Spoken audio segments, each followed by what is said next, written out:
excited. Pope on dope. Can you hear me, brother? Well, welcome. Hello. Hope you're all having an absolutely fabulous, fabulous day.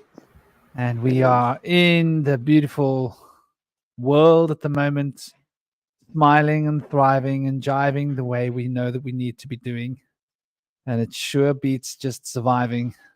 And yeah, I know it looks like I'm multitasking. It's because I am multitasking. Let me check that I got all my settings right. Seems like my audio is on. And we're going to be discussing today the agents of the divine. What a fantastic... How's my audio, by the way? Is it all right?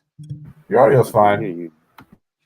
Good. I always have to check because I've had embarrassing situations in the past where I've been like rolling with audio that's just not good for like, a long time. Then I realized later that half the show was like that. Hello, Mexico. And love to you, my dear. Can't wait to get you on the show. Sooner or later, you're going to be here. Watch.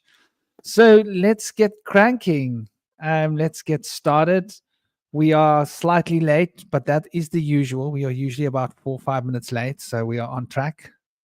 I think people expect us to be 4 or 5 minutes late because they know that that's just the way I roll. Sorry, guys.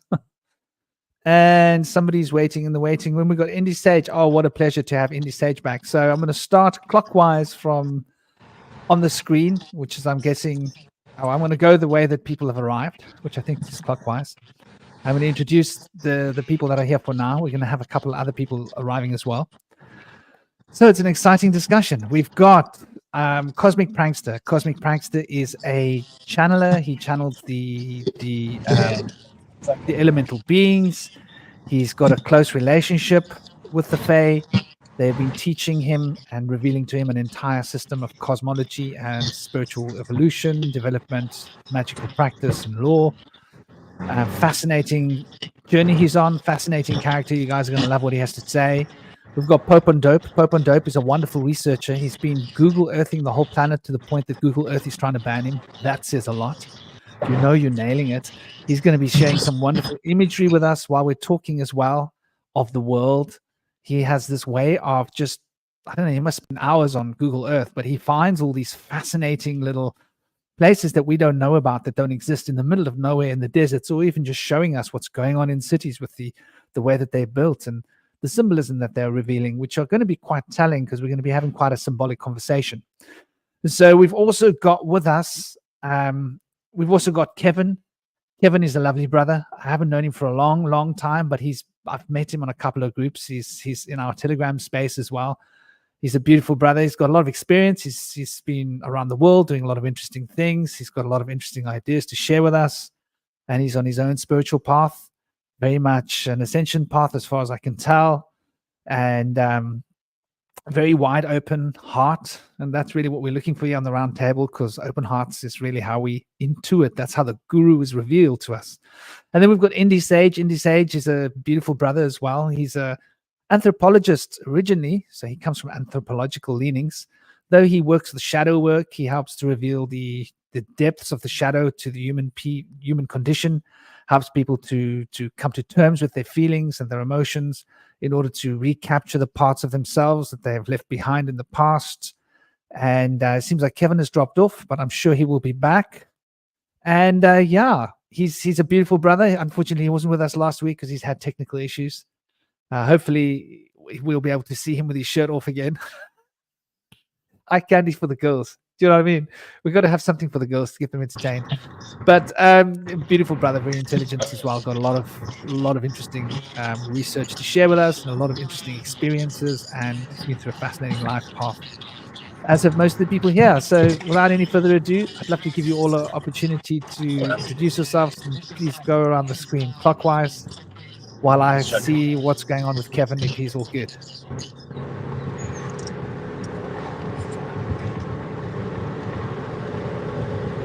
Cosmic, are you with us, brother? Hey, Franklin, what's happening? It's good to be here. I'll let you go first, Cosmic. Cosmic going right now. I don't want to cut him off.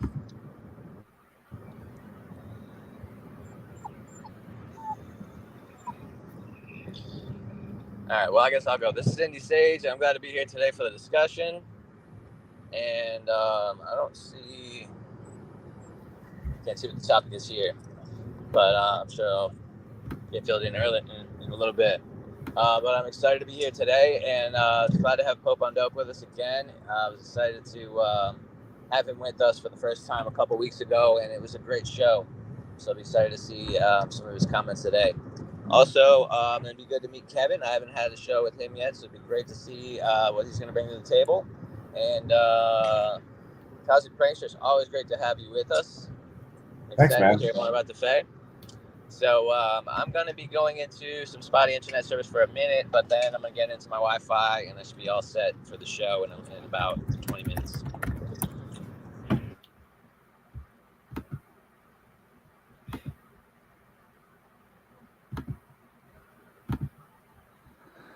Well, thank you, dear brother. Hopefully we'll get the sound sorted. Dear brother Cosmic, do please introduce yourself.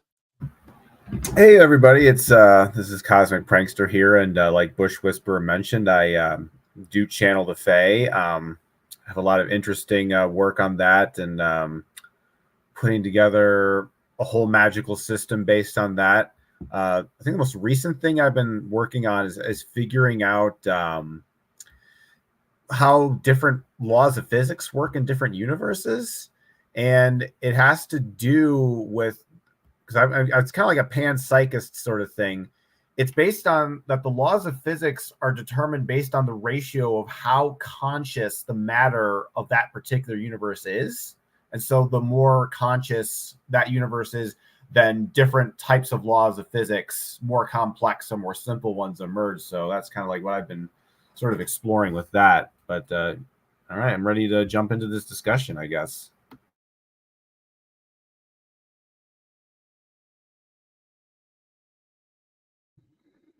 Great.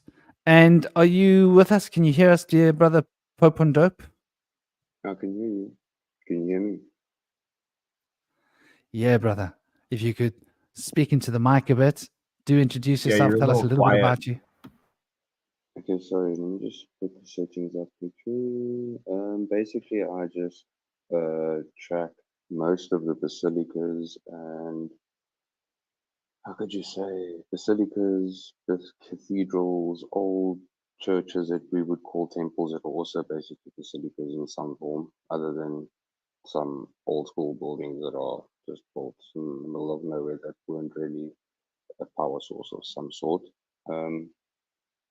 If that's new to some people, it's okay.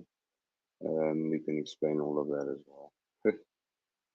But basically, the amount of these cathedrals, they all have a substructure, and there's way too many of them for us to have been able to have built it in 200 years. So they're all very, very old.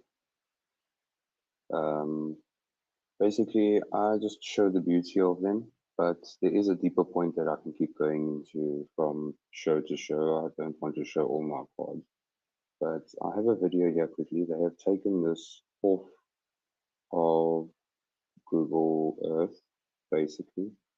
Anyway, I was busy looking at a basilica in Prague. Basically, I'm also just going to be showing Prague. So if you have any questions of where this is, it's in Prague. There's a lot in Prague to show. Anyway, now there's a basilica in Prague, and there's a theater, basically an orchestra theater that's right outside of it. Now, this is the video of it, which I'll be showing now. I just want to put the audio up so I don't have to speak so loud. Okay, there we go. Here we go. Okay, so this is the inside of it. Okay. It's absolutely beautiful. I'm just going to play the video over here so you can basically see what it looks like. I can't really hear you very well. Cosmic, can you hear him? Indy, can you hear him? He I is just put awfully my mic quiet, up. yeah. I just put it max volume now. Wow, that's But really this is beautiful, brother. basically- You know you can introduce another page. You can Yeah, just what you put can present do is on the like you bottom can of the take your screen. computer and you go into click on present, and you can actually just screen share instead of using your phone camera. And our other person has got you. I want to give him a chance to introduce himself as well. He hasn't had a chance. Okay. I'll Let me see if I reintroduce can him get the again. screen on. Other person has got you. I want to give him a chance to introduce himself as well. He hasn't had a chance. I'll reintroduce him again. Other person has got you. I want to give him a chance to introduce himself as well. He hasn't had a chance. Okay. I'll reintroduce him again.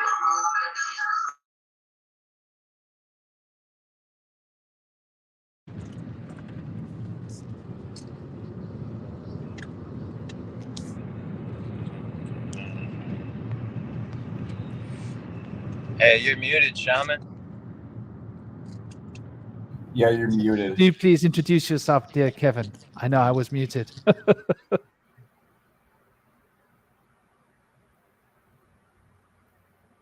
Kevin, you're muted.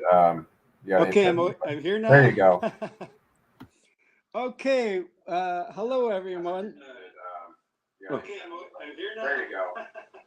Okay, welcome everyone. I'm getting feedback from my other tablet because I was trying both. Let me move out of this room because I'm getting feedback on the other laptop or tablet. Okay, welcome everyone. Here I am. I can't hear the other tablet now, so I'm good in my living room. Yeah, I'm very happy to be here, everyone. But now I can't hear you. I can only hear it on my other laptop. It's all good. Can you hear me now? Yes, I can hear you fine now. Yes, I can hear you. Yeah, because perfectly nobody now. was speaking but yourself. You can't hear anyone when you're speaking. You can only hear the other okay. people when they I'm speak. brand So new at you're all this good where you are. Okay, I'm brand new at this shaman, so yeah, bear with me. I'm just using a tablet. I don't have any setup or anything. It's very rudimentary, but I'm excited about the archetypes and that we're going to discuss today, and I think I can contribute some. So let's go. Tell us a little everyone. bit about yourself and Okay, what you've done. I'm a retired taxi driver from Hamilton, Ontario, Canada, who has also traveled around the world and sought out truth from a very early age, and was in the King's Chamber at Giza when I was still a teenager. I traveled across Africa at the age of 19 by myself, but I started in Cairo and was led to the King's Chamber somehow. I didn't have a clue what I was doing, but I might have helped lead to my greater ascension eventually. I don't know for sure, but this thing about archetypes is very, very interesting because it's also valid in tarot. So we work with all the major arcana, which are the archetypes of us. So it's all comes together, all the archetypes and the avatars and so on. We're in an avatar, right? Because we're spiritual beings living in the physical plane. So this is our avatar for this incarnation. And it changes with each incarnation. We might look similar, I don't know. But yeah, that's what I know about avatars. And those that are eternal, they can move from avatar to avatar and regenerate their body in the underneath the King's Chamber somewhere, or the halls of Amenti. Or they probably have other spots for that now because their knowledge is so vast, and as well as their ability to go anywhere. So all these old entities from the beginning are still around. Their frequency is still here, like say Enki's still around, and some of those bad avatars like Enlil, Marduk, Lucifer, some of those real evil entities have been removed for such a time as this by Archangel Michael. So they can't affect us for, I think it's around 1,000 years, but they have that time for redemption or for repentance because they were very bad. So, guys like Enlil, Marduk, Lucifer, they're not a factor anymore. Maybe some of their energy is still with us, and it's affecting evil humans or hybrids, whatever they are. They channel evil. So I'll just use Beyonce as an example. Beyonce can channel evil. So that's why if you've ever seen her in concert, she can sometimes shapeshift because she's channeling a demonic entity who has the ability to shapeshift. So, yeah, that's what happens. And same with when we channel benevolent source beings, or, created by source, like us and like many other benevolent entities and malevolent, but they're being banished from our galaxy. So, so it's very, very interesting time that we're living in, because we're at the end of this age of dispensation. So it's going to get really freaky because Mother Earth is alive, she has a spirit. So she's ascending. So if we don't stay in harmonic resonance with Mother Earth as she ascends to higher frequencies, which she's doing right now, that's why people are going crazy. That's why it's the ascension symptoms are so difficult, because we have to stay in harmonic resonance with Mother Earth, because she's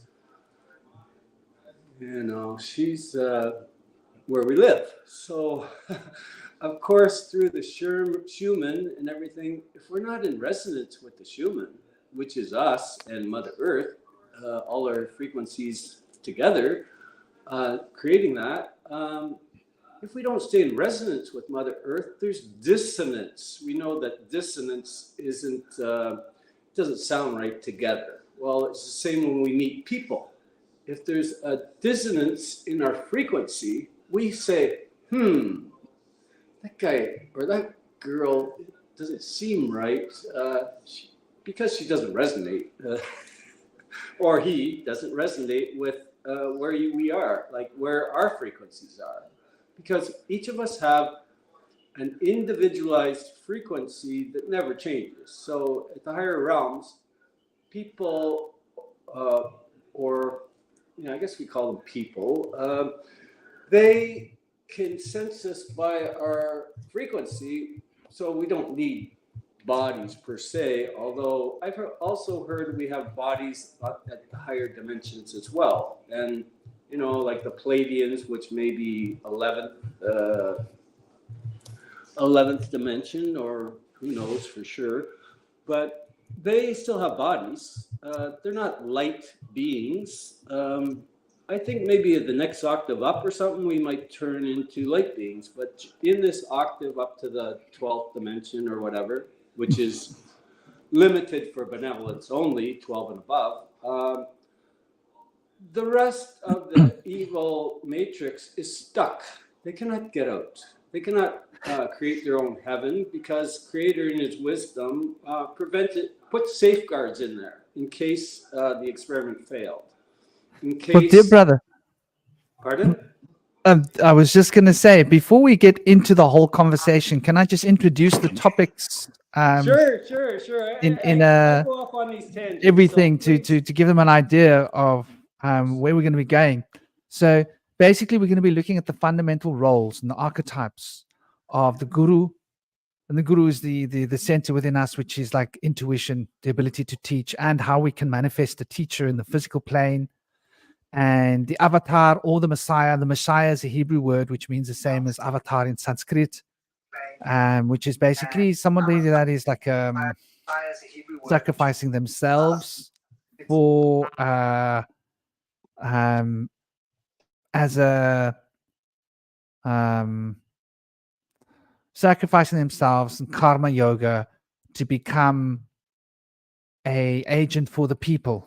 So the one is total surrender and total self-sacrifice, the avatar or the messiah, which is where you allow something bigger to take over you and you live for that principle. The guru is when you attain to great wisdom and great knowledge and intuition and able to initiate and bring that knowledge into others. And we're also going to be discussing how the opposing roles and the archetypes of what we consider the adversary, how that is a part of our psyche and how our shadow is operating through this. Hopefully we will have our shadow worker back. He's been having a few technical issues. And dear Indie Sage. And we're going to be looking at the way in which this adversary, or as it's being called, the devil, and I use that in inverted commas because I don't like that word.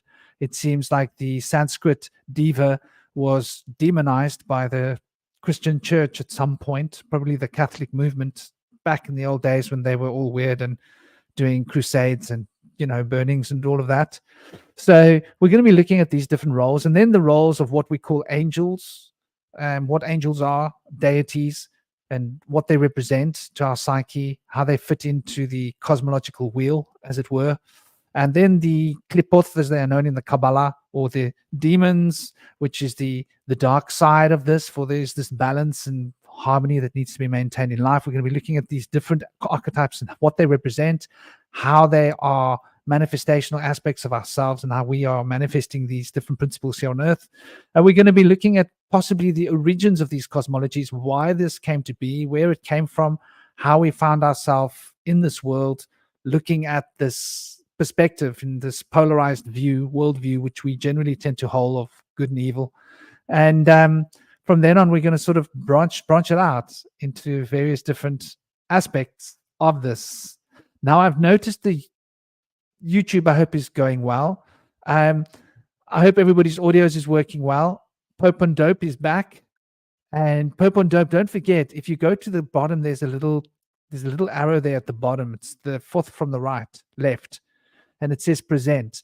And if you click present, it will offer you an opportunity to do a screen share. And you can open another tab and you can share one of those screen shares for your beautiful maps and your images that you're going to be sharing.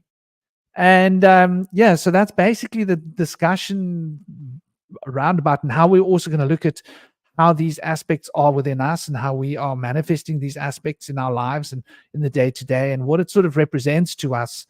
What are these forces of good and of evil? What is this? We're going to have to look at the basics. Like, what's the tree of knowledge? What's the tree of life? What's the tree of good and of evil? What do these represent to us? Why do we have these potentials to be able to do great and wonderful things, great and wonderful uplifting works, but also we have the potential to cause great harm, both in ourselves and in others. And generally, when we harm others, we harm ourselves. So much love to you all. Blessings to everybody that's here. Those that's catching it on the rerun, much love. And yeah, I'm going to step back and let you guys jump on. I don't know who wants to crank out some ideas.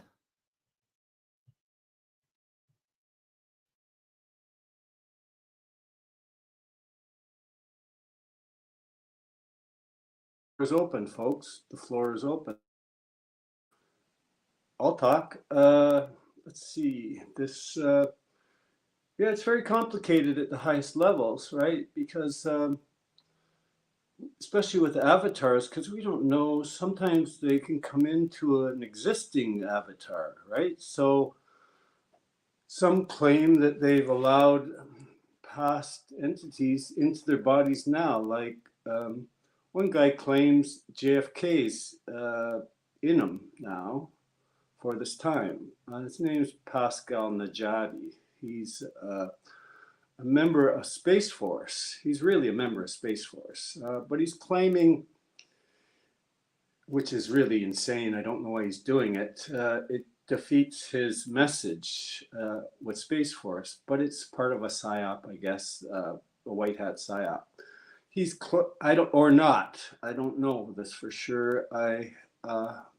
I'm testing Pascal right now for his validity and whether he's just working at PSYOP or JFK's really there with him. I can't go inside Pascal. I don't know if JFK is there or not. But I don't know. It's interesting you mentioned JFK because I mean I couldn't imagine him as being an avatar personally. Just, you know, I don't think the system has been rigged for Avatar to get into power. I mean, like when I think of an avatar, I think of like Krishna or Krishna was supposed to be the avatar of Vishnu. So when Vishnu takes Buddha. flesh form, he takes the form of Krishna. And if the first principle takes form as the Christos or the Christ. So the Christ is like the Messiah is sort of an avatar. And so it's interesting, like, do we have avatars in the modern times? When last have we had avatars on Earth, true avatars that have truly sacrificed themselves for the multitude? Because I think there's a big element of sacrifice, self-sacrifice involved in basically, you know, throwing one's life down and saying, my life is your life, my blood is your blood. That's what we do. That's what we do, Shaman, when we come here, because we volunteer. It's not like Creator says, go now. No. He or they, well, I think it's Divine Mother and Divine Father together in singularity at that level, but with distinct personalities, because there's separate frequencies, right? But they're so close together. Divine Mother very rarely talks because she leaves it to Divine Father to do everything.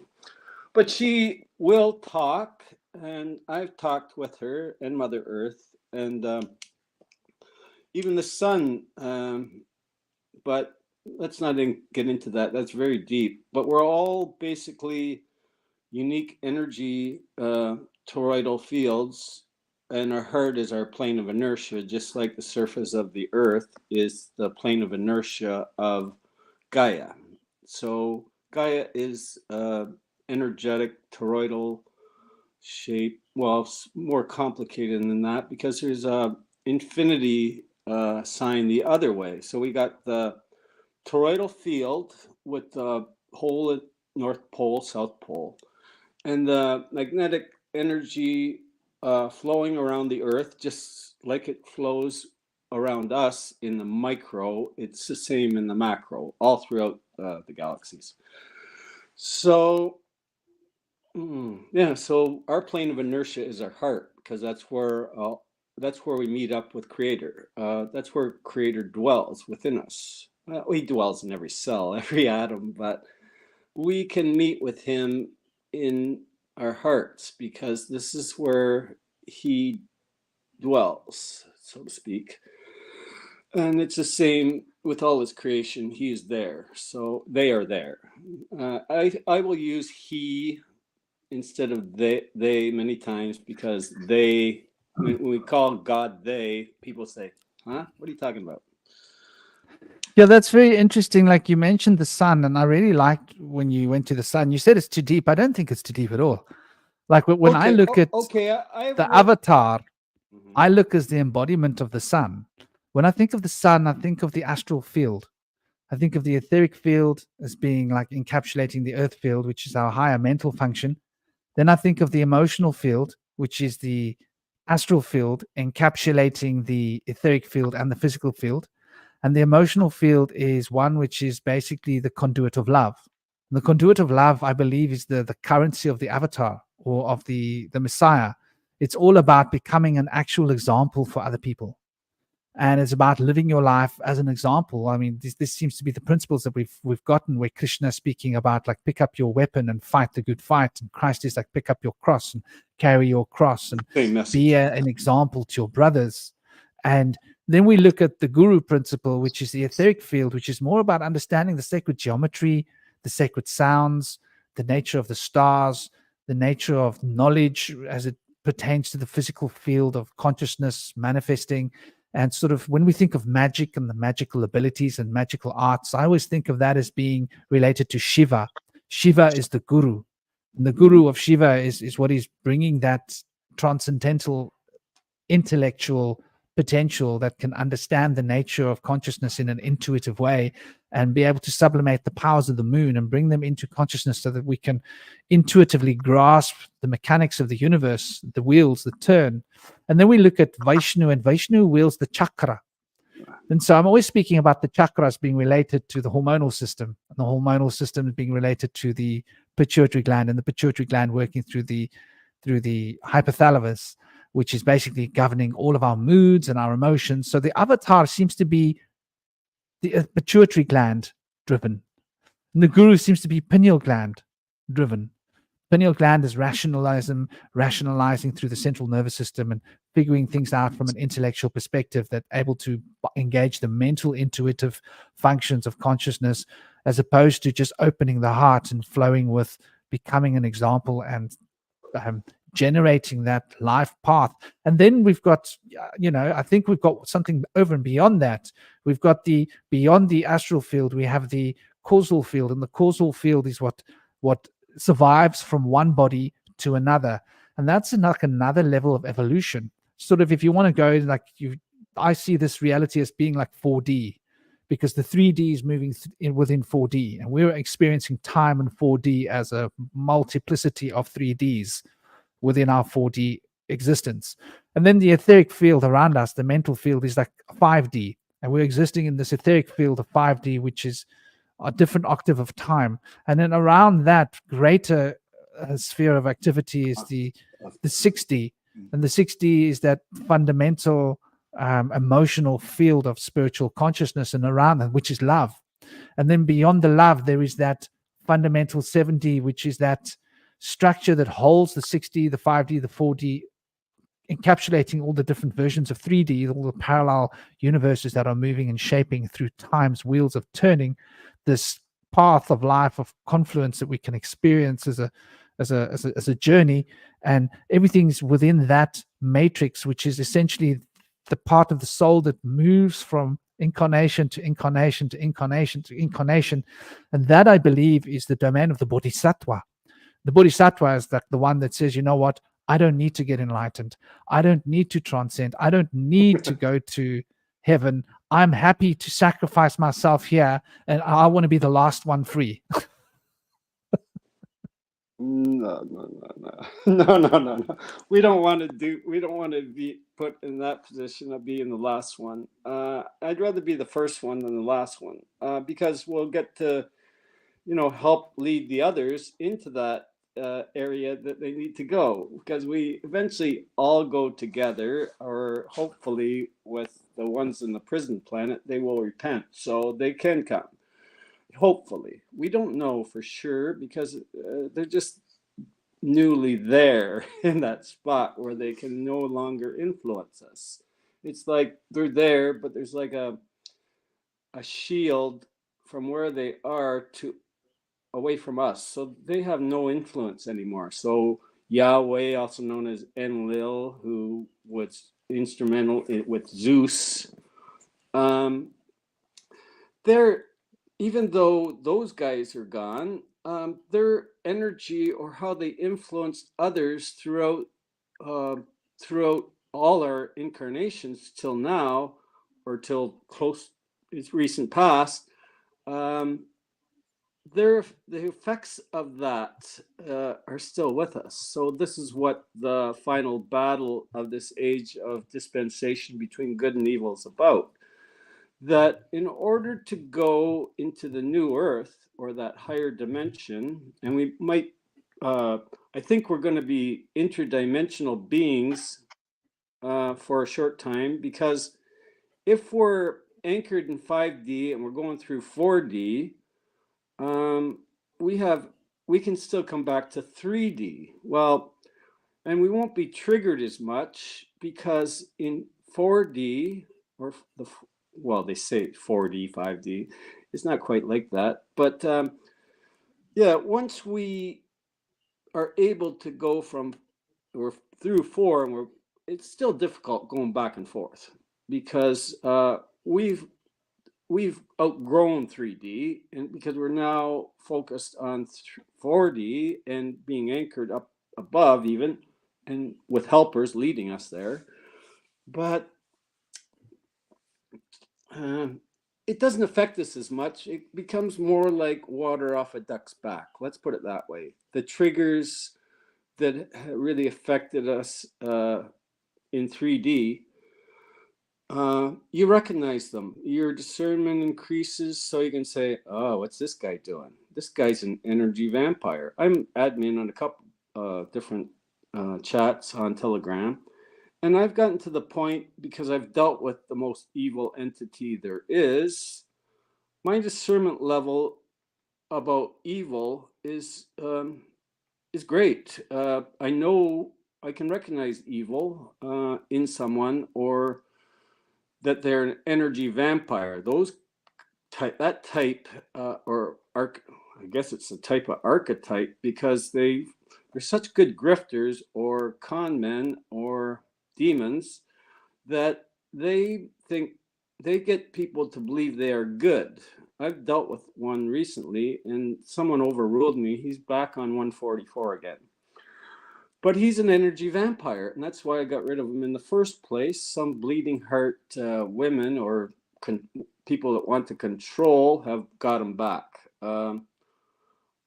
He complimented me on a share this morning, and I just put a thumbs up. But I will not. I will no longer, go back and forth with him, because I know his game. I've told the whole chat that we've been infiltrated by AI bots, interlopers, and they've even tried to get on another chat Shaman's quite aware of. I don't want to mention the name, but he's an admin there as well. They have invaded that space as well. I got rid of that guy from that channel after talking to the owner, Marlena. And she wanted to compassion. You know how we're all about love and compassion for others. Well, as we should be. But should we help those that are trying to hurt the collective? No. Those that are energy vampires or creating negative loosh, which the enemy feeds on,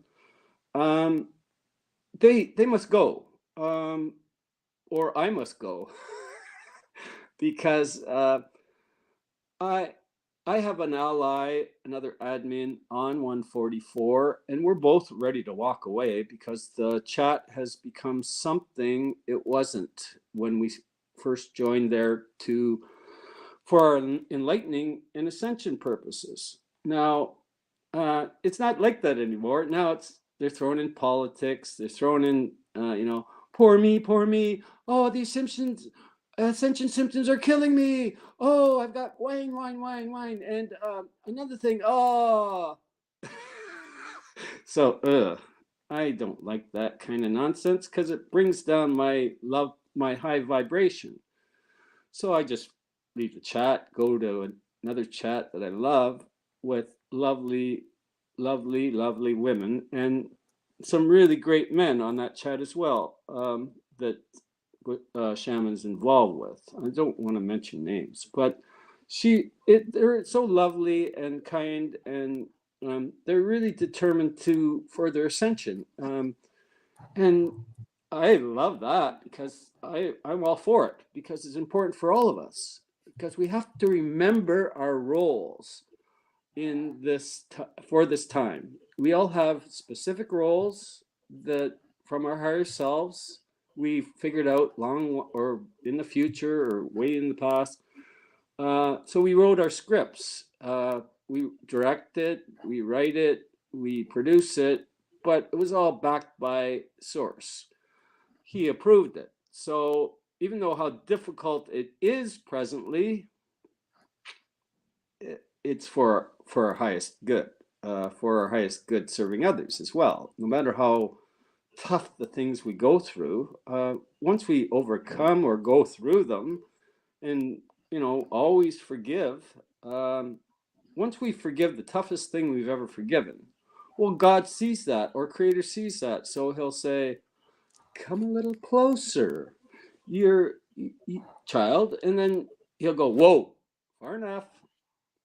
and then you got to master that level.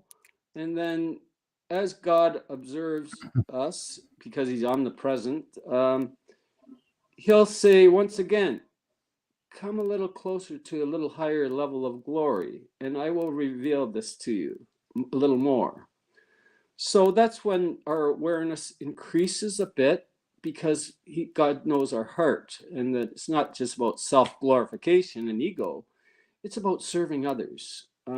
That's what it's all about, serving others and focusing on our spiritual growth instead of materialism, because that's not of God, that's creation of us, I guess. So That's a very interesting question that was brought up here by someone in the chat, and it's on the screen now. We can see it. It's respectively Space Force is energy vampirism. Can people that are evil fundamentally be showing themselves as good, wanting to control? And it's a very interesting perspective, because it really is. I mean, Indy, you work with shadow work, don't you? What would you think? How the shadow intervenes in this kind of a instance? And I hope we can hear you, brother. Yeah, can you hear me all right? The sound's coming in a little sketchy, but I have full Wi-Fi service. Am I good? Okay, cool. It's perfect. Yeah, I think that the shadow in this situation, the shadow is known for obfuscating itself with shame and blame. And so it's almost natural for anybody that's ruled by the shadow that hasn't really come to tame it or integrate with it, that they will actually blame other people for all the problems and not take responsibility, which kind of borders along the narcissistic kind of mentality and thinking patterns. And so they'll naturally demonize a scapegoat who's somebody that won't really put up much of a defense. So oftentimes that's going to be somebody that's of compassion. Because people of compassion, no matter how hard you hurt them or how bad you hurt their feelings, they're not necessarily going to be as inclined to stoop to your level and fight fire with fire. So it's really easy to take kindness for weakness and push those people under a bus, and oftentimes they will be. So as far as lack of discernment, when you get from the perspective of the good person, you'll start to realize that there's a contradiction there, that things are not consistent. If the compassionate person says that they're good, but the evil people are saying that they're bad, you have to start to use some intuition in that situation. And oftentimes with intuition, you can come around to understand who's lying. But with pure reasoning, it can be very difficult to meander through the mazes of narcissism and scapegoating and blame. Oftentimes, innocent people are the ones that are held responsible for things, and they had nothing to do with it. Whereas people that are really good at getting away with stuff and framing somebody else, they get encouraged to continue doing that more once they've gotten away with it the first time. So I think in today's society, people have this tendency to say, karma will take care of it. I'm not going to speak up. I'm not going to stand my ground. I'm not going to do anything about it. Karma will take care of it for me. Now, that kind of mentality is not in line with what karma actually is. And that's not in line with Christianity. Christianity says, if you want to forgive someone, you need to rebuke them first. Do they seek forgiveness? If they do not seek forgiveness, do not offer it to them. Because you can only lead a horse to water, you can't make it drink. And for somebody to forgive somebody that doesn't seek forgiveness, that doesn't understand they have done anything wrong, is encouraging them to do more wrong and not take responsibility. So I think universally we could all understand that forgiveness is good. And in shadow work, the forgiveness that I help people conjure up for themselves and be able to bind towards others. Oftentimes I tell people, when you want to forgive somebody that you used to blame, you have to tell them first person that you forgive them. And you don't want to encourage them to continue doing these wrongful things. Now, if you were to rebuke them and say, do you seek forgiveness? Will you admit that you had done wrong and then forgive them? Now that's different. But you may not want to do that. A lot of people, when they blame somebody for something and they've forgiven them, they don't want them to know that they've forgiven them. And in shadow work, I allow that because you don't always it's not about having that other person feel better necessarily. It's more about being able to let that go for yourself and not let it consume you in your heart and your shadow. I agree. And so when we carry these blame and hateful energies with us, it's really controlling us. And if we want to be able to release that, it's more about allowing ourselves to have that forgiveness in our heart than it is for that person to know that we forgive them. But if you're willing to go forth and tell the person that you forgive them, that takes a lot of courage. That means you really found it in your heart to be able to tell that to them and allow them to know. So there's different levels of forgiveness, but it's all very important. I think in regards to the question, well, I was just kind of like thinking about like in terms of there's like the idea that evil can kind of mimic or sort of fake love. I think when it comes to discerning real compassion versus fake compassion, I think one good metric that seems to help is kind of like the creative writing idea of show don't tell. In that if someone's truly compassionate, they act compassionately. They actually do. They don't like ask for anything. They just kind of do good things. They don't like tell you to thank them.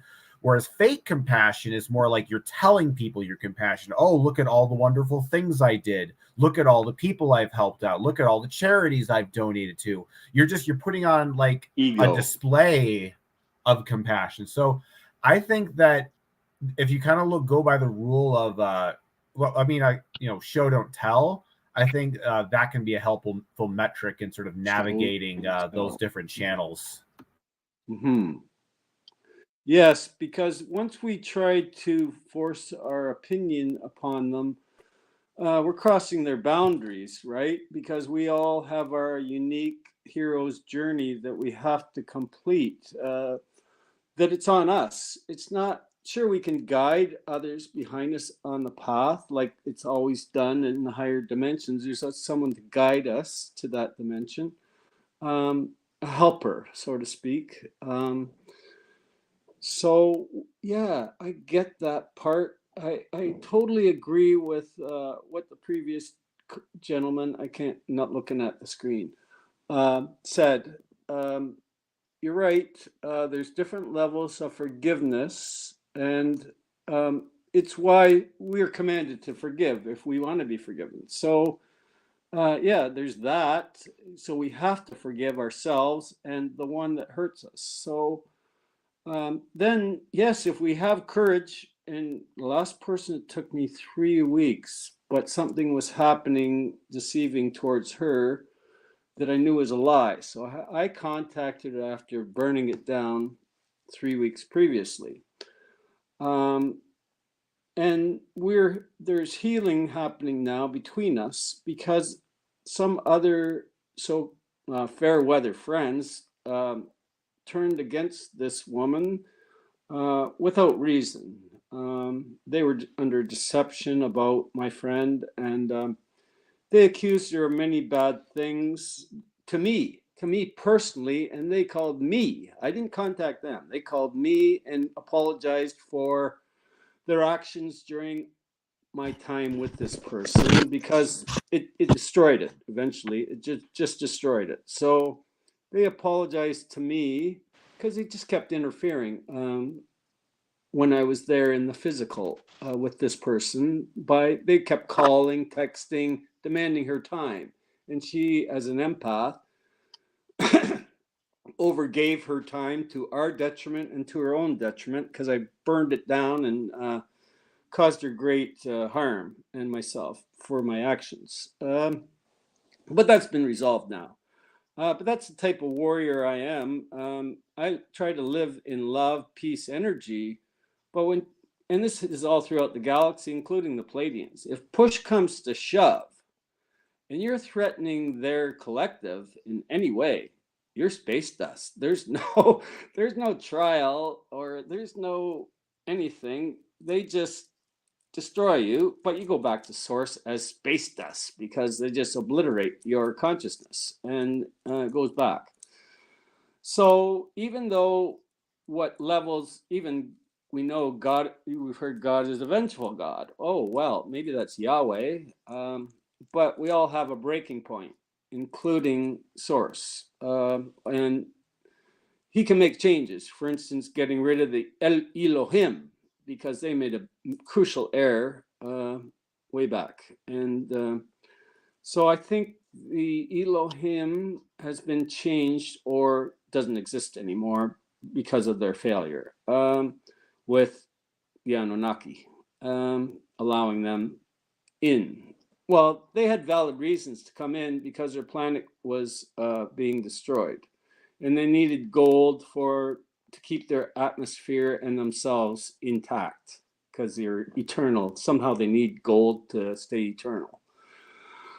So, Creator allowed it with rules to the Anunnaki: do not mess with our DNA, or do not mess with humans genetically. Well, they didn't listen, and when God gives a gift, he doesn't take it back. So that's why it's been hundreds of thousands of years with Enki. Now Enki, no longer Enki, but up till recent times, Enki was still in control of the Milky Way galaxy because he's all powerful, eternal, and he doesn't have Enlil and Marduk to fight him anymore. So so he thought, oh wow, I'm all powerful now, and I'm going to stay in this position. Well, he's no longer in that position. He's relinquished that position. He's now working with Source, Creator, and the benevolent ascended masters. He's either conning us, but I have to meet with him one-to-one, face-to-face. I think I've met with him. Maybe our energy has met because someone who's in contact with him, Elena Danan, she told Enki, or Prince Ea, he goes by now. I told her that I wanted face-to-face with Enki. I'm sick and tired of his, BS. So he's relinquished his control. Wow, finally. So it's just a matter of cleaning the rest up, and that's what's happening now. It's very interesting when we look at the Trinity, and we look at the three aspects of consciousness, and we consider the three aspects of time in the way that time is manifesting past, present, future, and how we can look at the Trinity as being three aspects of Godhead manifesting this reality and this universe. And then we can see that there are three sort of human personifications of this that are possible. And these three human personifications of this principle seem to be the one is the archetype of the teacher, the one is the archetype of the savior, and the one is the archetype of the embodiment of all human suffering. And it's very, very interesting. Like, they seem to resonate with the three aspects of the triad, of the unity, the duad, and the triad, the monad, unad, triad, as they call them in ancient Greece or in the Kabbalah. The three aspects of potentiality that exists above the proverbial veil that separates the divine plane from the astral plane. And so we've also got these three veils which are like present in yoga. So there seems to be this trinity that manifests in all aspects of our creation. This number three seems so fundamental to creation and facilitation of the manifestation of self and consciousness and everything that we can see and consider. And three seems to manifest the seven rays. So you mentioned the Elohim interestingly earlier. And the Elohim to me seems to be a manifestation of these three principles in terms of the mixation of these three fundamental principles. So I would say that the Elohim seem to me to be the same as these three. And so we could be speaking about, God the Father, the Divine Mother, and the Divine Child. Or we could consider the Divine Mother as the Holy Spirit, for the Holy Spirit is the body of the Divine Mother. The Divine Mother is that potentiality of the powers that is being wielded by the Divine Father in order to bring the divine child of life into being.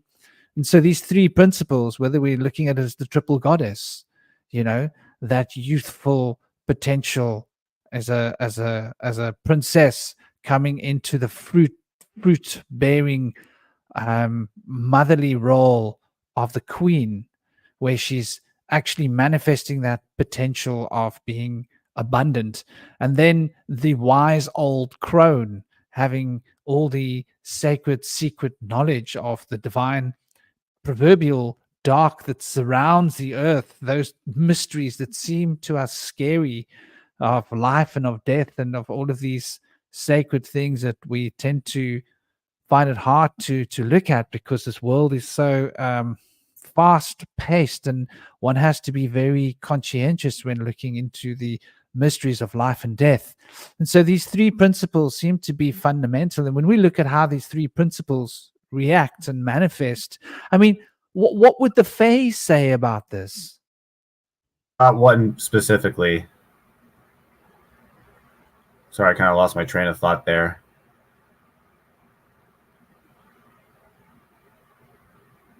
About what? Well, about these three aspects of the mother, archetype, father, son sort of thing. Well, yeah, I mean that's a crude way of looking at it. One thing I've learned about that is that the mother, the father and mother is actually kind of like, these are like the building blocks of the nature of consciousness, because what I kind of been thinking about is the sort of this relationship between awareness and being. When I define awareness as this sort of this outward projection of consciousness where you're the sort of the observer, and there's being, this sort of internal input where you absorb feelings, you sort of absorb and take things in. And if you only have one or the other, you can't really create a complete individualized consciousness. You need both of these aspects of consciousness to create a true singular sort of like a conscious self. And I've been thinking lately that, in the same way, like a mother and father, they give birth to a body by intercourse. I've been thinking that's kind of how souls are. That like the soul is essentially created when God and goddess sort of copulate, and it's like, creating you sort of outside of time. It's a weird thing. But then the other thing too, it's tricky though, is that this is a kind of an exponentially higher dimensional system I'm working with. So every mother has another mother and father, and then there's a mother beyond that and a father beyond that, and it just keeps going upward and downward, both directions. So I guess it's really, you just kind of have to think about like where, locally, like, I guess, because you don't really have to zoom out all the way into infinity, because that's just you're just never gonna stop. But when it comes to the mother and father thing, I think that's what I've been thinking interesting lately, is like, I am not really a monist in my deposition of things, which has been kind of made me a sort of a heretic in the spiritual and occult community lately. But I just think of it in terms of like, I guess when I look at understanding the universe and its role to magic and gods, I tend to look more towards naturalistic things. I haven't really been focusing as much on myths and archetypes and fables and whatnot. But it seems that, because if everything was all one and everything started out as this singularity, it would already be perfect in its inception, and it wouldn't need to split off into certain forms to find itself, or to get some kind of, or the idea that Alan Watts idea that God got bored one day. No, I think it's more like God, there's a male and female God that always sort of existed paradoxically. I don't think that they've split off from some monad. And I just think about it just in terms of nature, that everything in nature has this kind of, masculine and feminine creation. And I feel like with the rise of monotheism, it's kind of like we've removed that sexual component from God. And because I've always been wondering, like, why have we kind of come to this conclusion that gods and higher dimensional beings are supposedly like asexual or sexual reproducting. So I think about the older pagan gods. That was a common thing for, like, you have Zeus and Hera, and or maybe Osiris and Isis, being a mother and father and creating children. But then when Judeo-Christianity came around, then it's just the father now. It's just this one God. And so by kind of just making making God just male, it's almost like they remove gender from God completely and making it this tepid sort of asexual being. And I think this is important because I think this is why in our kind of modern secular society, we have such an issue with understanding consciousness, because we only come at it from one angle or the other. We only come at it from the fully physical angle or the fully spiritual angle. And we haven't really been able to figure out how these two sort of aspects of consciousness intersect with each other. So I think when it comes to the male and female thing, mother and father in terms of gods, it really is about these sort of different, these two different sort of aspects of sort of like collective consciousnesses that sort of merge together and create these individual consciousness. So it's kind of like there's individual selves, and then there's these larger collective minds, but at the same time, they can't exist without each other. You need those individual minds to kind of make up the collective, and you need that collective to kind of have the individual mind to be in a certain location and have a relationship with other minds. So I think that it really is just about a dynamic where the universe needs something to, I don't know, like I think about like self and other. And it's like, for some reason, we've had this weird idea that, like, the other is bad. I think it's not the idea that, or what we should be doing spiritually is to remove the other and make everything the self, but really to love the other, because the other is what provides mystery. And I think mystery is what makes life honestly meaningful. I mean, it's when it comes to people in the spiritual world, there's always this when I die, I want to meet God, I want to find all the answers, I want to have everything figured out, and there's no secrets, all the stones unturned.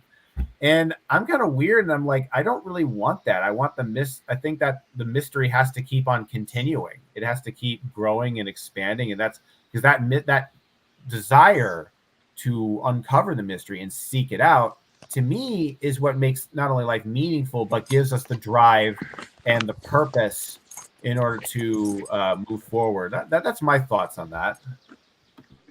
That is so Steiner, brother. I know you didn't mean for it to be. I mean, Steiner happened to come up with a very similar idea, is what I mean.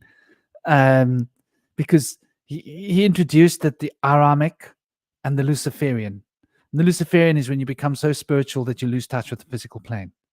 And the Aramanic doctrine is when you become so physical that you lose touch with the spiritual plane. And that one can be too spiritual. One can have one's focus too much embedded in the metaphysical spiritual domain and not be looking at the practical. In other words, your feet have got to be on the ground as much as your head is in the clouds. It has to be this harmony and this balance. And I love that you put that out there. I'd love for other people to jump in. I'm going to mute my mic. Everybody, please mute your mic when you're not speaking, unmute when you speak, and mute when you're not speaking. That way we don't get feedback.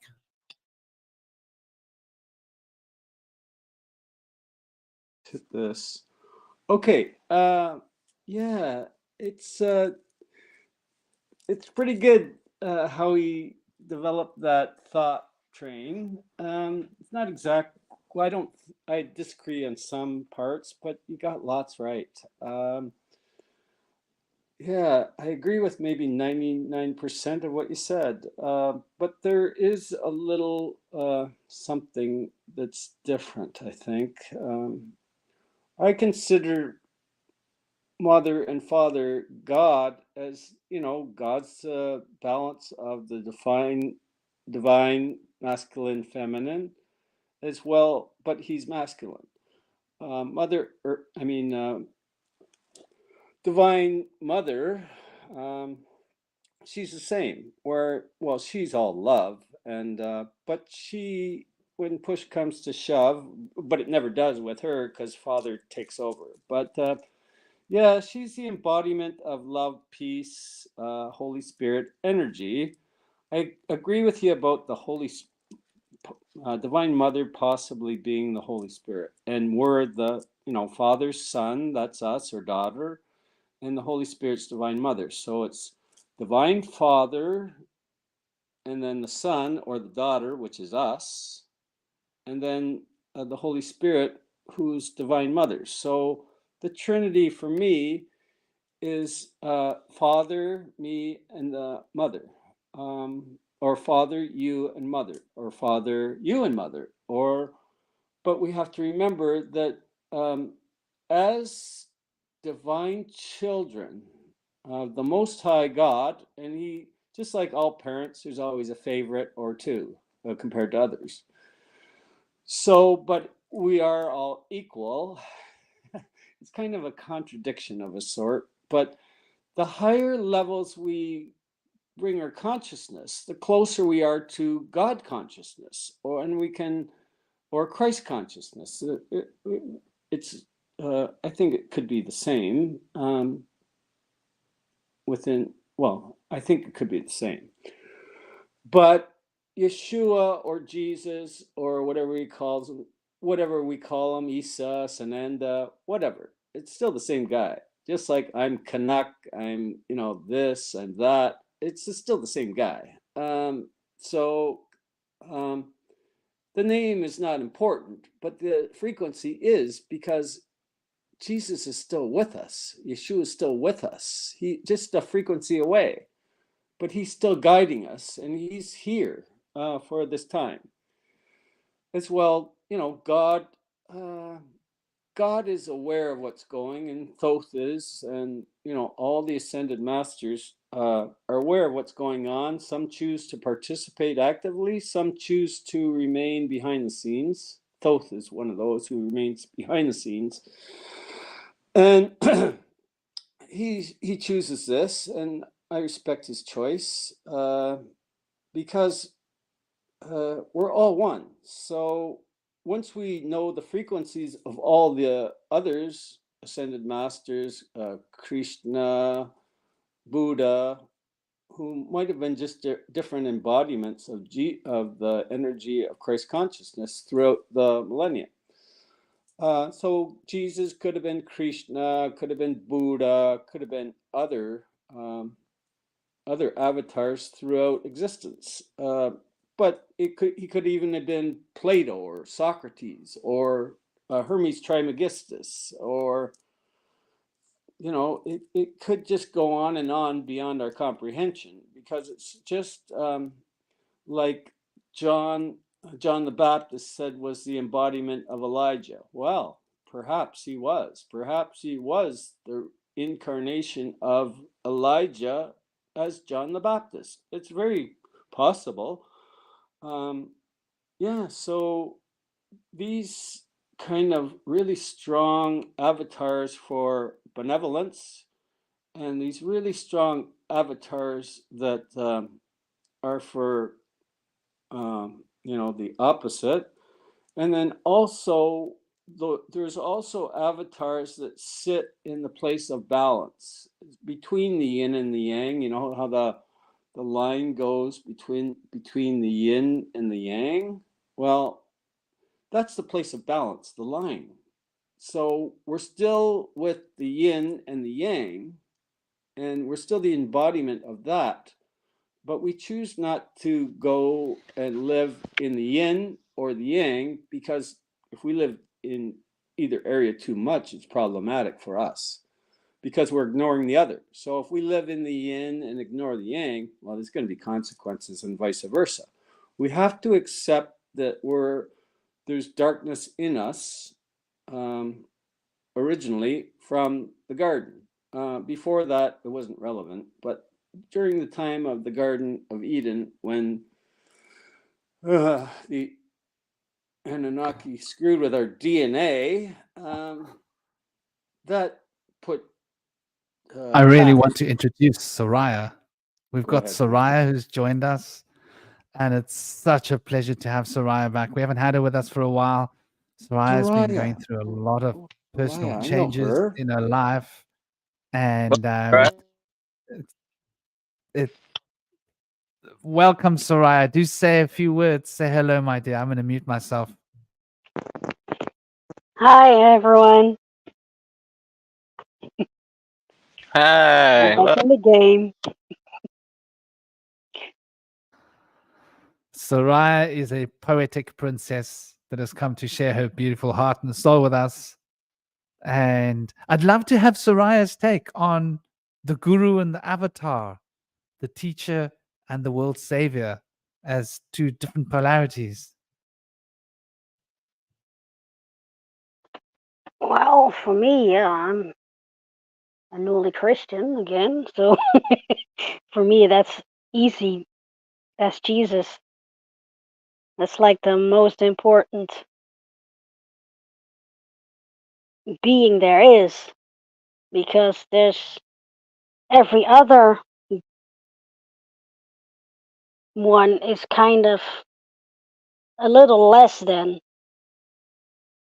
Because if, for instance, if you're under demonic attack, if you call the name of Jesus, that a demonic attack will be diminished right away. That you don't get that with other saints and godlike beings.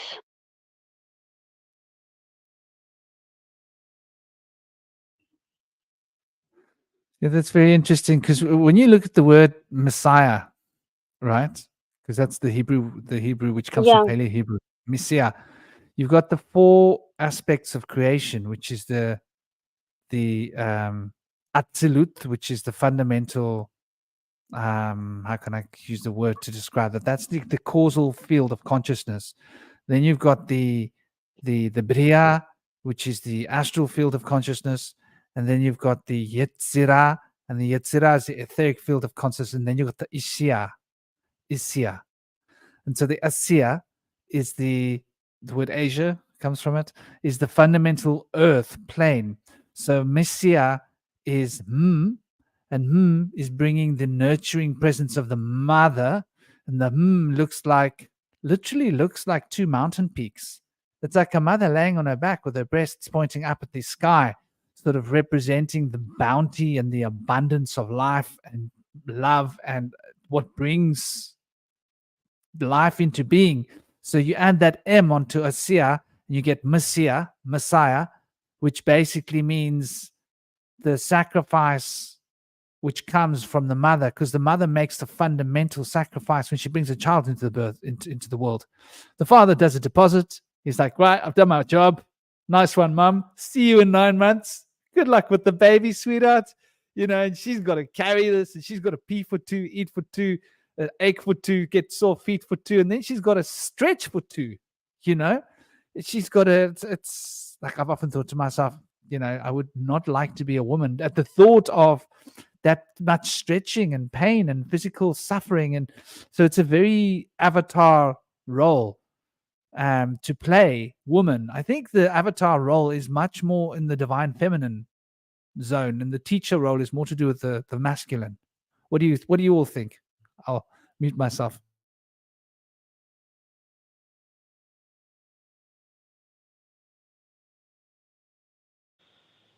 Yeah, it makes me think of Sophia Pistis as the avatar, and also Baba, the Holy Spirit, the original Aramaic name.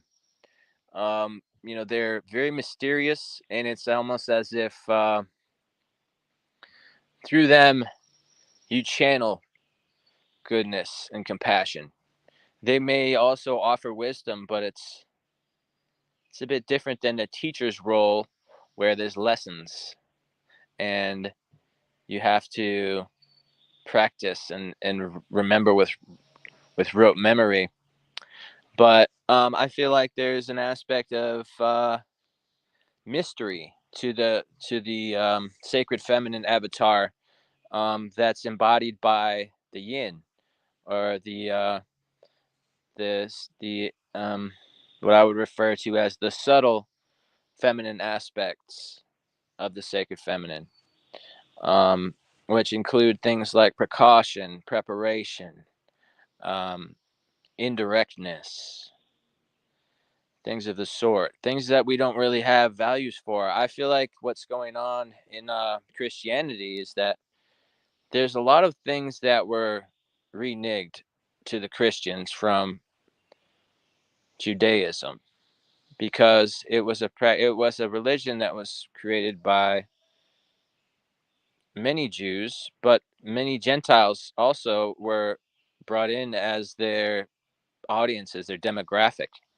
And so I feel like my best friend is a rabbi in Jerusalem, and we went to high school together. But he's told me that of the 144 steps to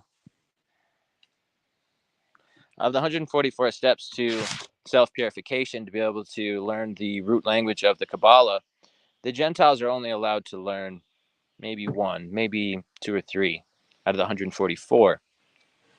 And so it wouldn't surprise me if there was secret teachings of the goddess were not available to the public, even amongst the Jews, and definitely not to the Gentiles, because it would allow people to subvert them and overcome them.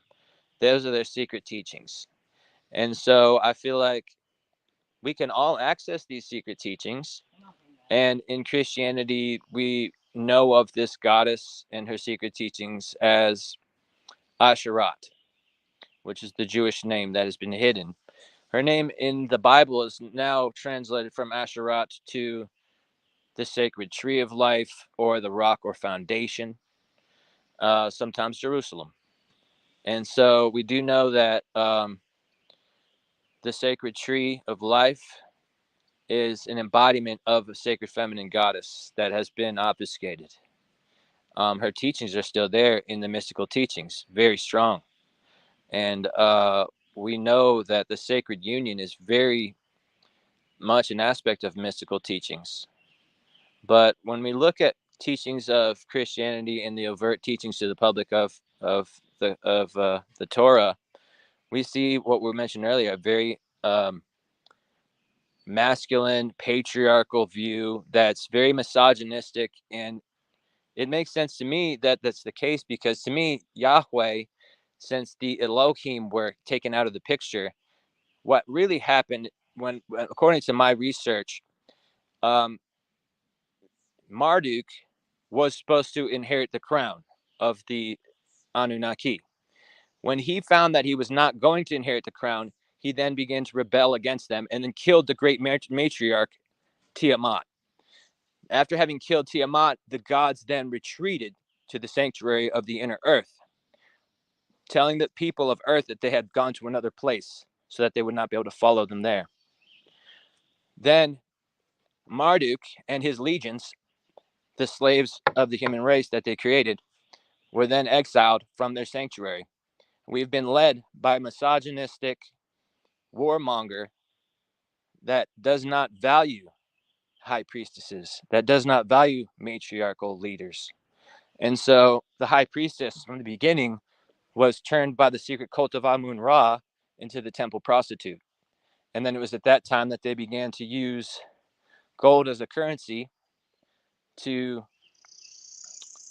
push materialism on people. And the type of commodity exchange that we have been involved in since women were enslaved and then became imprisoned in the home, then we're not then able to go to religious temples. We're not able to go to trade commodities.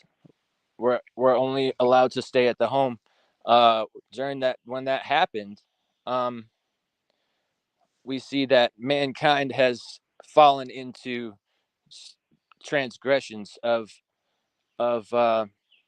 slave mongering, war mongering, the enslavement of women, sexual objectification of women, and the taking away of rights of people, and the discrimination of people who are not in the white ruling class. We see a lot of this going on. It makes a lot of sense that the Elohim have pushed Marduk out of the picture because of what he's done. in our fall from grace, since the pushing away of the 72 tribes from Babylon, and the fallen angels that led those 72 tribes has led us into fallen place. But I feel like this is all part of the master plan of Mother Nature. We are in a dark age that is going to push us into a golden age. We're now coming away from the dark age as we approach Sirius, and we're going to mend these hurdles that we've been dealing with. Now, before, when the matriarchy was in control, it wasn't even. The men were enslaved. Now it's a switch reversal where the women are enslaved. But we're coming through to understand that neither one of us should be enslaved. When we can really work together in a sacred union together, this is the only way that we're going to come into harmony and peace and be able to integrate back with nature. So I know not everybody agrees with my research, but this is something that I've found to be the third truth, something that's not available to people through the teachings of Sitchin and other people that have kind of slanted the views of the translations of the tablets. That's a very interesting perspective, and I think it's we are entering into a dark age. I mean, in the Vedic scrolls, they speak about that we have to go through the Kala Yuga, and that it has to do with the cycles of time, and that the Kali Yuga will repeat itself, as will the Golden Age repeat itself, and we go round and round and round in circles through this many cycles of. Rudolf Steiner also speaks about it. We're in the fourth Earth, and so the fourth Earth has been. We've done this all before, the whole thing, and we've done it again, and then we've done it again, and now we're doing it again, and it's like part of a series of octave shifts where each time we do it, we're raising to a new level of octave potential evolution, spiritually, physically, mentally, on all levels. And so it does stand to reason. And I would add to what you're saying, we should evolve. We should outgrow our proverbial box, our teachers, our avatars of the past, our gurus of the past. We should leave them at some point. We should outgrow, and we should all embody that. And then for that age, the avatar would be even higher and the guru would be even higher. Now, here's an interesting point, like getting back to the Christos story and the Emmanuel's doctrine and the Emmanuel ministry on earth, as he's known as the Christos. It was Isaiah that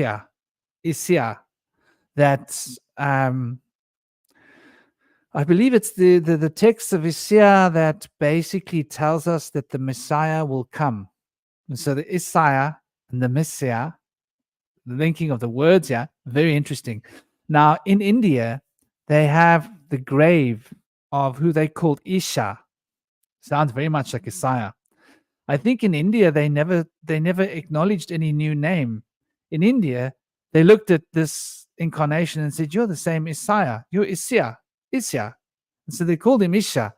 And so there's a lot of interesting history in India. I actually shared a post in this in one of the groups recently in the shamanic awareness group about a wonderful piece of research that someone had done about India. And I mean, my mind was blown because I'd read about Eliphas Levi's writings about the Aquarian Gospels of Jesus the Christ when I was much younger. And I found that fascinating. But I had sort of read it and enjoyed it and thought, well, there's some element of truth to this. It's fascinating, and put the book aside.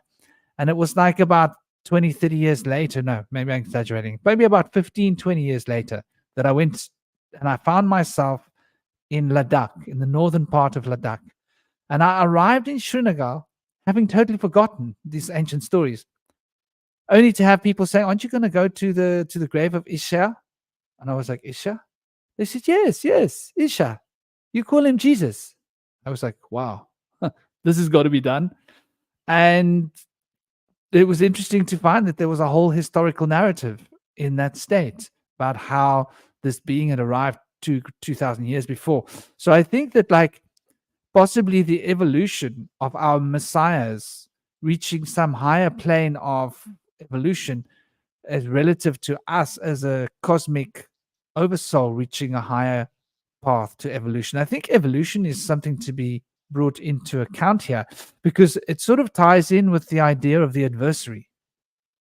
And the adversary is a very challenging topic for a lot of people because when we're talking about the adversary, I love the way Steiner puts it into perspective with the two aspects of the Luciferian and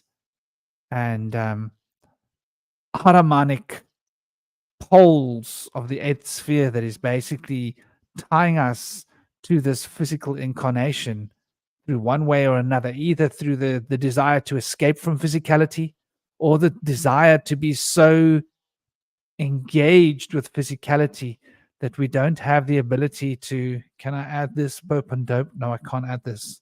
All you got to do is oh, there we go. Woo-hoo! Pope on dope's on fire. Done. Okay. Okay, so hold on. What I had to do was I have to talk on my phone.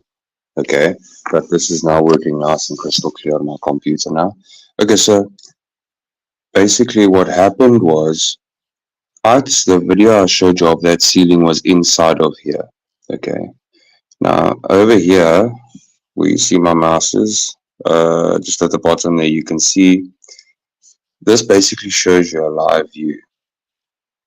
Okay, now I see they've added a dot here, but what happened was I was on a chat with another guy named Dan, and I showed him this video, and I asked him, listen, here's the location. Can you go inside here? And Google had now removed those, the inside views that you could actually do. Just hold on, I just need to find my mouse quickly.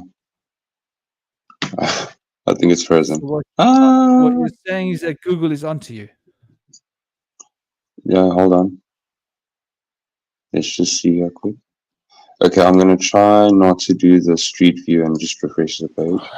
Hold on. Come on, baby.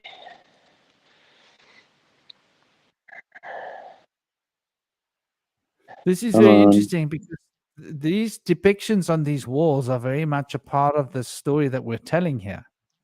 About all these ancient stories, retold versions. Now, what was the name of this basilisk that you went to see and videoed? Oh, this place is here. It's called the Ludum Basilica SV. Just look up Ludmily. Basilica Ludmily. And you'll find this place, like, right next to it. This place on itself is actually the building structures I'm actually talking about. Cool. How many of them there are will blow your mind. And if one of them are this huge and so beautiful on the inside, and you telling me, okay, it took a bunch of sophisticated people quite a long time to build one of them. And I think just in Ghana itself I think it's between 37 and 40 in Ghana alone. Just Ghana. Never mind the ones that I've counted in Prague, Germany. I'm basically going to compile it all together and show you just how scary it is in contrast. Because if this is what they look like on the inside, imagine how long it's been taking to, like, deface most of it. Anyways, I'm going to see if I can quickly look inside. Hopefully, there's more dots now. This is nice. I like it. Anyway, I'm going to put my mic off. I like the way that is representing the cross when you look at it from the top. And you can see the three aspects being reflected in the way that building has been built. And you can see, like, when you're looking at it from the front there, you got the two pillars. And it's sort of reflecting in building architecture what we're talking about here. The path of the astral and the path of the etheric, the path of the guru and the teacher, or the path of the guide. And so the guide and the teacher are two different things. If you think about it, the teacher is like, I think of Moses as being the teacher archetype, the lawgiver and the giving of the knowledge and the law. And then I think of when I think of Emmanuel and the Isaiah mystery, as I like to call it, because it seems like this is a reincarnation of the same being. It seems like Isaiah came back with more vigor than he had had in his own incarnation, although Isaiah has quite an interesting story as well. And so we look at these sort of manifestations, and there we go from the top, we can see the cross on the top of the roof, right? And when we look at that cross, there you have it. You have that who is the servant on the one side, and that who is the teacher on the other side, and the servant is there to guide and to be a nurturing presence. The teacher is there to show the knowledge, but then you have something altogether more profound, which is what the Buddhists keep talking about, this Bodhisattva. And when we think about what a Bodhisattva are, we're thinking about Christos, like one that completely sacrifices their own essence for humanity, but so completely sacrifices their own essence that they become a part of humanity in such a fundamental way that their own egos get transformed into the pure state of perfection, which is something so profoundly abstract if one considers it. I mean, wow, look at these structures, you know. There we have a very beautiful depiction of a pentagram, don't we? And so we're looking at the numbers of mankind, man's powers, the 5 fingers. But what do you think about the story of Isia and Emmanuel, the Christos, being the same being? It was prophesied that Isia would come back again, and that when Isia came back again, he would be the Messiah. And so we look at this story of the Emmanuel's ministry, and then the fact that he goes back to India and he's called Isha, it's like it's fascinating to me when we look at it. Here's a little secret. If you look at this crest over here, and you look all over some of the old streets in Prague, you'll see on the basically the steel caps that they close the plumb lines with and all sorts of stuff like that. They have that same logo on all of them. Well, most of them. Sorry to jump in there. What were you saying there in the chat? Purported reincarnation of ascended masters. I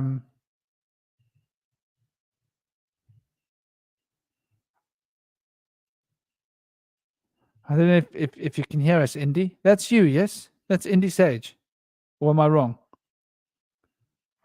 Is that you, Indy Sage?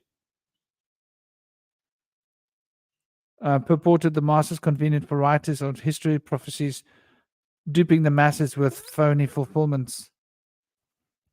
Which is interesting, you know. Oh, it's not Indy. Sorry. Why did I think that was Indy for a moment? Okay, right. Macau. Sorry, Macau Crockett.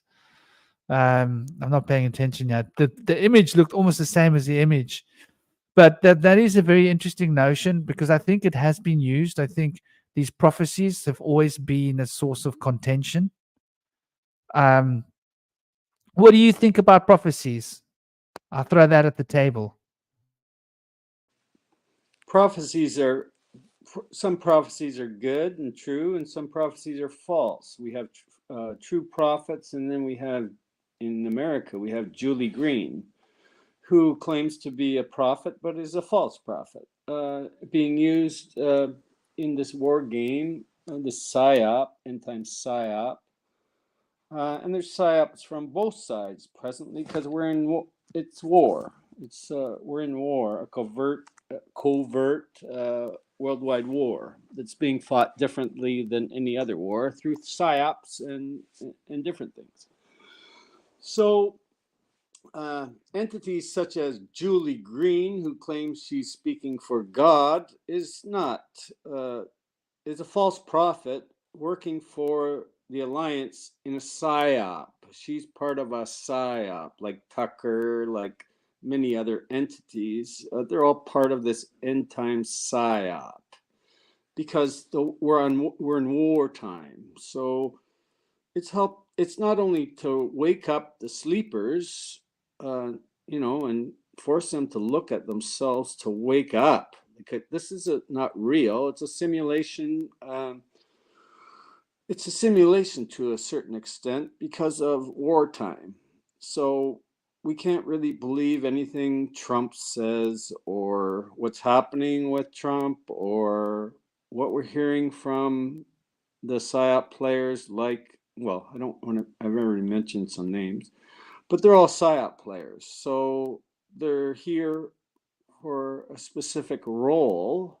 And in this case, it involves deception, which I hate. So I'm tired of this game they're playing, this PSYOP, but it's necessary. I've confronted Pascal, or this guy who claims he's JFK. I found out certain things through talking to people in Australia that have a little more awareness of what's going on. And so I know better what Pascal Najati's doing now. And I don't know all of it, but I know it's just part of a PSYOP. So it could be true, it might not be true, but it's just part of the game. It's sort of like a game. Yeah, I'll leave it at that for now. I think in regards to prophecy, Alejandro Jodorowsky had an interesting take. He's the director of The Holy Mountain and El Topo. And he's really into the tarot. And he talks about how the tarot is essentially a language of the present, and that if you use it to define the future, you're essentially a charlatan. And the thing, what I think about, like in terms of like the future and prophecy, I think the danger is that, you're basically are you really foretelling a future that's going to come, or are you essentially creating a future? Like, so for example, like if I have a prophecy that in 2 weeks the world is going to end and a big fireball is going to crash into the earth and destroy everyone. And in a sense, I think what I get concerned about is on some level, it's like, it's not so much that the fireball is coming to earth, but you saying and prophesizing that the fireball is going to come to earth, therefore manifests that fireball and brings it to earth. And I think you can kind of apply this sort of concept to other things in life. And so I don't know, I guess when it comes to divining the future, I think it's a really dangerous game, because if you predict the wrong future, you're still going to manifest it, if that makes any sense. And that might be a really bad future you might create. Please continue, brother, if you've got more to say. I finished my point. I think that's a fascinating perspective. I mean, to some degree, I think it is rather fundamental, but at the same time, how can I put this way?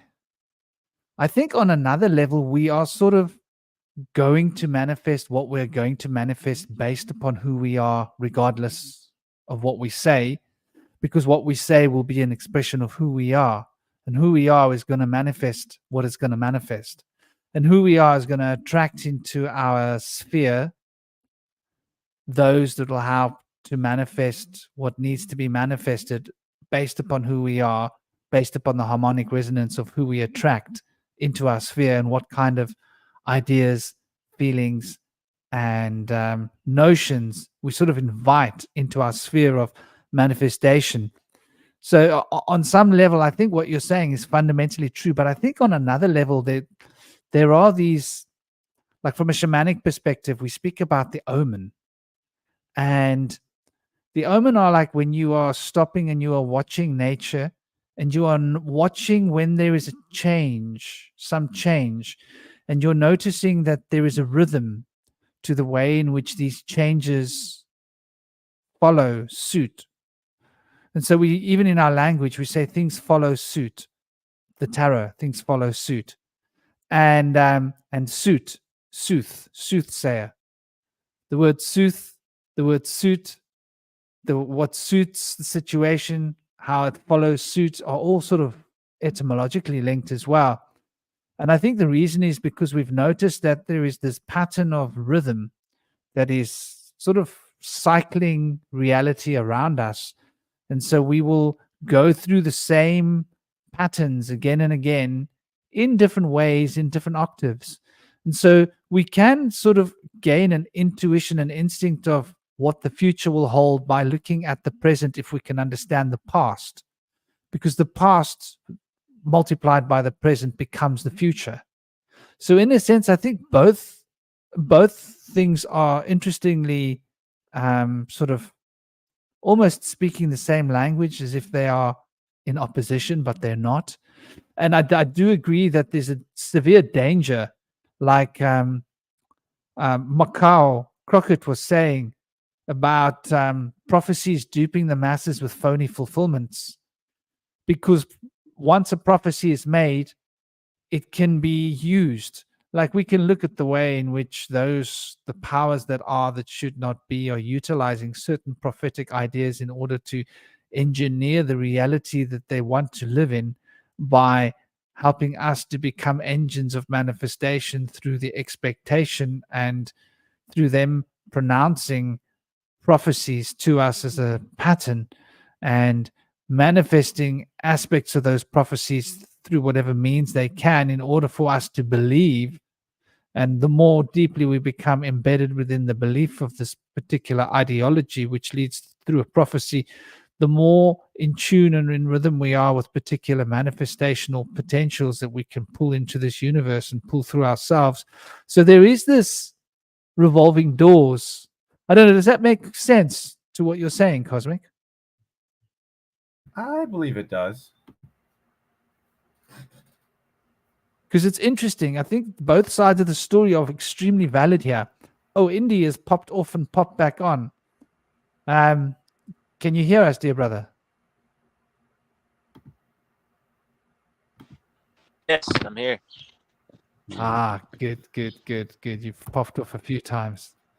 What do you think about this? About what? I don't know if you heard everything that we were saying. Maybe your connection was in or out, or did you manage to catch it all? It's been kind of sketchy. The audio has been a little spotty.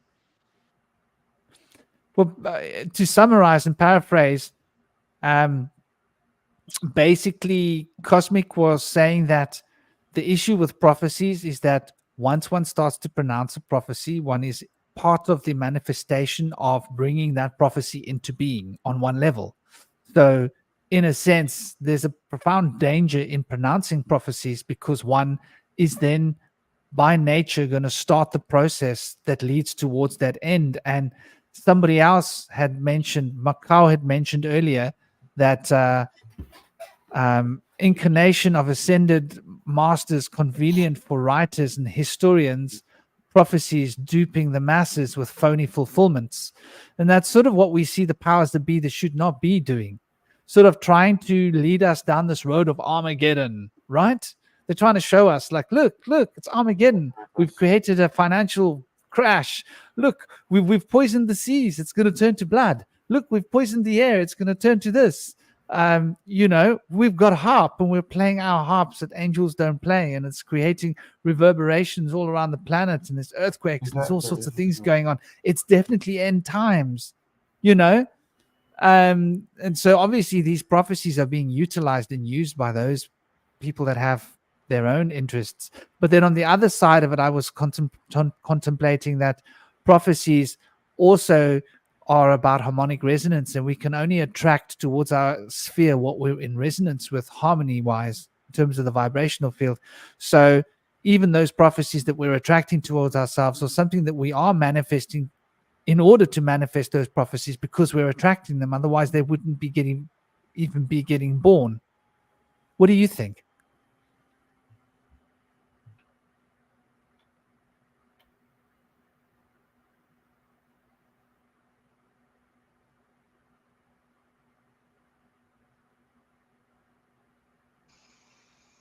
Sorry, there's the cat.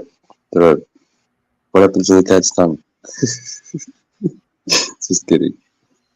What do you guys think? Well, no, maybe I think Indy's thing was going, and I was wondering who was thinking that.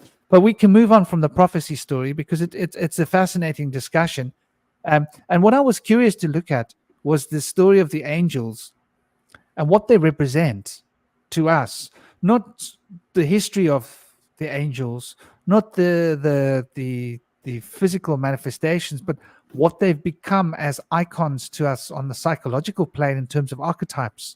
Because we've got the angels and we've got the deities. So if you look at India, you've got the deities. Okay, so you've got Shiva, Brahma, and Vishnu, the Trinity. And the Trinity has got the divine masculine and divine feminine embodied on both elements, which is sort of fundamental to the state of being. And Shiva represents that dematerializing principle, which is leading towards knowledge and understanding liberation. And the Vishnu is keeping the balance and the polarity here by embodying the nurturing quality necessary for the heart to come into engagement. And the Brahma is bringing that impulse that leads us towards total immersion in this sphere of Maya and reality. And so we've got all of these different archetypes being represented as deities.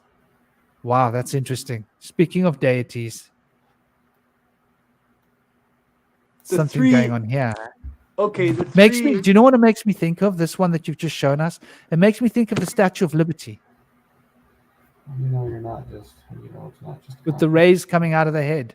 I guess what I'm saying is, how do you know that there isn't I just feel like when you think about this the actual process of how they figured it out, and you look at the practices, isn't that sort of confirmation bias?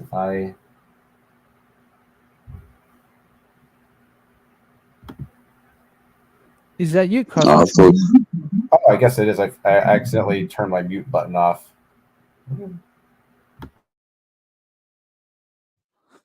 It was sounding interesting what you were saying.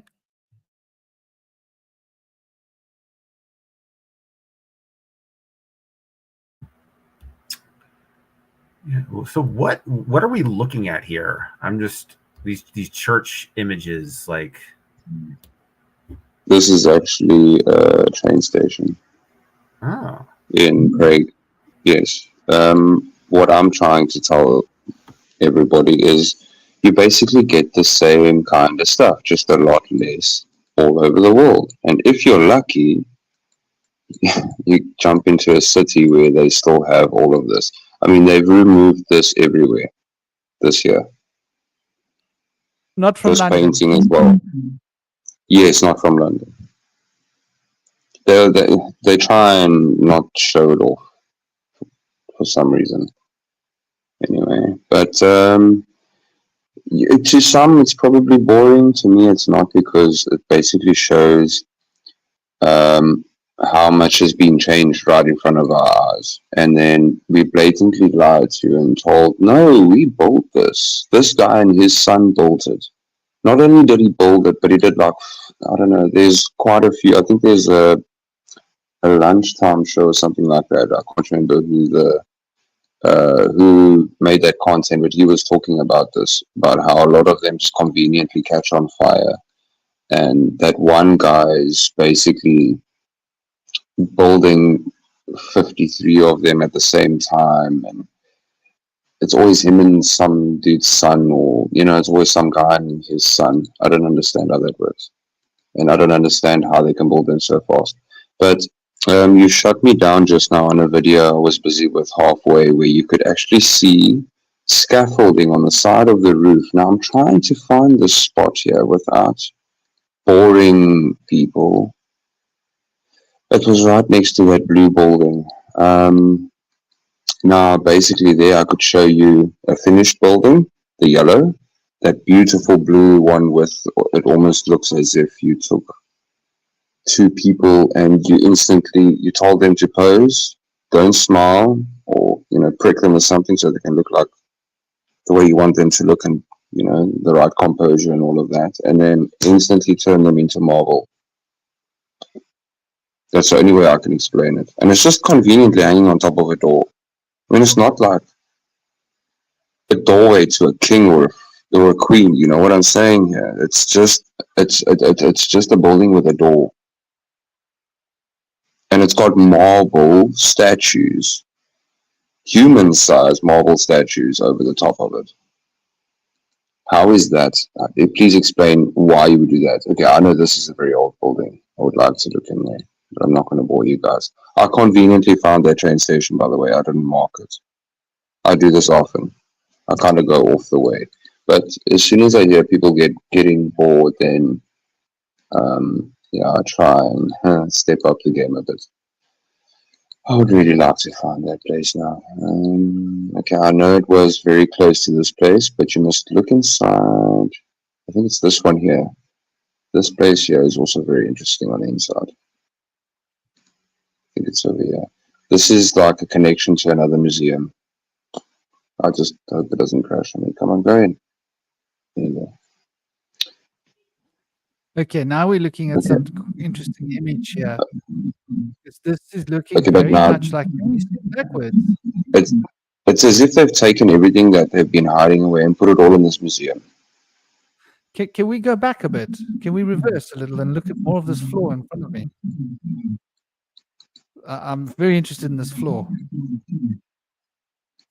It is sacred geometry, obviously.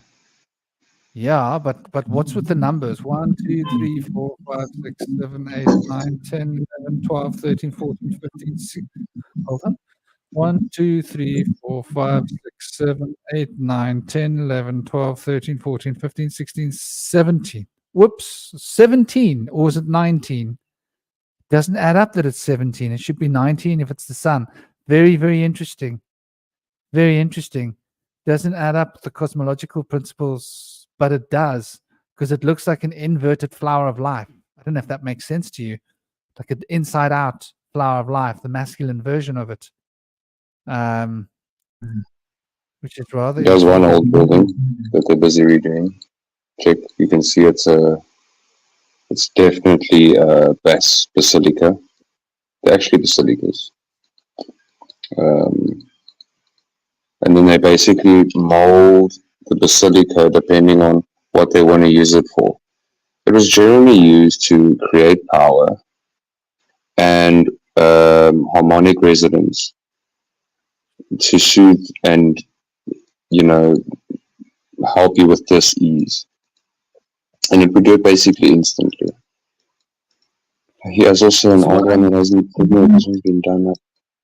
What I'm seeing here as this relates to our conversation is that, what is that sound, that echo that I keep hearing in the background? Is that someone's mic?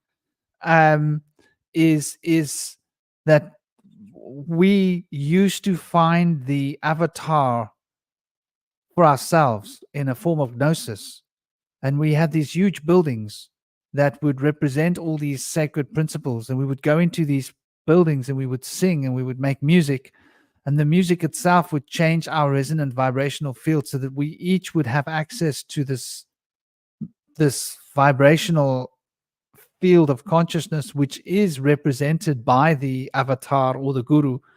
And then at some point they started taking away these buildings, and we had to put that human being in someone else, and then we had to start focusing on that human being disseminating information towards us, and that became the priesthood, cult, class, and religions evolved out of it. But it does seem like there was a time when we were directly and personally engaging with this in such a fashion that we could basically directly experience the divine, and something definitely has changed. And I think these buildings say a lot about our previous epoch. I'll find another one. State of consciousness that we were in, and they do seem to reflect. What planet? What map is that? Is that a map up there? What are we looking at in front of us? That big? No, each one of these. Okay, this over here is a scene. It's basically a scene of a story. So the orchestra plays music while you're looking at a picture, and then you can basically, it helps you think of it within your mind while you're listening to the music. So the music tells you the story while you're taking it in, basically, with harmonics and proper clarity. Not like us.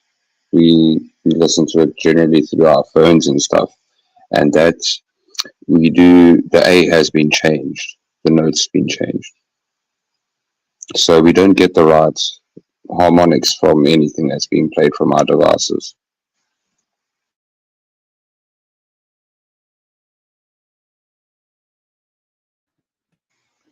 Wow. Basically, over here, So much. okay, I would love to know how long it would take you to. You see, that's a person.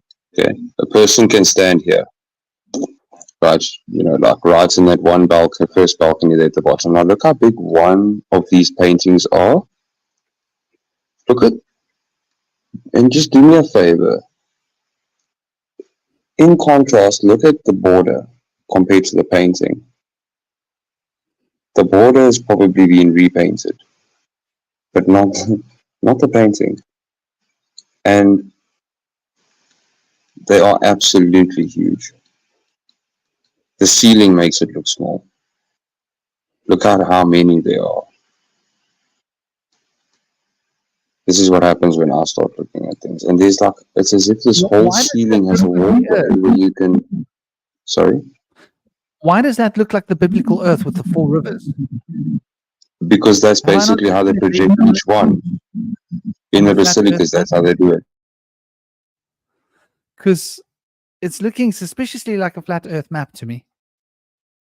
One that, to me, you know what this replicates to me? This is, okay, well, let's put it as in the contrast of educational purposes. The lamp itself is Rupus Nigra, and those are the 4 oceans splitting off within Rupus Nigra in the middle. This is why I keep repeating myself so that people get the message that some kind of divine form comes and pops up and helps us reset the amount of evil to a correctable balance. If not, it's whatever it may be. Who knows? Complete wipeout, complete memory loss, whatever. Who knows? I'm not sure. But that basically ties in all of my information together. Why all of the basilicas basically look the same. They're either trying to show you how magnetism can be amplified or sound with magnetism. And basically, people just look. They don't see what's in front of them. Like somebody else would just walk in here and just be like, oh, wow, that's awesome. I would walk in here and I'd probably be staring at the ceiling more than worrying about the show, but I'm sure the music in here is amazing. You can even walk in the ceiling over here to see what people are doing. These little vents over here, you can walk all the way around it. I mean, this crest over here is probably the size of a car. Yes, okay, that's the size of a car. I mean, that's a dude standing there. If he was sitting in a car, he can maybe make 2 of these the size of a car. So it's almost that, just that crest here. That one is as big as a car. Now look at the paintings. The human size, okay, that almost looks like 7-foot carvings. I'm not going to say anything is deeper than that because otherwise people would think I'm pretty crazy. But yeah, those are carvings, and this is just on a ceiling. It's not the only one. Now, as you saw inside of all of the other, what do you call it, the museums that I've been showing you over here, all of them have these same figures. Maybe not. Oh, wow, that's massive. Fascinatingly large dome. A man can stand here. If we can get back onto the topic to sorry. Start looking at something that we haven't really touched on, right? The adversary. And I think it's like a necessary thing to touch on, because what you mentioned just now, Pope on Dope, was basically a reset of sorts. And I think when we're looking at that reset of sorts, we're looking at the work of the proverbial adversary, if I can use that term. And it's almost like it's a testing metal. An example would be, how can I put this? Let's say you're making a sword, right? And you want to make sure that the sword is good. You might want to test it. And you might want to test it by having it see how strong it is. Does it break? Does it last? And so the adversary could be that principle of testing us. Why it is that we all have had this archetype that seems to be fundamental in many of these religions, which in India, it's Ravana. Ravana was the king of the Asuras that were wielding the Rakshas. And in the ancient times, there were the Yakshas in Persia, which were basically waging war on the humans, and they had a king. And in the Arabic, it was Al-Shaitan that was the king of the jinn, and the jinn were part of this structure of the adversaries. And in the Christian cosmology, we speak about the archons coming to earth, and the archons taking charge of certain physical domains which they weren't supposed to. And the archons, some of them making an arrangement with Al-Shaitan, the king of the jinn. This was how King Solomon had the temple built. He had a ring that he could command the jinn with. And then we look in other traditions where we see in the Jewish tradition, we see as well, they've got a very particular story about the Nephilim. Now the Nephilim produced the Anakim, the giants, and how they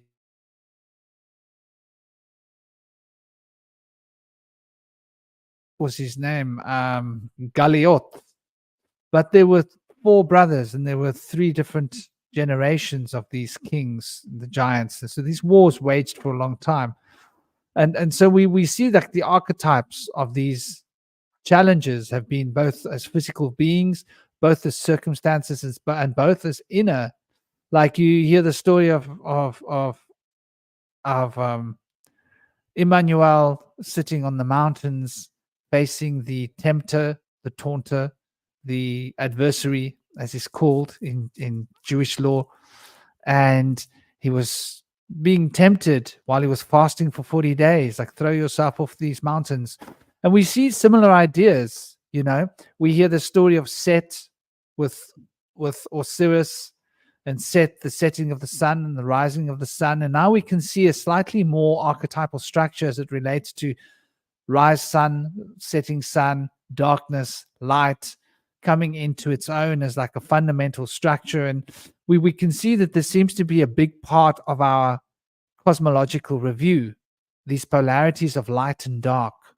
How do you guys think this came into being? Where did these archetypes, do you think, start to take root in our cosmological understanding of the self and spirituality and our path through life?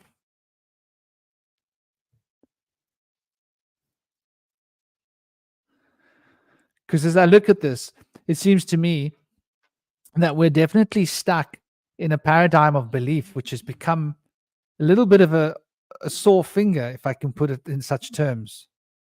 And I see Mexico was pointing out some beautiful things there. I don't know how I missed this.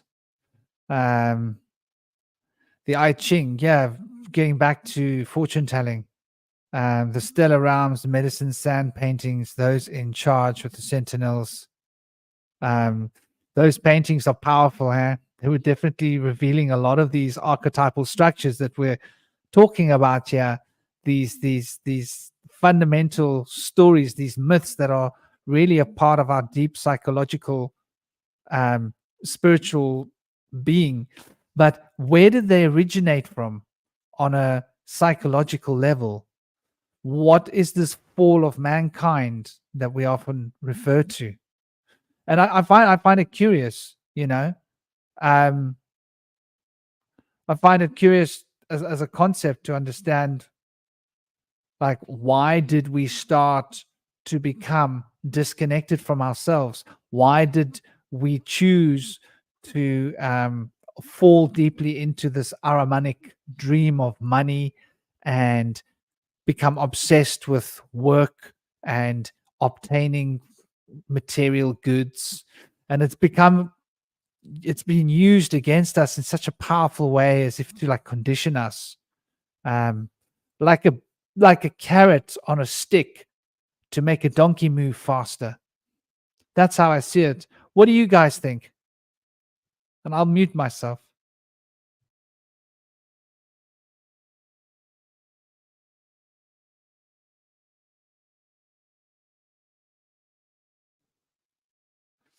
Well, if you guys are still contemplating, I'll take it one notch deeper, and I'll put out there as well, you know, is the adversary real? Okay, my In mic is terms of- unmuted. The adversary was real. The adversary is real, but the adversary is within us as well, in the devil archetype or the tower archetype, or other dark places in the archetype group. So from the emperor and the magician and the fool, we also can be the devil and those negative as well, because they're all archetypes of us, the tarot is. So whatever archetypes show up in our reading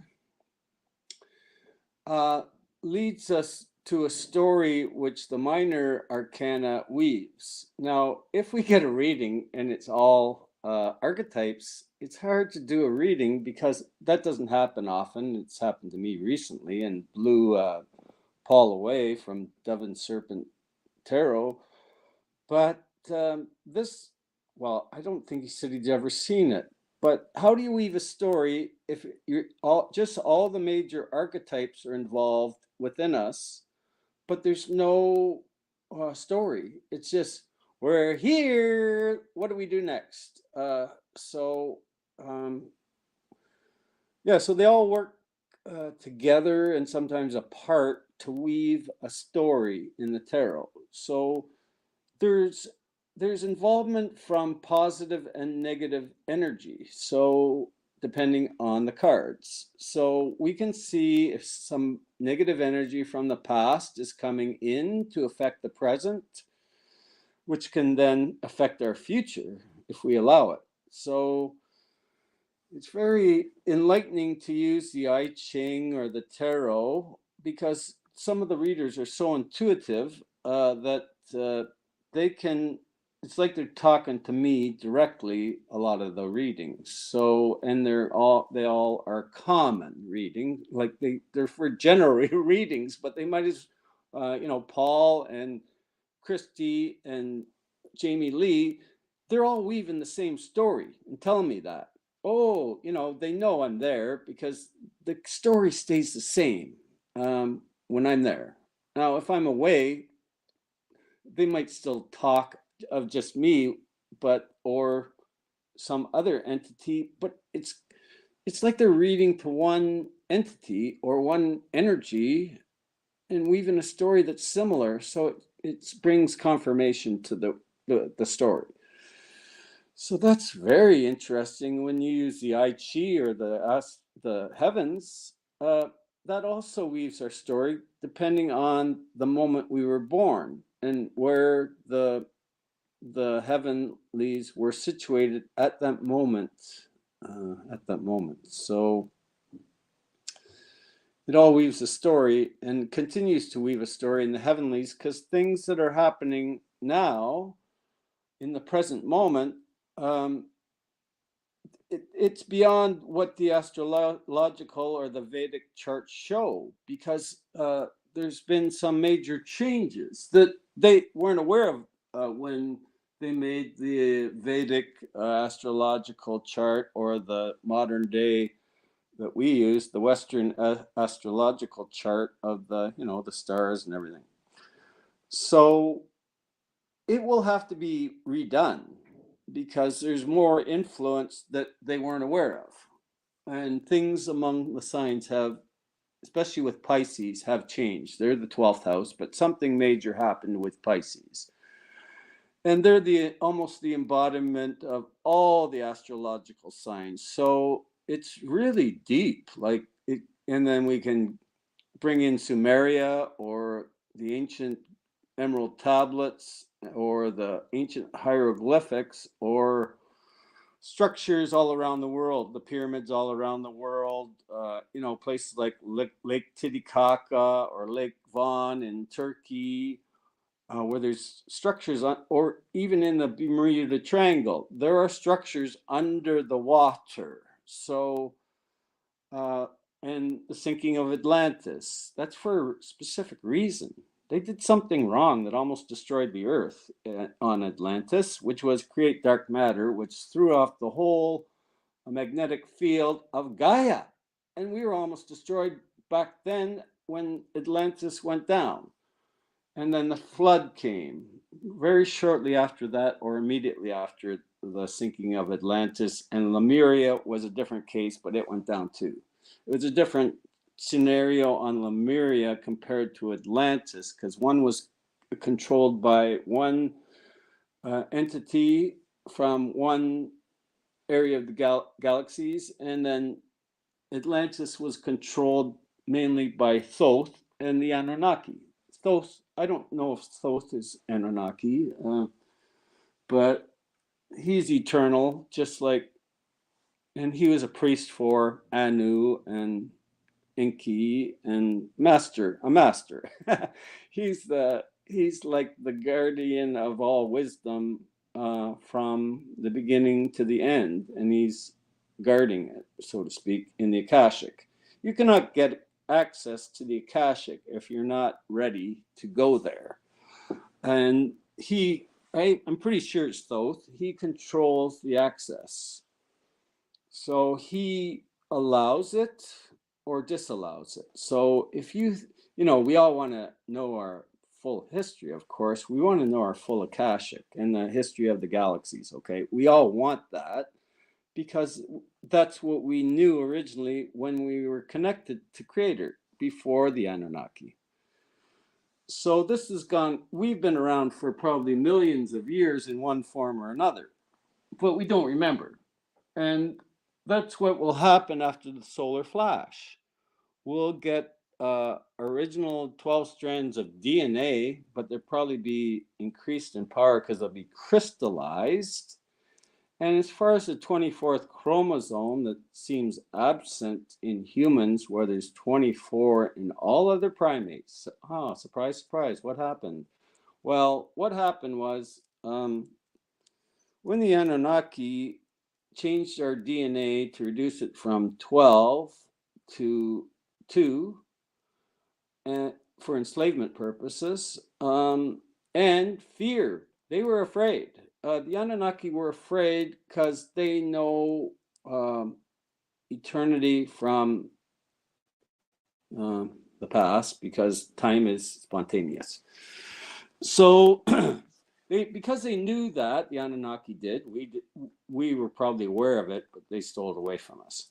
So yeah, so instead of being always connected to Source, Creator, consciously, you know, spiritually, or whatever you might say it, in the eternal part of us, our soul, or whatever we call it, our connection is divine, is eternal. That part is eternal. Our bodies are just vessels that we, like avatars, that we go from one to another death life cycle. So, you know, the reincarnation thing. But that's stopping. That will stop in the new earth, in the golden age of mankind. Probably time will stop because it will be living in God consciousness, all of us, with collective, as a collective, with more devotion, not free will, not my will, Father, but thine will be done. Okay, so that's what's going to happen. It's not going to be my will or your will to go willy-nilly like we've done for hundreds of thousands of years, because we were given free will by, let's just say Yahweh, or a group of evil entities that wanted to change us for their glorification. Okay, glorification. They knew, okay, the Anunnaki and all the other races from ancient history or far future, and they're all around. I've called them for this time. So there are some that have never been around the Milky Way before that are here because they're necessary. Their energy is necessary for this time. So once this happens, where evil is removed or we're saved, whatever, I don't know how it's the future is not set in stone. Okay, so there are still possible scenarios, but it's converging into one timeline. There's presently, as far as I know, two timelines running parallel. So eventually, after the flash and the change, it's like evil disappears, right? Or lower 3D just it's just not there anymore, and it won't affect us. So with the new quantum financial system and everything's coming that's coming in the future, a whole new reality will be built by us, not by with God and Jesus and other ascended masters, Saint Germain, Sasquatch is here, and all these interdimensional beings and our multiverse selves. We got to call them back to our energy, our present, where we are now, who we are now, because all this, we need that power from our other selves that are in other dimensions. We need it here in where we are now, not out there or out there or out there, wherever. We need it all here now for all of us, because for such a time as this, we have to become aware to realize and have realized to see the real lies, which are been all around us, part of our paradigm forever until now.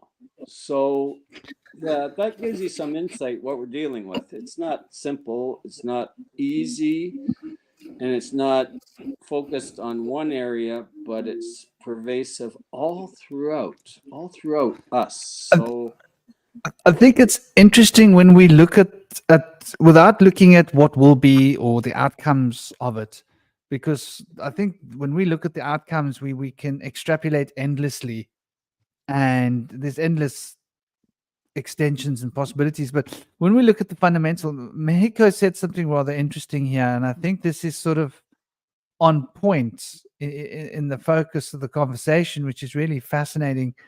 For her, the fall is when we believe that we are separate from the divine. And so if we look at the abstract principle of what that means, when did we start to believe that we were separate from the divine? What instrument is it in us? And I wonder what you think, Indy, if you're with us, about this, because this has really got to do with the revelations of the deep shadow, and probably the Fae will probably have a lot to say about it too. At which point did humanity start to identify with the divine out there as separate from us, with the divine out there as separate, as the light being separate from the darkness? Because is the light really separate from the darkness? And without looking at the idea of, okay, sure, we were created, in the image of the Elohim, the image of the Anakim, the image of the, these beings, just to look at the fundamental structure. Hello, PK, how you doing? Hope you're well. What point is it that humanity started to look outside themselves for the divinity, and why? Pisces. What about Pisces? I suppose that's interesting. The fish is swimming in two different directions, represents life force being sort of in a state of polarity, and the Ouroboros principles coming into being, I would imagine, is what Pisces represents. Though, how did we get to the point that we no longer saw the divinity in all things? Or why is it that we can't see the divinity in all things? Why do we feel we need to be judgmental? And I think that is like close to what Mexico was talking about. You know, the so-called fall is very much Fall. a judgmental idea. But it isn't. It's not a judgmental idea. It's a control idea where This is what we're saying. Yeah. It revolves around the judgment of saying that's evil and this is good. And so we fell, we went bad. That's judgmental. No, we fell because they manipulated us and controlled us so we couldn't remain connected to Creator. They did that purposely. I don't know if anybody from the outside can do that. I think that the spiritual connection that we have... able to. They agreed not to, but they lied. What I mean is one has to be party to it. Sort of like one has to agree, one has to be contracted, one has to sign on the there was no contract. No, to no, it didn't happen that way because they just took the highest level primate and manipulated the DNA and created a brand new being called us, Adam and Eve. But they used an Anunnaki mother. They used a 12-strand DNA to the primate. Tablets, there were numerous adjustments made. According to the oldest tablets, which are the... Of course. I'm not talking about the Akkadian tablets. I'm talking about the cuneiform tablets from the first ones, because the Akkadian tablets came after the Sumer tablets. And the Sumer tablets tell a very interesting story about how a gene was put into us to make us want to worship, specifically. Well, that was part of the manipulation of our DNA. They knew what to take out, what to add, how to control. Yeah. But it's also pointed out in those tablets that when Enki did that, he went against Enlil's orders because he actually put in within that gene, he put in the potential gene towards complete autonomy and freedom of thinking. So he put in a double-edged sword. He specifically broke and was angry when he discovered this later. Right, purposely, Thoth and Enlil did that for an escape for us. Yes, exactly. So we've always had the chance to be liberated. We've always got the opportunity towards salvation. It's never been taken away from us. It's a choice that we make not to embrace it, even though we might be in a difficult situation. And I think this is like what the Avatar comes to show us. And the Rudolf Avatar Steiner, comes to show us that the choice is ours. Like Rudolf Steiner, they come to show us that too. I think he was a guru. Rudolf of Steiner. Course he was. So was Jesus. It was a guru. I think Jesus was more of an avatar. No, he was a guru. He was like a more guru, of a... But he was also, you got to remember this. He was divine. Bodhisattva. From conception. Jesus was divine because, well, I can go deep if you want. The power of God was upon Joseph. The power of God was upon Mary at copulation after marriage. So the divine mother, the divine father, and the power of both of them was with Jesus and Mary Magdalene Joseph and sorry, I got mixed up there, but Joseph and Mary, the divine was with both of them in power, great power. It wasn't the Holy Spirit. It was God, divine mother and father there in all their power at the moment of conception, at the moment of when the first cell turned into two. There was a spark. It's light. That is God. And that happens in creation of all creation. When one atom splits to two, there's kind of like, or four in that area where it goes across. It's equal arm cross. That's what it signifies. The beginning of creation, right there. That's where the first cross was. It was an equal arm cross. And Enki and Thoth put it in some, I think it's in Turkey somewhere. But all these structures were all created by the same guys or the same workers, the same knowledge, same frequency, so to speak. So Thoth and Enki, Anu was there, who are also the three Indian gods. Anu is the one with many faces, and Thoth is in the middle, and Enki's on the right. So I forget their names.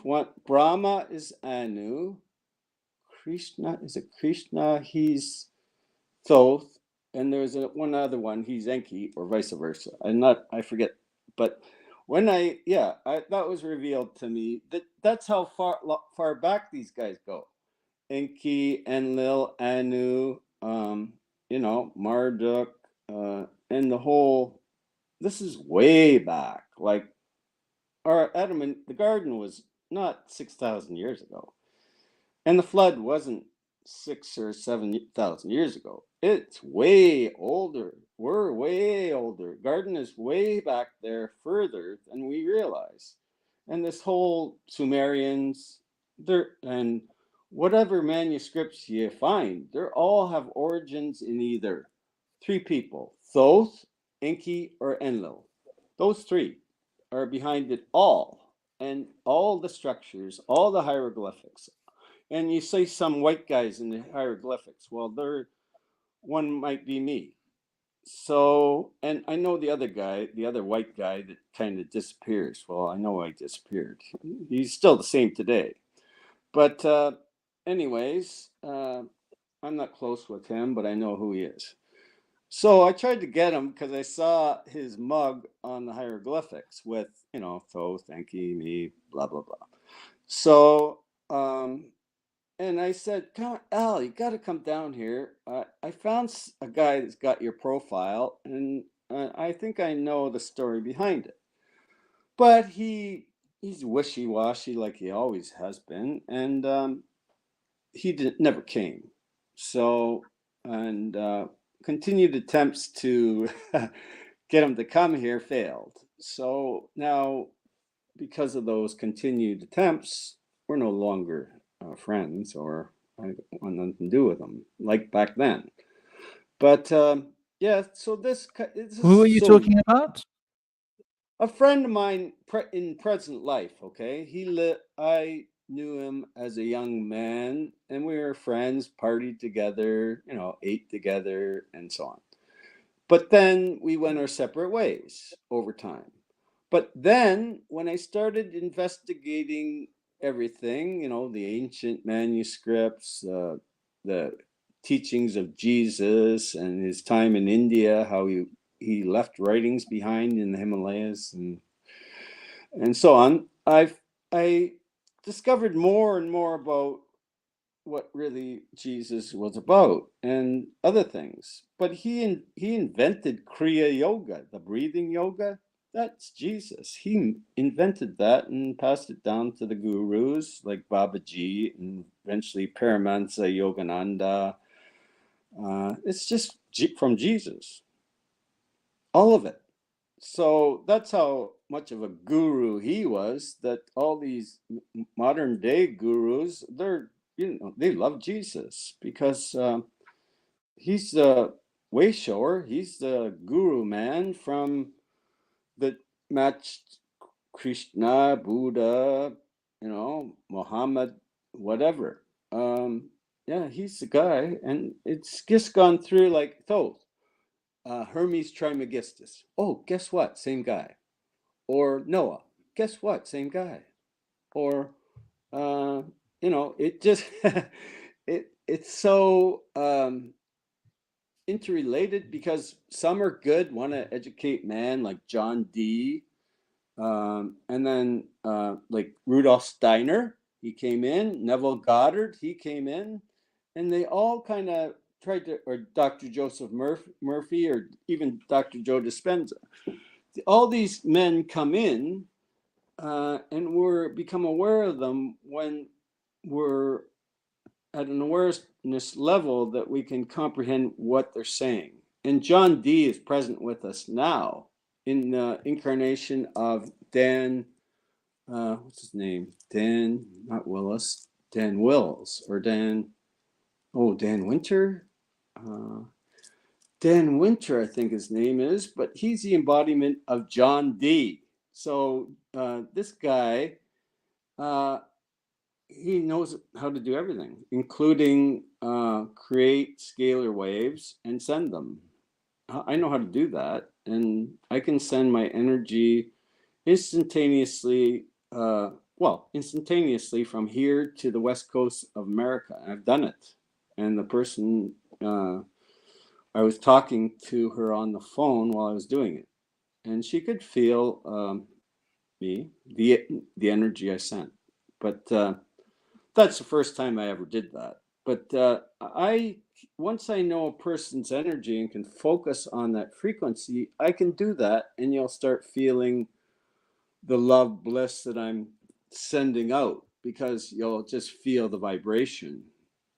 You'll feel the love, peace, joy, energy, because it's pure. It's no pretense or for no reason other than to demonstrate it. But this guy's got it all figured out. And there's new technology here now with Dan Willis and crystals, copper and silver, that generate their own toroidal field, given by the Palladians to Dan. But yeah, we can. It's all free, open source. So we can get the plans. We can manufacture it. We can create our own free energy that's portable. You can just carry this device around, turn it on. I don't know how you turn it on, but I've seen the thing work, and it creates a toroidal, like a plasma toroidal field or something around it. And yeah, so that's available now. And all this other stuff is all coming out. And so that we'll know the history behind it all. It's all interrelated, from Da Vinci to modern day Robert Edward Grant.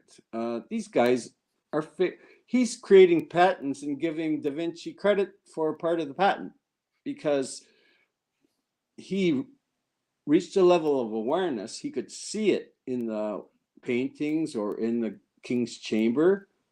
And it's a progression of the equinox with all the astrological signs around the King's Chamber, the Alpha Omega right on the sarcophagus, which he spent many nights in the King's Chamber with permission. You can rent the Great Pyramid. He does that, and he's a valuable source for the archaeological department in Cairo, because it's hard to say because, but you have to know Robert Edward Grant or be there with him when this occurs. So yeah, so it's so interrelated, but unless it all comes together eventually, like Can I ask that we don't talk about specific people and specific historical events too much, because we've covered all of this in other roundtable discussions, and we're trying to keep this on the notions of the shadow self and the specifics of the actual principles of these.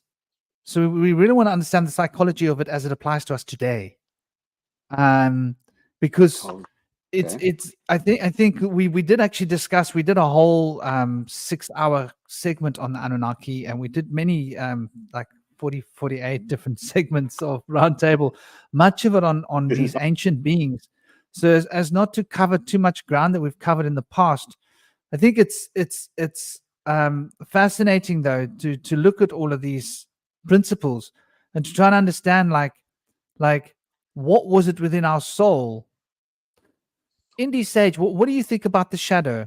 When did the shadow separate from us? What do you think was the harbinger and the cause of the separation of the shadow that actually caused us to separate from ourselves like this? Because I find that this is really fundamental to understanding all of these principles, because I think there's something more to be understood about the nature of these archetypes. from a shamanic perspective, are you with us, Indy, by the way? I hope you're okay. I hope your mic is working. Nature of the archetypes. Okay. I think there's something to be understood and realized in looking at this chain of life that's running through us and connecting us to our deeper, most divine aspects, and how it is that we can express these different good or evil, and I use those terms loosely, aspects of our own souls, because essentially, I mean, we all are an expression of the divinity. And even like whatever's happened in the past, I think evolution and spiritual evolution have kicked in to bring us to where we are, to where we're going. And so we've sort of embraced a lot of like new depths. Indy brother, are you back with us? I see you keep popping off. Yes, we got some clouds rolling in, so my audio might be a little spotty. Your audio is Can you hear me at 100%. I was asking you Good. just now from the shadow worker perspective, when do you think, or what do you think is the cause of the shadow separating from us? There must have been some kind of starting point. What do you think to cause this location between good When and the evil within our souls? separates from us, Yeah, why I is feel it like happening? it's from socialization, through shaming of people that show their emotions, men showing their sadness, women showing their anger. That shuts off one half of the brain, respectively, for each. So when men don't show sadness and are not allowed to cry, it will shut off their right brain and they won't be able to have intuition at the hand. Women aren't allowed to show anger, it will shut off their left brain and they won't be able to use their full faculties of reasoning as well. That's the beginning. Whoops, he fell off. That's a cloud cover coming. That's a really beautiful analogy. And I think like he's really touching on something quite special here. It's really got a lot to do with where we're at. Oh, you're back, brother. Please continue.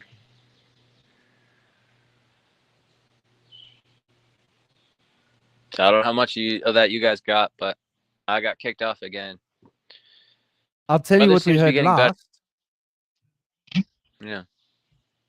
The last thing we heard you saying was about how the socialization was the issue and the way that women aren't able to express their masculine emotions, and men are not able to tune and express those feminine weaknesses, which we consider weaknesses, but the pliability of emotion is at the heart of the problem. And then you crashed. Yeah. So that's how it goes. It's either from your family or your peers will be harassing you and ostracizing you for showing emotions. And then when we choose to shut them off, that's when the shadow begins. That side of our authentic self is then suppressed up until the point after the dark night of the soul when we be able to reintegrate with our lost shadow. So what See, emotions are obviously the advent of writing's got a lot to do with this, because to write something down is to decide what's right and what's wrong, to write it down. Yeah, to decide what's true is to write it down. And so the whole idea of teaching is an abuse of the guru principle, is it not?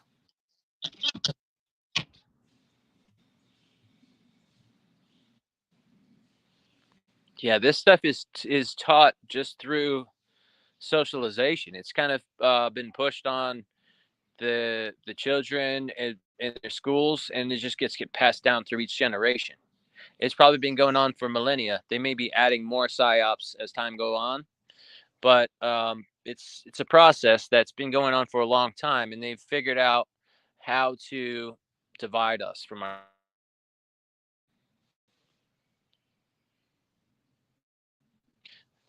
ourselves and one another. And it's sad that that happens, but luckily we're able to retrieve our shadow now and then regain that lost authenticity. And with that comes greater faculties of reasoning and intuition, which work better together. That is so true. You know, the authenticity.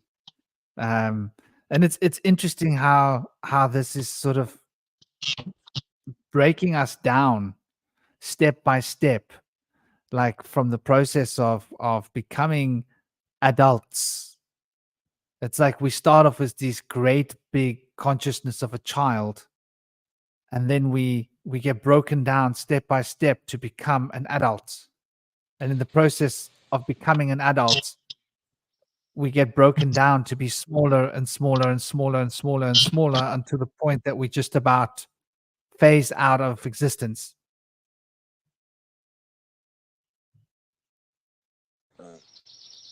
His work. You're Don't back, kick me out. Indy. Let me hear what they're saying. All right, I'm here, but until the clouds clear, I might not be able to stay in too long. Keep going in and out. So this authenticity that we've lost seems to be a real issue. And you've mentioned a couple of times as well, Kevin, about the psyopses from the past.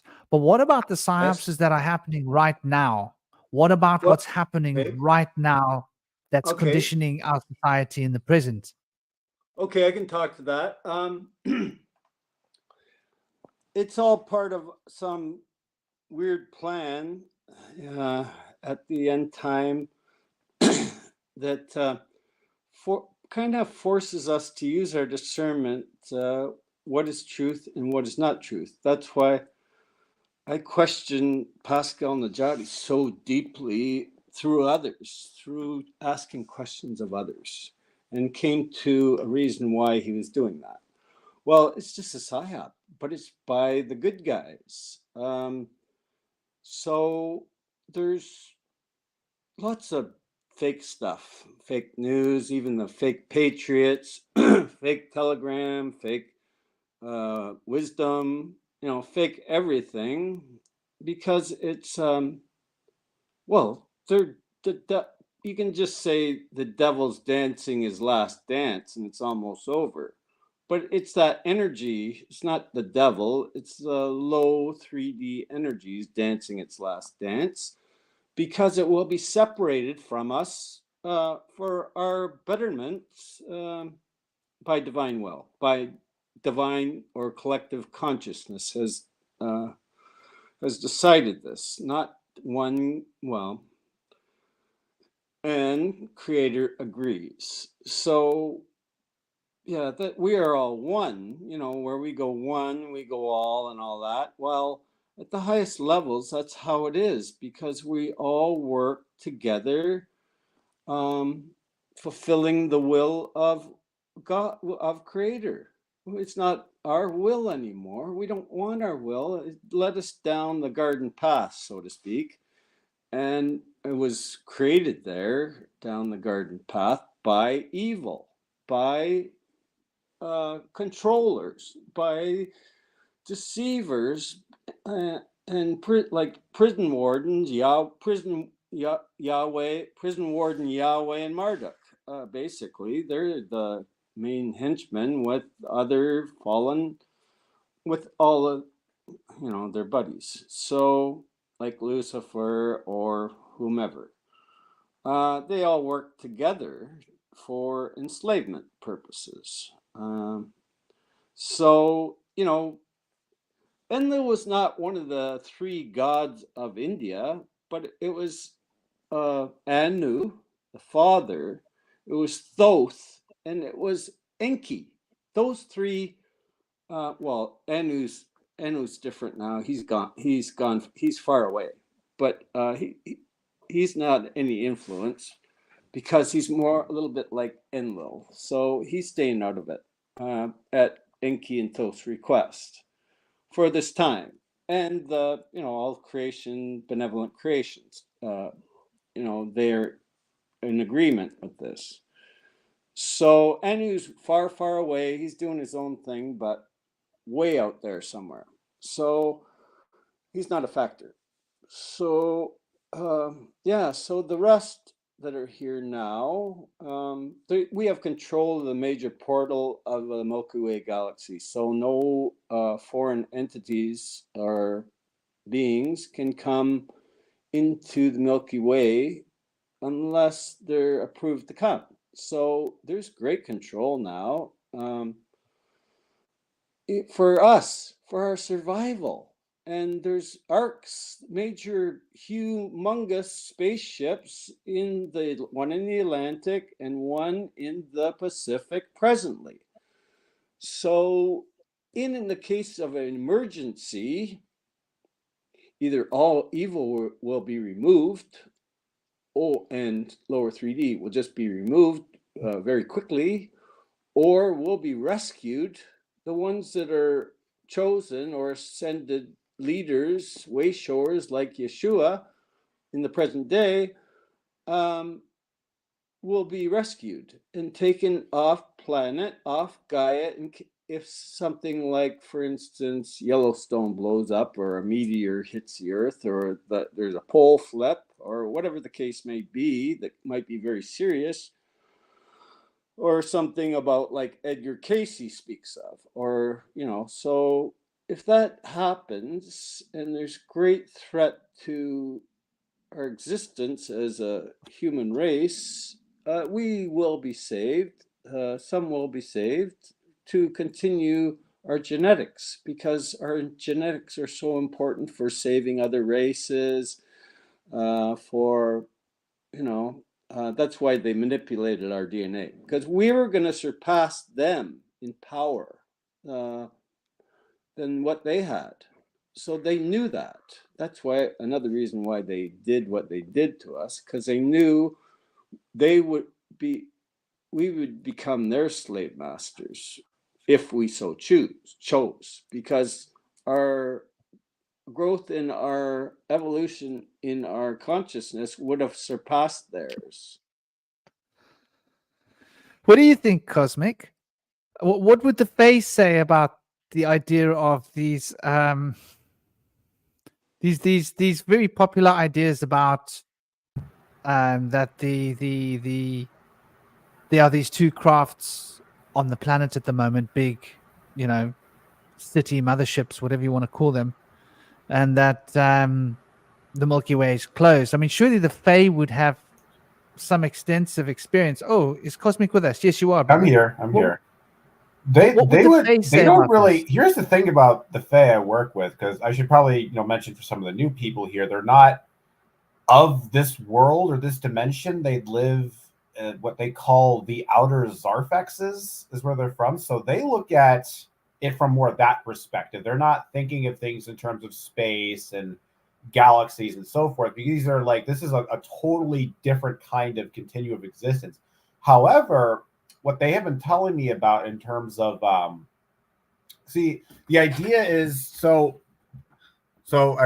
Kevin here, who you talk a lot about higher dimensions and stuff, and that's pretty, and how to achieve higher dimensional perception and consciousness, and that's pretty much what my whole practice is about. I'm really figuring out an entire extra dimensional epistemology, is sort of using these units of sort of hyperdimensional measurement, which I call Zerfaxes and Zarfexes. Now, so the idea is a Zerfax is think of it like a three-dimensional, no, it's a fourth dimensional bubble of experience. So I'm experiencing, I'm in my own Zerfax, my own fourth dimensional. You guys are in your own fourth dimensional Zerfax bubbles, but they're part of a larger system called a Zarfex, and we all exist in that same Zarfex. Now, and so basically, what a Zarfex is, it's thought of as it's a collection of sort of infinite parallel universes that converge at the center at a kind of singularity.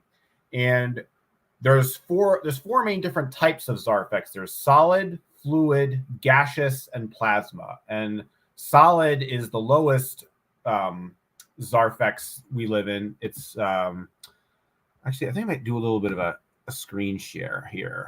So I actually have some diagrams that a diagram I want to kind of go over here real quickly. Throw it on the board, brother. Yeah, I'm going to do that.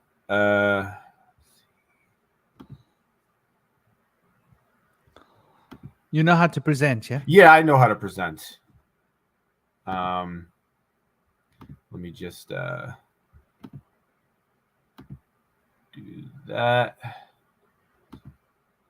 So, okay. All right. So here's the way. So in terms of Zarfexes, we live in what's known as so every Zarfex has a sort of a higher dimensional membrane around it. We have our Zarfex has a black membrane, which sort of occludes seeing outside of Zarfexes that are near or around us. And the Fae I work with, they're from what's known as a fluid Zarfex. And these are higher level Zarfexes where you can kind of like easily walk from one Zarfex to another. But here we have these big sort of gaps in between each Zarfex, because the idea is if solid Zarfexes collide with each other, that's you don't want that to happen. That's a terrible thing. The point I'm trying to make, though, is that in understanding the Zarfex is that sort of like what the Fae are trying to do is we're trying to open the connection between the solid Zarfexes and the fluid Zarfex.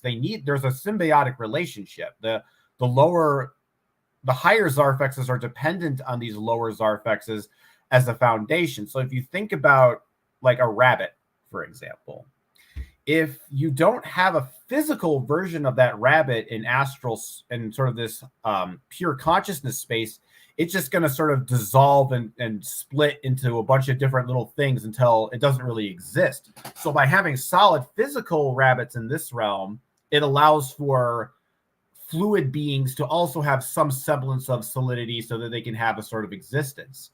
And what's really is going on right now is there needs to be an open connection, because if the solid Zarfexes become completely disconnected from the upper Zarfexes, that causes problems in the upper Zarfexes as well. So this is kind of like, these lower worlds that we live in, this is sort of like the machinery that the higher spirits need to maintain in order to keep the higher dimensional structure going. Sort of like the machine or the engine in the car. It has to be taken care of. It has to be maintained. And that's why certain beings like incarnate into this world, because if these lower worlds aren't maintained, basically the idea is the upper worlds are just kind of fall into an abyss. So, and when it comes to systems of control and belief systems, so we think about the Zarfex as like a sphere, and these belief systems are almost kind of like these weird calluses on that sphere that occlude the outer Zarfexes. So if you think about like sort of like any kind of religion, for example, like you have this God and he is the creator of the universe and he is ultimate reality. And what that does in regards to the universal mind is it limits the possibility that there is something beyond that deity, something that is beyond that particular plane of existence. So it's I'm coming at this from an extra dimensional perspective, not so much a lower ground kind of terrestrial star and galaxy perspective. But I mean, I would say that a lot of the themes you guys are talking about still seem to be relevant in the context that I'm working with, if that makes any sense. Well, this is why I asked you, because there's different worldviews. And I tend to think of like the nature of reality as being more,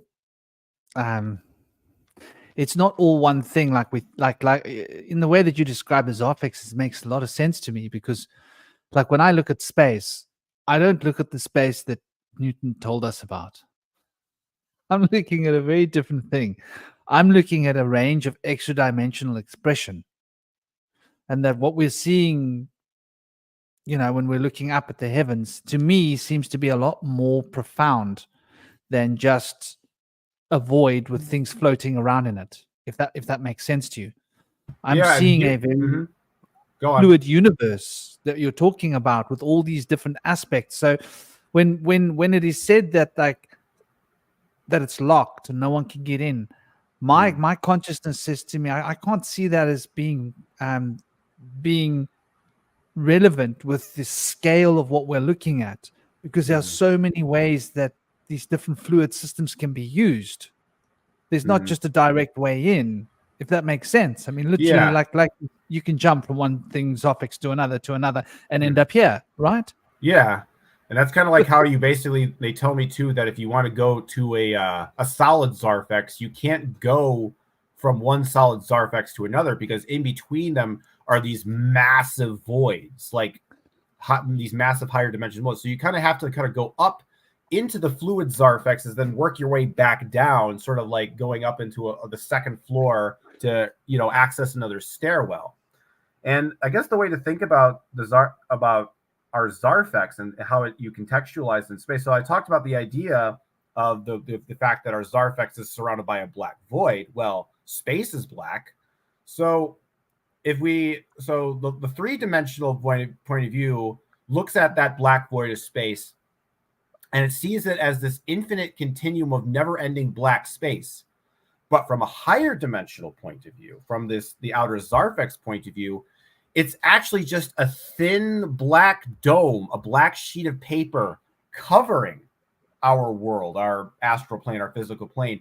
And then beyond that is a whole continuum of other realms, of all kinds of other different stuff that many people don't really even know about. And I'm just kind of like pointing this out, like, hey, there's this other world. Other continuum of existence. We should check this out, man. It's like looking at a book and you're looking at one page, and you all you have to do is turn the page.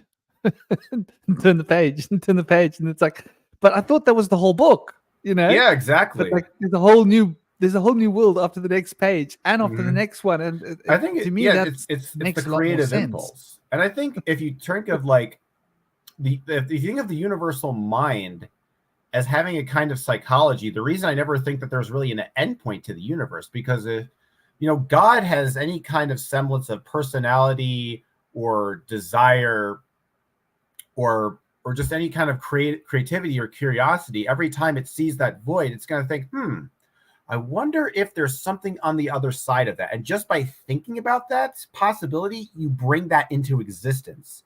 And if you kind of just take that idea and just extrapolate that, and you just keep going with that, it's the idea that the actual universe has some kind of like, edge doesn't even really make sense anymore. There's like this way that the Fae basically kind of made me think about the world is like, never assume anything is ultimate reality. I'm not saying there is no ultimate reality, but never assume something is ultimate reality. There's always some secret beyond what you're seeing. There's always something else that is outside of your imagination that you haven't explored yet. And by keeping that openness, there's something very spiritually liberating about that, where you really don't feel like it's almost like you see outside of samsara, or at least this sort of whirlpool of causality. And it's like you kind of fly out and you're like, oh, there's all these other whirlpools out there. And it's what else? I had some other thought I was going to say in regards to this, but keep losing my train of thought. And I have a question. Yeah. Is there different spheres? Because like in the Druidic worldview, they thought of there being like a higher plane and a lower plane, and then the middle plane. People that carry transgressions get stuck in a lower plane. People that are able to gain self-mastery and have compassion or have access to a higher plane. Some people may have access to both.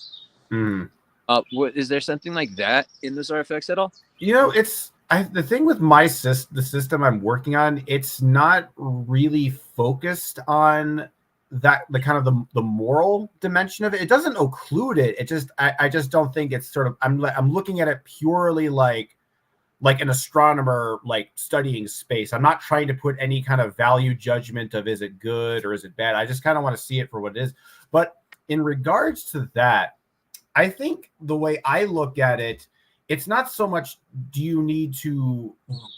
we need to go to a higher plane. It's just that I think that in terms of these different allocations of like different types of Zarfex, solid, fluid, gaseous, or whatever, we all have different temperaments and we all have different specialties. I think of it more like an animal returning to its natural habitat. Now, like in a way, I think of it not so much like we're, that we're like groundhogs and we need to become birds and fly in the air. It's more like we're polar bears in the jungle and we need to return to the Arctic, or we're gorillas in the Arctic that need to return to the jungle. It's more like people have a certain spiritual like biome that is orthogonal and harmonic to the nature of their soul. Like that's kind of like the thing with the Fae thing, is because it's like that's what I aspire to, because like that's where I feel like I'm in best service to the universe, that where I can best help, best allocate, and best be myself. Because if you think about it, there are certain beings that sort of, they need to take care of these lower realms. Somebody, it's not a pleasant job, but somebody has to do it. That's the kind of the way I look at it. And I think that there's people in this physical world that, there's certain people like, you go into physical, in physical reality, like, oh man, I'm having a really difficult time. It's all this crazy stuff. But there's some people, they just thrive in this world. They take things on by the storm. They really just go at it. There's certain people who are like, this world, this physical reality, this is their home. This is where they're special. This is where they're meant to be, in the same way,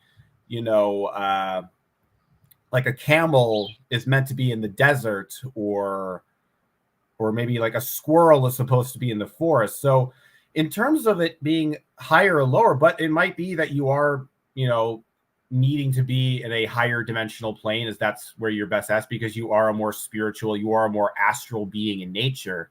So I guess I think of it in terms of that, instead of just like, oh, we all need to become higher dimensional beings, because it's like, somebody has to take care of the lower dimensions, because if the lower dimensions aren't taken care of, then the higher dimensions will suffer too. So in a sense, spiritually speaking, it's like there needs to be beings in all the realms in order to take care of it. And our objective is to find sort of where we individually fit best. I think that I might be able to find the bridge, because what Indy was talking about, the Druidic cosmology is basically the same cosmology as the shamanic cosmology. As far as I'm concerned, the Druids were shaman. That's what it seems like to me, fully embedded in nature. And so if we take the context of good and bad out of it, because our human brains have like turned everything into good and evil. And India, I hope you can hear me.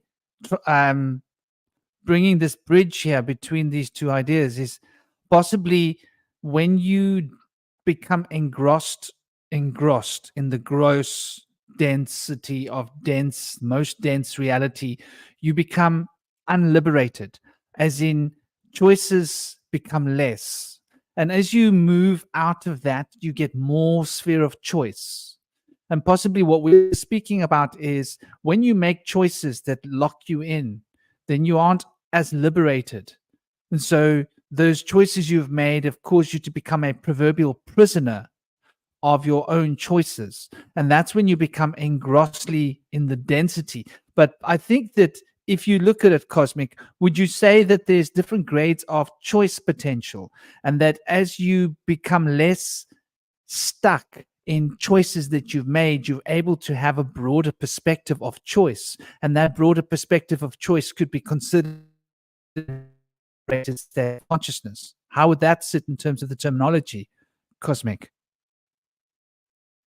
Sorry, could you repeat that? I had to answer a phone call briefly. No, absolutely. What Indy was saying about the lower world, the underworld, being trapped in this underworld dynamic, or moving into the astral, the higher state of consciousness where we're able to experience a more loving, pure, free. I see it as degrees of liberation. In this lower gross dimensional phase of density, we've got less choices.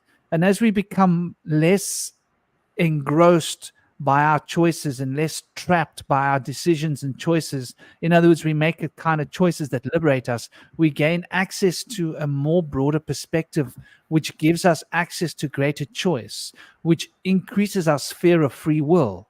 And possibly what we looked at with those affixes is being embedded in a place where you've got less free will and being moved to a point where you've got more free will, as in, and by more free will, I mean a greater range of potential change that you can manifest through your will because you've got a greater sphere of activity.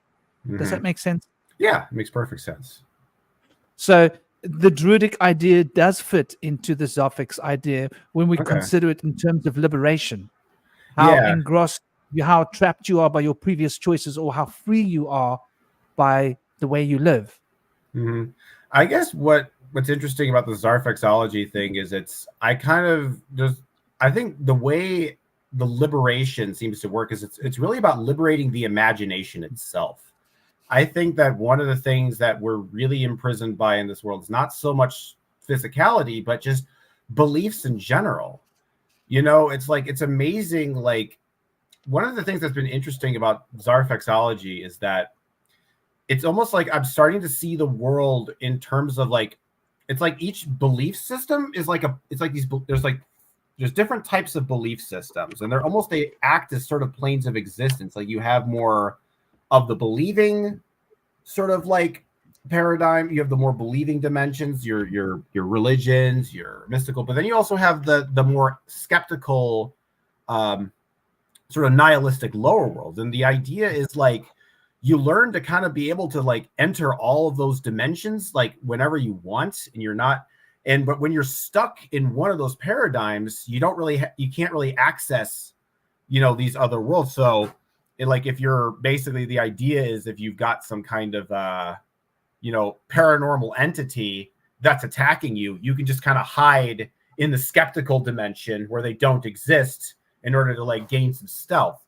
But I guess when it comes to the whole, I guess I should probably talk about the whole concept of, so there's Zarfexes and there's Zerfaxes, and I know this is confusing as hell. I'm not, I know that my system is not just with the weird words, but the idea that when I talked about that black membrane before, and the problem is it's like that.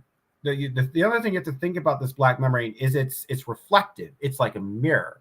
So when you look into that, you see whatever your belief system is ultimate reality. If you're a Christian, you're going to see that is Yahweh. That's Jehovah. And there's nothing beyond Yahweh and Jehovah. If you're an atheist, it's just physical space. There's nothing beyond physical space, nothing beyond this.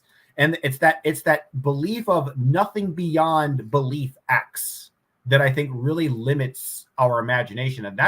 And my practice and what the Fae have been teaching me is how to get beyond that.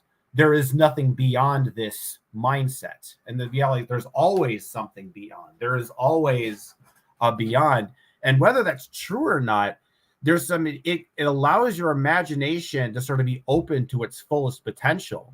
And, I think this might actually kind of open up the idea of free will in a lot of ways, because obviously I believe in some form of free will, but I definitely do agree with the concept that there are degrees of free will, and there's sort of people who have more of it and people who have less of it. And I think one of the best ways to really, open up that free will is to have an imagination that's not willing to make stops, that's willing to, look beyond the surface level. It's like that one painting where there's that guy, and he's looking out into, he's got to the edge of a sphere, and there's a bunch of trees, and there's a sun, and he's looking out into this world that's made of gears. And it's like that Gnostic wood carving, but it's something it's always having that. Or if you think of Plato's cave, it's always just because you think you've escaped one cave doesn't mean that you're not still in a cave,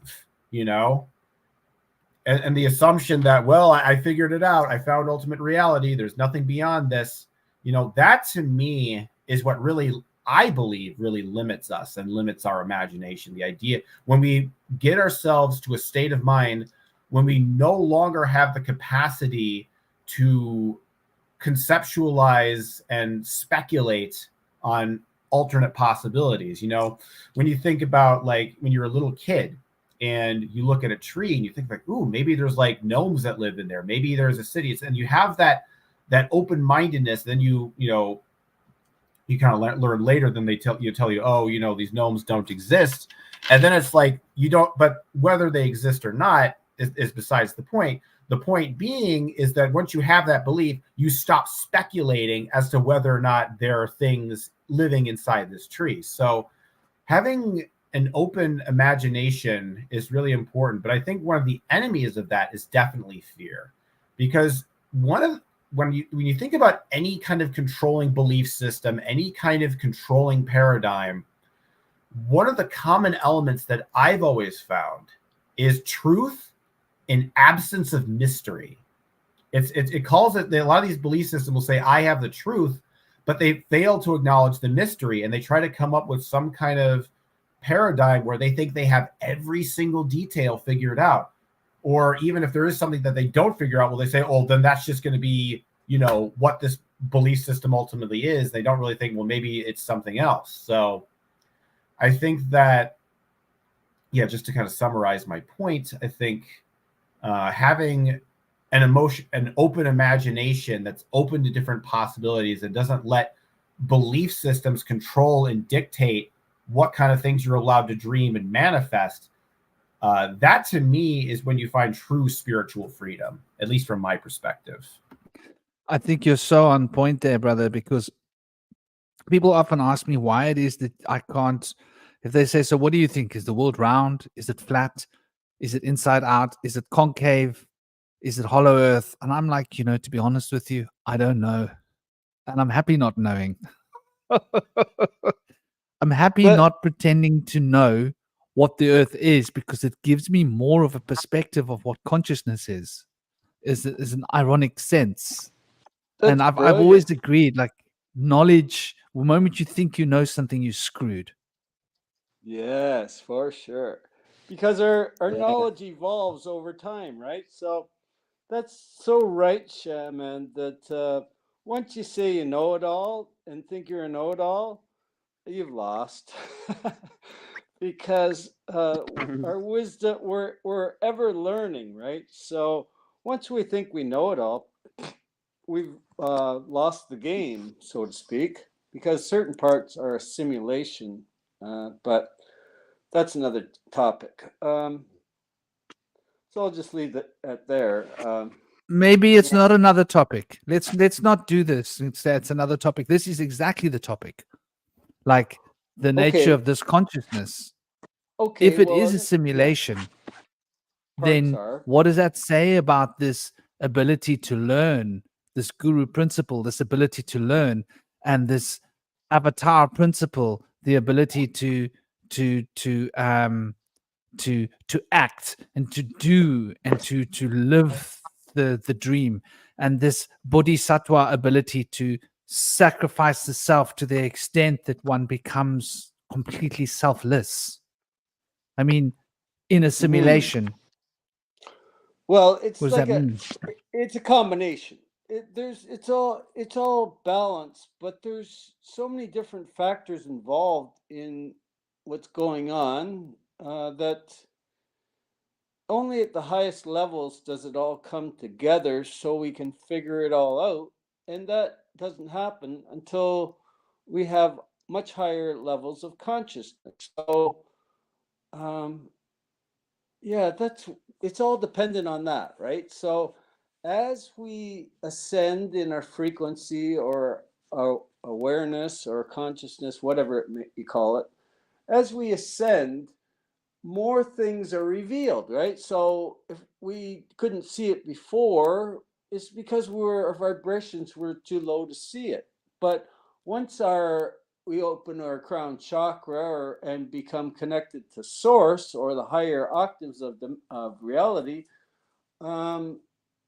we can see more. So we know more because it was all planned from long ago or far in the future. It's hard to say for me right now, but yeah, so that's kind of how it works. It's really hard to fathom it, and and really know everything, and we don't. So we just learn bits by bit and try and put it together, which is happening now. What I was sort of getting at was that what science has sort of discovered. Okay, so there's been Nobel Prizes handed out. I think it was 2022. That basically comes to the conclusion that reality is a non-local event. And basically what this means from a physics perspective, and this is just because of smashing particles in the colliders, they've noticed that this quantum entanglement principle seems to be that these atoms that we seem to be perceiving, and I say seem to be perceiving because we can't count on the fact that they are atoms. They just seem to behave like what we're calling atoms. I think it's a lot more dynamic, and I'll explain what I mean by more dynamic. But what has been noticed is that what seems to be happening here is dependent upon something that seems to be happening elsewhere. And I'll use that word loosely, elsewhere. Now we're talking about cosmics, paradigms of these elsewheres, and one elsewhere and another elsewhere and another elsewhere and another elsewhere. And so all these elsewheres are somehow connected through a quantum entanglement network. And that this quantum entanglement, which I am going to refer to as ether, the ether we could think of as the quantum entanglement field, is basically meaning that, for example, they noticed that particles seem to have these charges, that they can be charged in different ways, positive and negative charges. However, these charges are not determined until we look at the particles. So our consciousness interacting with the particles actually gives the particles emphasis, gives them the impetus to particularly become charged in a particular fashion. And what happened was they did this double slit experiment. This is even older. And they noticed that the double split evidence seemed to be conclusive until they decided to allow a photon through. And then they said, well, let's watch that photon and see what it does. And the moment they watched that photon to see what it does, it wasn't doing it anymore. So they started to realize that the nature of reality is very much based upon perception, which means that these relative ideas of truth and absolute truths, the moment you think you have an absolute truth, the universe will become that prediction. What Cosmic was talking about earlier was how when you make a prediction, you're going to bring it into being. Well, when you predict that reality is one thing, you're actually bringing that reality into being, which makes us question the very nature of this reality we're in. How much of this reality is a complete fluid Zofex that is appearing to be this solid Zofex as we're experiencing it, as Cosmic's terminology would put it, and that these spheres within spheres are all just aspects of our consciousness field expanding into each other and expressing these connections between the different aspects of our archetypal states in our mind, which seem to be based upon three aspects when we look at them fundamentally. And so time seems to move from the past through the present to the future. And we see that there's this principle, a father, a mother, and a child. And we look at cell division, and there has to be the cells becoming two cells, and from that springing out a third cell. And so everything seems to move in these cycles of three. And when we start to notice that these three cycles expand up to become two cycles of three, which is 6. And so these 2 6, which we call the hexagram, which is now looking at the flower of life, which has been given to us from very ancient sources, which holds all of the geometry of time space that we could consider. Even Plato was expressing these very ideas based upon the geometry from the flower of life. We start to notice that this consciousness of 3 becoming 6 finds a fulfillment, almost as if the 3 bounces back again, the 6 bounces back again at the 3, and then it becomes something evolved. It's a 9. So it's like I am the 3 looking at 3, which is 6, because 3 and 3 is 6. And then there's a feedback loop that bounces that back to me, which is 9. And now we're looking at Tesla's 3, 6, 9, and how it seems to be expressing a thing about how the nature of consciousness is actually a self-proclaiming prophecy of being that is being reflected in terms of the physical manifestation of thought and consciousness to become what we seem to think we are in, but it's nothing what it seems. Okay, yeah, so it's a manipulation of geometric patterns. So these different geometrical shapes, from sacred geometry to dodecahedrons and beyond. Depending on the shapes or how they use the shapes of the geometry, can be used for good or evil. So the highest evil knows what geometry to use to create their false matrix or their false, say they want to have their own kingdom of God based on the dark, which they tried to do. But they did that through manipulation of geometry and numbers, because they had the knowledge of how to do it, which we don't have that knowledge right now. But Solomon brought that, and John Dee and others were aware of this stuff, Da Vinci and Francis Bacon and other guys around that time. Even Richard Rudd, his great something grandfather, he was part of it with John Dee and Bacon and those guys. So it's all, and it's always been here, but kind of hidden in secret societies that Rudolf Steiner was familiar with, called the Rosicrucians. Okay, the Rosicrucians. We could spend hours on just the Rosicrucians, but we're not there right now. So now I lost my train of thought, went to Rosicrucianism. I'll drop out for now. Well, that's a very interesting. Just even the word Rosicrucian, when you look at it, it's speaking about the rose being on the cross, and what that actually symbolizes. If you think of the word and the image that comes to mind, and the rose cross is obviously the image, and the rose cross. I mean, there's very many depictions of the rose cross, but the rose cross that I know is the rose cross of 22, which is like a cipher of 22 characters that are in a spiral, and they evolve from 3, and that there are 3 principles that become 7, in as much as A, B, and C can be A, B, C, or A, B, or A, C, or A, B, C. So you always will have the potential of 7 possibles when you look at it. Sorry, you could have A, B, C, or A, B, or AC, or BC, or ABC. So that's 7 possible combinations with 3. And then those 7, if you're going to build an Ouroboros out of those 7, you're going to create a head and a tail out of 1 and 1. And then you're going to have 5 fingers. And those 5 fingers are going to have to be polarized in order to have 10 fingers. And those 10 fingers will have to exist between the 2 poles that have been dictated for the circle, because that would have to circumambulate the 7, the 12. So then the 12 becomes in a natural expression of the 7. And so the 3 becomes the 7, becomes the 12. And so the way in which the 7 and the 12 are connected, that's the mysteries of the 6 and 9.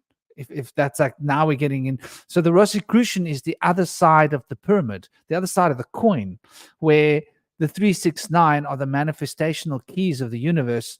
That Rosicrucian symbol, which is the 3, the 7, and the 12, that is speaking more about the consciousness of this reality. So in a sense, that very word to me symbolizes something organic of a rose on something that's fixed, that's so finite, like a cross. But the rose is very much an instrument of growth, and it's changing and it's warping and it's morphing. But the rose is upon the cross, which gives us an idea that the cross of reality that we carry on our backs is being molded and shaped by the impetus of the rose. And so, this fundamental idea of the Rosicrucian cross, when I saw that rose cross, it was like, wow. Because when I drowned when I was a little boy, was that the universe was made out of three things, and that those three things became more things, and that those more things became more things, and they went on and on and on, multiplying into diversities. But when you come right down to it, there's three things. And when I saw that rose cross image, it just spoke to me about this is the structure of the octave shift between the consciousness expanding to be able to create like the original I, and then the reverberated ego, and then the ego reverberating through the persona. And the persona is within the ego, and the ego is within the I. And so they are sort of wrapped up in each other in a back to front story, which gives you the idea of the Merkaba, a spiral that is spinning one way, a spiral that is spinning another way. They're both three-dimensional. It's essentially, we're talking about a toric field's expression and impression of reality, and the notion of consciousness is that where it goes in and where it comes out, that's consciousness. That's that non-local event that scientists are talking about that isn't here but is elsewhere.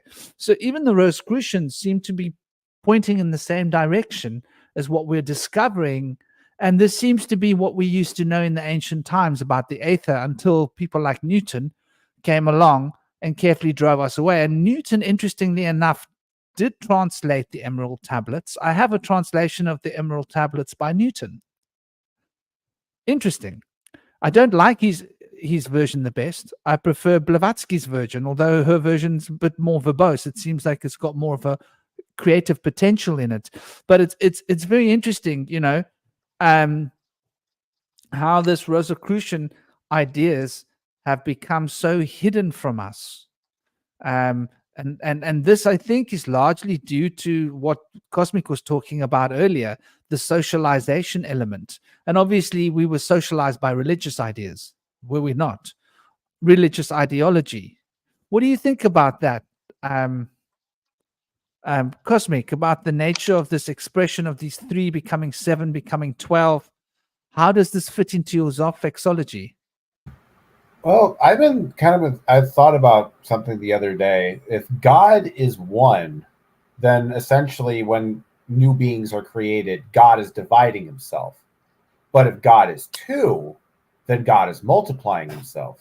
I don't know. I just thought that was kind of an interesting sort of framework on that. But yeah, I've been definitely kind of been thinking about the idea that, it all kind of starts from a sort of a multiplicity. And I think the reason that's difficult to comprehend is because we are so conditioned by linear time to think because we're not just conditioned by linear time, we're also conditioned to think in terms of linear causality, that things have to start from the past, go to the present, and end in the future. And we don't think of it going perhaps in the opposite direction, where you have retroactive causality, things from the future affecting the past. And I think when you start to learn to really understand how this sort of higher dimensional nonlinear time works, you, instead of seeing things as being some kind of a train track, you just see it sort of as a field. I kind of imagine it like it's almost like there's two rocks that you've thrown into a lake, and they're both rippling, they're both creating ripples. And where our universe is where those ripples intersect from the different rocks. But we've been conditioned to think that, I don't know, I've been questioning the idea that there's only one rock that started the ripple. I think there's probably more than one, just in terms of how, causality works, because I feel like, I don't know, I guess that just makes more sense to me. I love that so much. The rocks, and when you said the one and the two, it made so much sense to me, because one, dividing, two, multiplying. But what about when you're multiplying and dividing? Then you've got three. Or am I wrong? That's interesting. No, that's an interesting. Yeah, that's actually interesting to divide. I guess when you're dividing, you're also kind of it's like division and multiplying are almost the same thing in a weird way. There's a place where they meet, exactly, and where they meet, that's like the third thing. And everything else is somehow a combination of this more. Instead, now we're looking at yang and yin, aren't we? And the Tao. Yeah, I It's guess all so. interrelated. All of it. They're all one thing. Yeah, all of it. They're all the same thing. It's Yeah, the and exact same thing, just being perceived differently. Right. So seven isn't there 7 hermetic principles? That's I funny how believe that so. there's 7. And why is there 12 or maybe 7 members of the Elohim? Or why is 12 so important in the heavenlies? Why is there 12 zodiac signs? You know, you just keep going, oh, why is that? That seems like it's all kind of becoming interrelated and coming together. Yeah, maybe it is. Maybe we're not aware of the next octave, or maybe it just keeps going in octaves. Let's ponder that. You know, so there's all this kind of stuff that starts in our imagination. And it develops it like it did with Hermes into the 7 hermetic principles. It started way before that, or similar time with the Emerald Tablets, same author. So, so he left those clues back then, and in ancient Sumeria writings and different structures and pyramids around the world. That are still the Bosnian pyramid you walk in there and can be healed of anything because of the resonance inside it. So there's another thing. So there's all this ancient knowledge that we're unaware of that's being revealed by Billy Carson's. There's all different sources of the revealing. The Vesica Piscis, whatever that's called, ancient with Rudolf Steiner, ancient. Vesica Pisces, you mean, right? Pardon?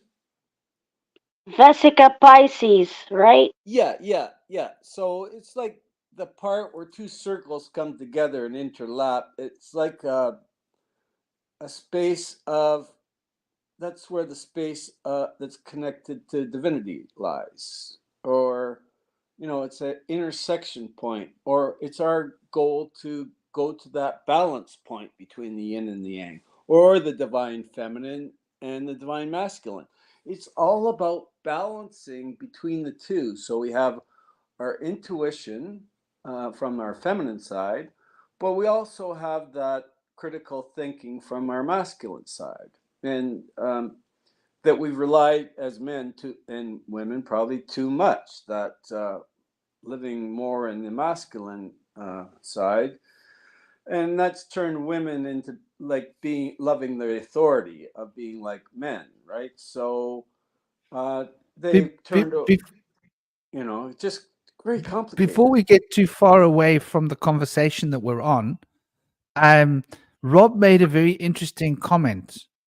He mentioned the 13 zodiacs and the 13 moons and the 13 times 128.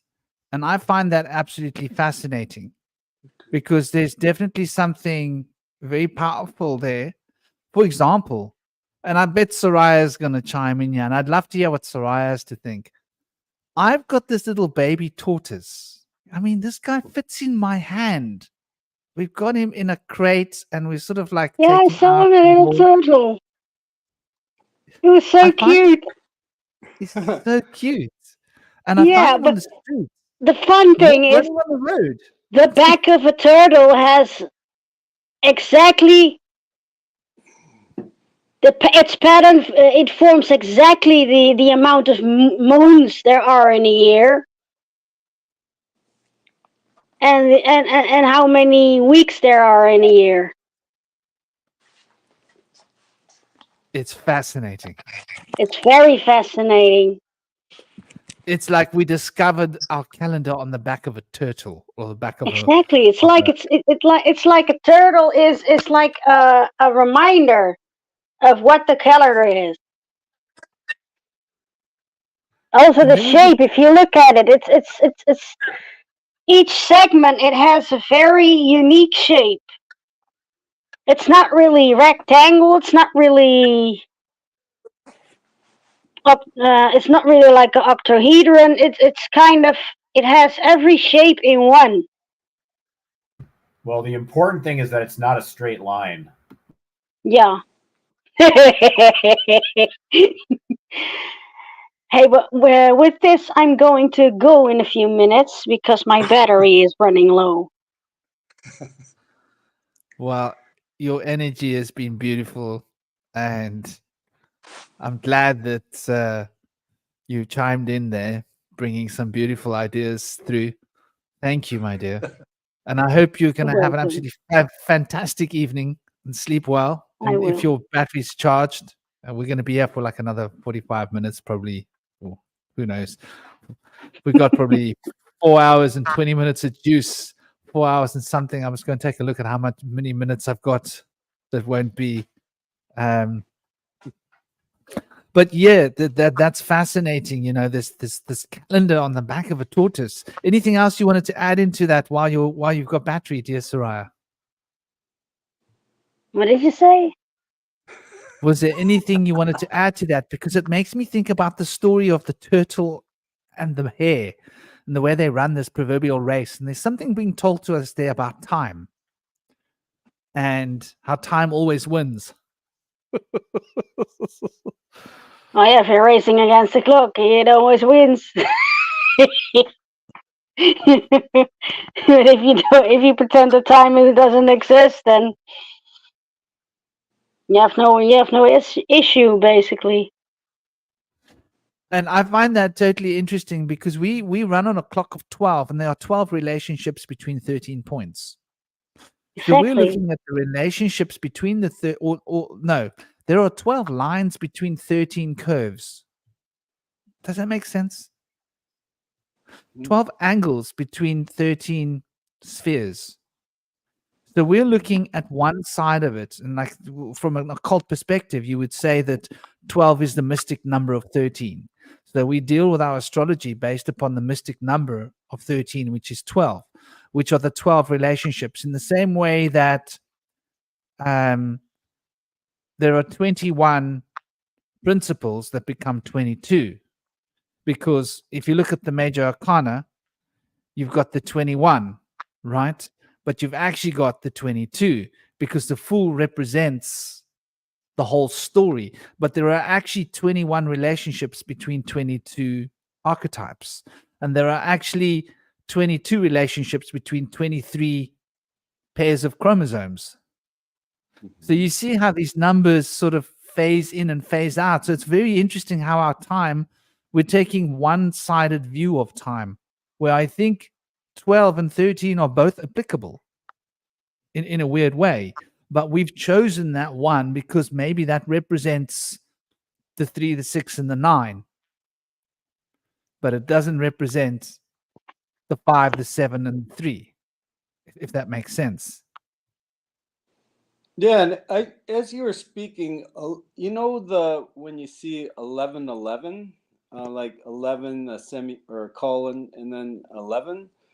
I don't know why that came to mind, but the knowledge of Billy Carson says that 1111 means harmonic resonance convergence. So the convergence I see as two timelines converging into one, which leads us to the next phase of what we're going into.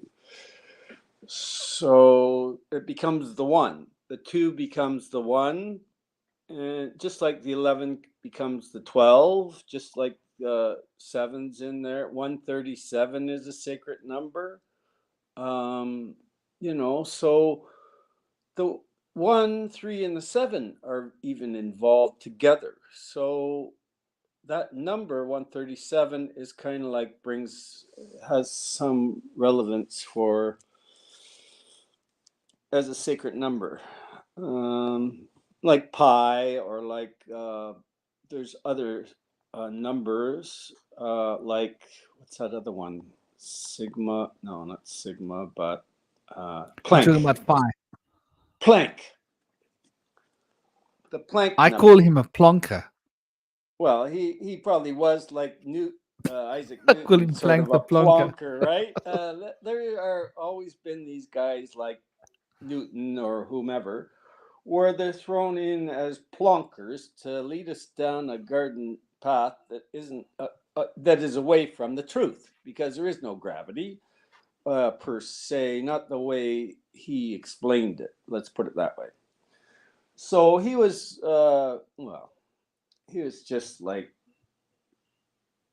not real or fake, or goes way back, right? So once they integrated into the Freemasons and corrupted them, they changed it. But Rosicrucianism, they probably tried to get in there too, but no, they weren't successful, because all these old writing. What is all these Planck's constant again? Is it 0.63 something times 10 to the 21? And what is it measuring again? It's measuring time, joule seconds. Is that correct? I want to go and take a look at this, because you mentioned Planck's constant, and I think it's relevant. Is it like the smallest like particle of measurement? It's like the smallest unit of measurement, I think. I could be wrong in that.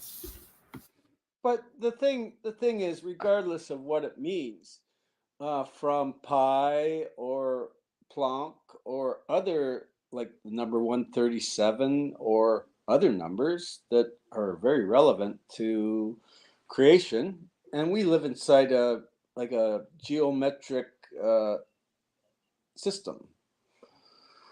So it's like an encasement, but they're all like that, and they're all kind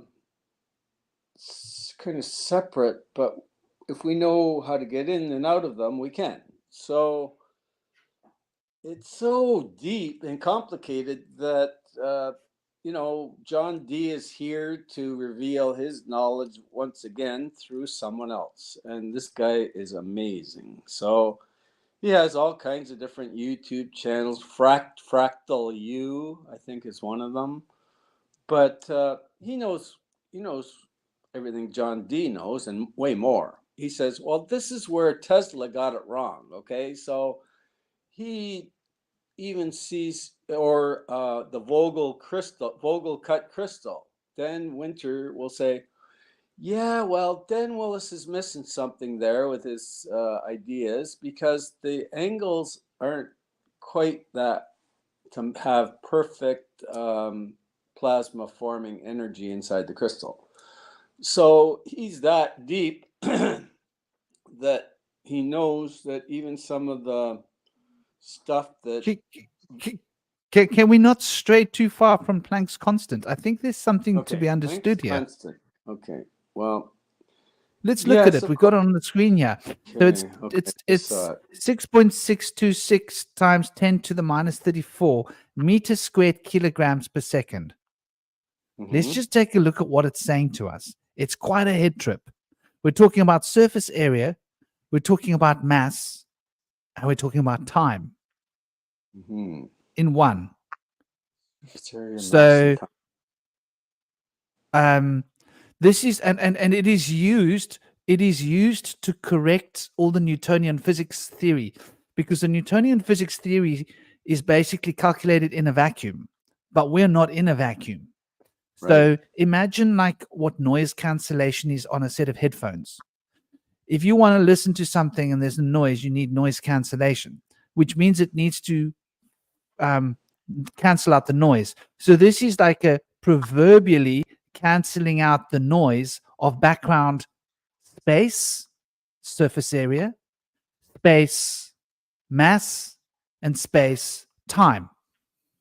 So in order for Newtonian experiments to operate, you need to have that variable which calculates, which is 6.6 with 34 zeros, meters squared times kilogram divided by time. And so it gives you a very interesting concept here, because it's like you're trying to take all of the background space and time out of the equation, because the number that you've got here is a very huge number, right? I mean, it's a ridiculously stupid number. You got to admit. And when we look at the nature of reality, there is more energy in 1 cubic centimeter of space than what there is calculatable in all of the objects that we can see and consider in the universe. So what does that say about the universe in relation to 1 cubic centimeter of space?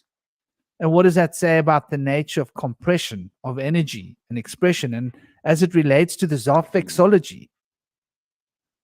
And I don't know, Indy Sage, you're a bit of a numbers cruncher, aren't you? What's your take on Planck's constant? Yeah, I think there's a lot there. I feel like, it kind of actualizes the frame that we're in here. This is no vacuum. This is a place we have gravity, which is explained by weight, and the distance and the seconds kind of just bring it all in for us to be able to have, it's like a signature of our place where we dwell. And that's its mathematical meaning of our place where we dwell. And I feel like it can explain things that will kind of, it'll filter out the confusion that would have came without it. It will make things come into place here for us. But it shows us that the Planck's constant here may be 6.626, but on another planet or in another celestial body, it may be something very different. And by comparing the relationships of the Planck's constant between different astral bodies, celestial bodies, it could also give some kind of insight as to the relation of the different realms of the celestial bodies.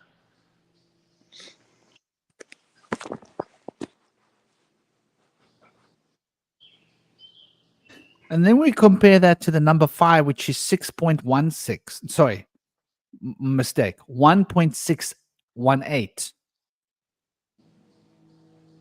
And I can't help thinking to myself, there's something very interesting going on here with these numbers. It's like,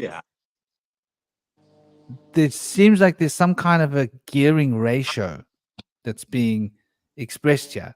So what is 1.18?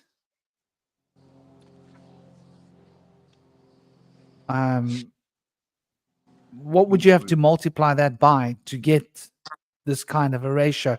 It's very interesting, because like you're saying, I like what you're saying, by the way, Indy, about how it's relevant and relative and in different space times. And I'm pretty sure Cosmic will probably relate to this when it comes to different Zarfixes or different zones within the intermediate zone. Or am I wrong, Cosmic? We're talking about the indeterminate zone, but you were close there. So actually, I've been thinking about this Planck's constant thing. Actually, kind of gives me some ideas for like what I'm working on right now.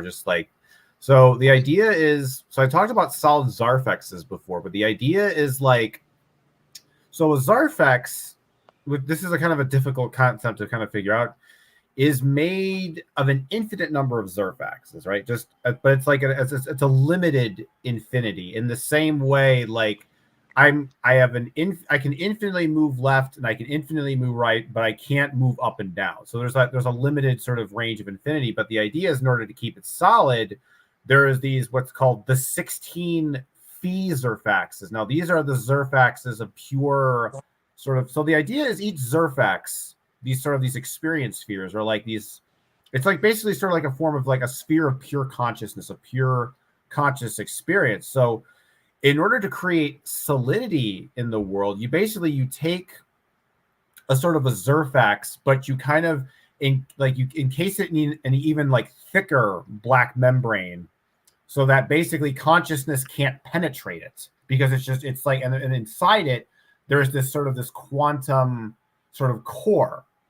And the idea is with each, there's an infinite number of Zerfaxes, but there are 16 Feezerfaxes, and they're basically kind of aligned based on the proximity to the Zarfaxes that are around them. So the upper Feezerfaxes are more towards the fluid Zarfaxes, so they're a little bit more highly conscious, and there's the lower ones that are more towards the void, and they're a little bit more. So the idea I've been figuring out is that there's a sort of a ratio with these Zerfaxes, if you will. And it's like there's this sort of the part that's conscious, and there's a sort of a part of it that's unconscious. And the idea is that physical matter, so in order to create different types of physics and different laws of physics, each Feezerfax has a different sort of ratio between how conscious and unconscious the matter and time is in that sector. So this, like Planck's constant, might be in one number, but in a universe where the atoms have a higher level of consciousness, the laws of physics will orient themselves in a different manner. So these numbers will probably come up to different ratios and stats. And because that to me is like, because I was thinking before, like just in terms of laws of physics, it's kind of like it's difficult to conceive, just kind of like just basic stuff, because there's all these different, probabilities you can play with. But when you understand it in a sort of a panpsychist way as opposed to a materialist way, where you see a ratio of like, and when I think about like something being a certain level of consciousness, it's like the analogy I think about being awake, being very awake versus being very tired. When you're very tired, you're not fully conscious. You're sort of like partially conscious, as you're maybe like 1/3 of the way there. Whereas if you're alert, you're very active, you're very highly conscious. So the idea is that so if you think of each sort of physical universe as a person with a different level of conscious energy, based on how conscious the level of sentience that the universe has in relation to its unconsciousness, that seems to be the factor that determines how the laws of physics operate and move within that particular sector of the Zarfax. Yeah, I agree. It's their own realm, right? The Zardek, or whatever you call it, is its own realm, right? Yeah, that's basically the idea. But there's a bunch of realms within a Zarfax too. It's like I consider it. It seems like 8-dimensional is what a Zarfax is typically. 8-dimensional. Yeah, Well, 8-dimensional. an octave is 8, right? So we think it's 7, but it's do, re, mi, fa, sol, la, ti, do, which is 8. And the top do is at the bottom of the next octave, and just keeps progressing that way. But I guess, yeah, some people think the octaves are different than that. That it just keeps extending. Okay, some of the Rosicrucian teaching tells us that it just keeps going up and down and forward and back. So our aura isn't just one of 2 dimensions, by just like up, out, and back down and up again through our spinal through our chakras, and then out in energy outwards, and try and increase the light in our chakras and so on. But it also extends the other way. So we're just not wide and bright sideways. Once we know that there's also a plane, there's 4 dimensions, not just 2 or 3, there's 4. So we can learn that our energy also extends outward, forwards, outward, back. So sometimes people will I'm in the heightened state of awareness where woman will walk by and her jaw just drops and I don't know if it was levitating. I don't think it was levitating. But she just started staring. And of course, I sensed something. I had my eyes closed, but I could sense something interfering with my energy field. And I opened my eyes, and she was just staring right at me with her jaw dropped. And I guess it was light or something I don't know what she saw. But once I caught her eye, she kind of, and just kind of was shook up and walked away. But I don't know what that was. Yeah, so I have other friends that they're beloved to the dark side and the light. Oh no. I really am so fascinated by this Joule Hertz. If we look at it, and just before we drift off from this topic, because once we go, we're going to lose the thread. We're talking here essentially about Joule Hertz, right? Mm-hmm. So we're talking about the resonant frequencies of mass. Am I right or am I wrong? Because a joule, yes. The way I understand a joule is like a measurement of force, and a joule is it 1/10 of a Newton, or is it 10 newtons in a joule? I forget, but it basically represents what becomes kilograms in mass. So mass has a frequency. Energy, because energy is turned into mass. So what we're talking about here, Joule Hertz, has got to do with the resonant frequencies of the vibration of mass. Is that a fair assessment? I mean, Indy, you've got a real physics head. What do you think? I think that yeah, you're spot on. Things operate differently on the inconspicuous level at the atomic level. And we don't really understand just how things are operating on that level just yet. But we do see that the way that the atoms are moving and the amount of atoms are calculated by moles, which is short for molecules, I think, and by the moles and the joules of things operating on the atomic level, we see things here as having mass because we're in a gravity state. Mm-hmm. But in a vacuum, they would have mass, but they wouldn't have weight. So what about weight? How does weight factor into the joules? I would think that gravity is an influence there in that calculation. So weight is different than mass in the sense that it accounts for probably Planck's constant in our gravity factor here on Earth. So it's a bit different than mass, and I think that that would give us even more information and more referential information about our environment by showing a weight. Is weight not? And I'm going to play a game with words here. Don't you have to wait for it? And isn't it got to do with time?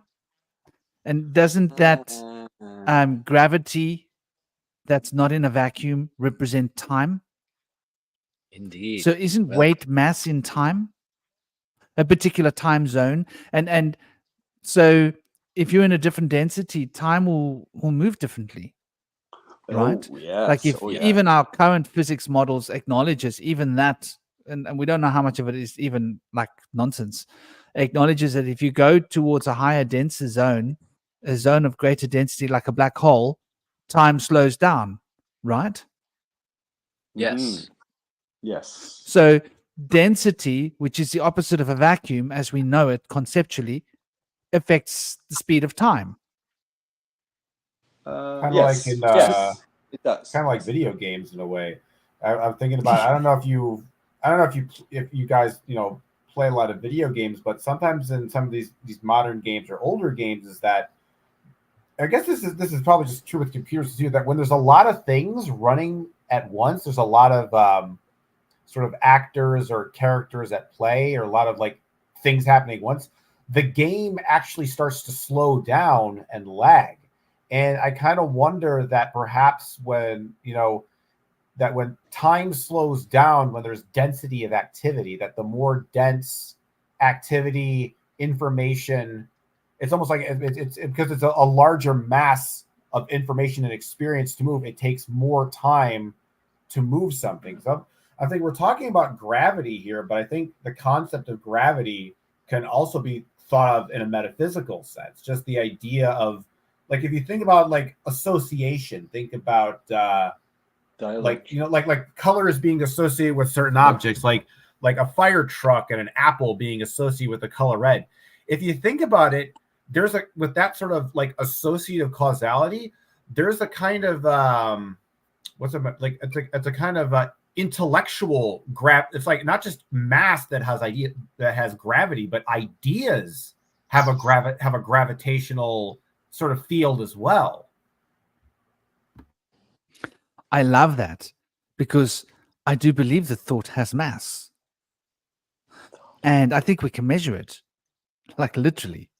That ideas, we can literally measure the gravitational field of ideas, because, like you say, they're just in a different fluid matrix, according to your verbs, your naming system. They're in a different suffix, right?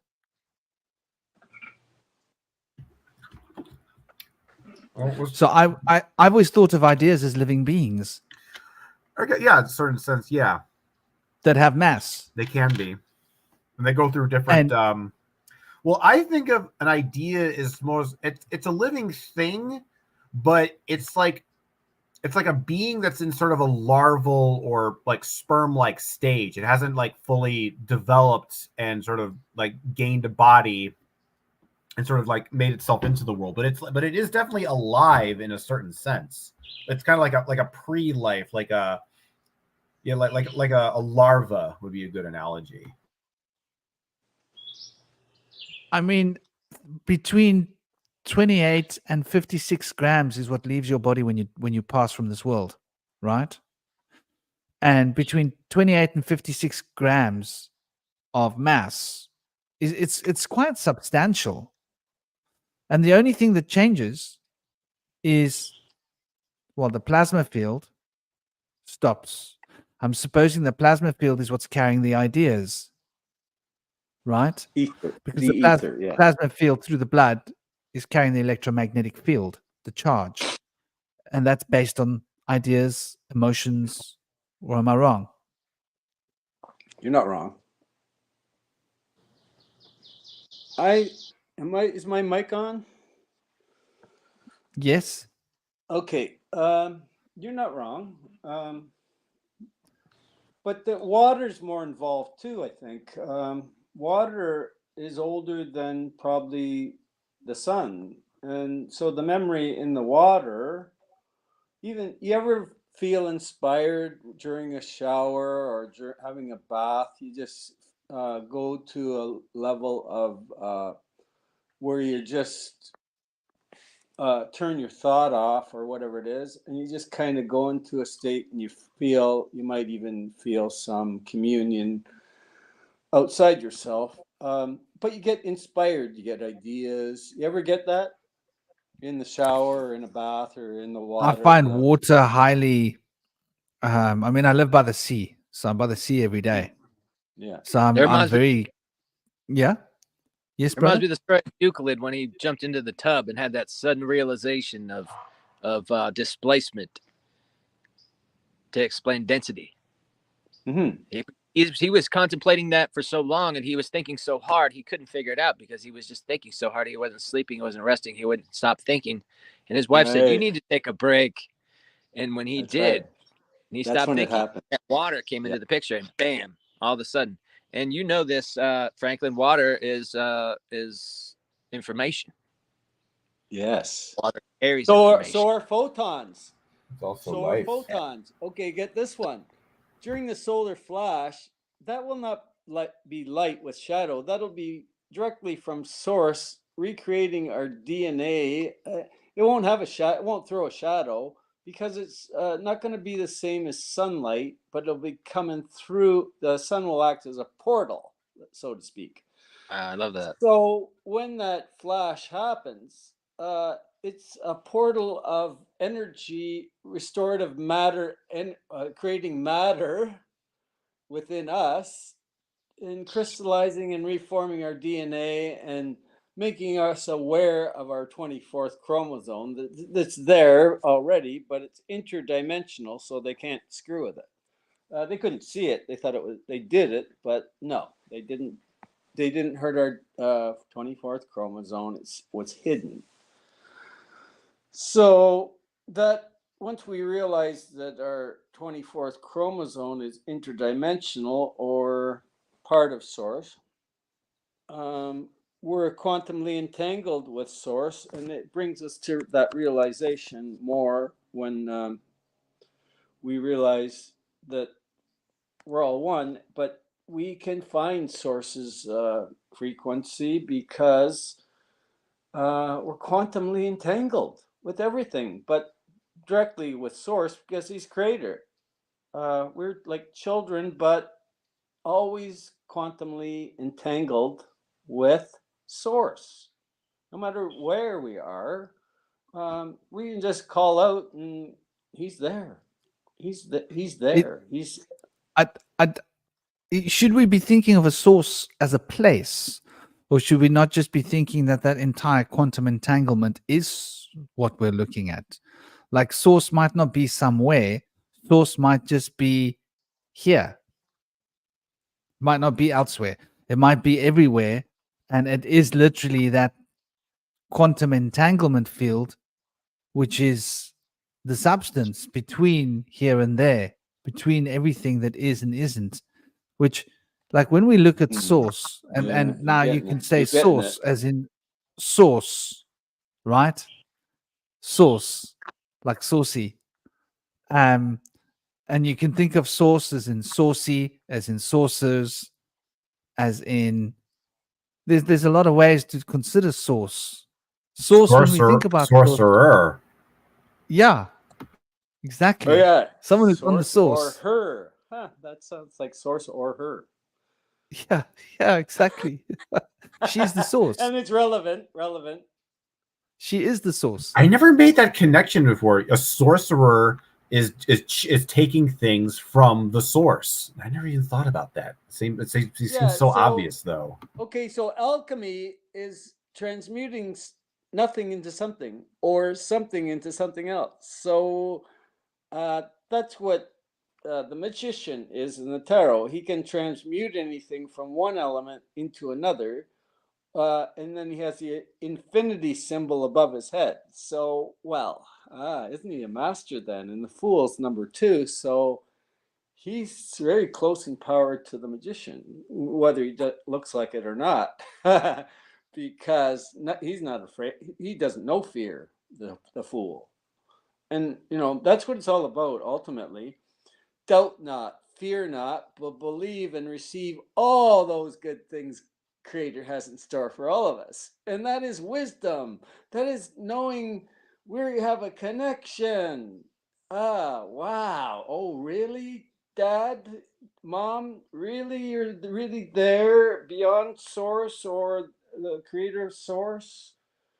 Or just Source? That we go up Jacob's ladder, up and down Jacob's ladder all day and all night, giving you and receiving from you?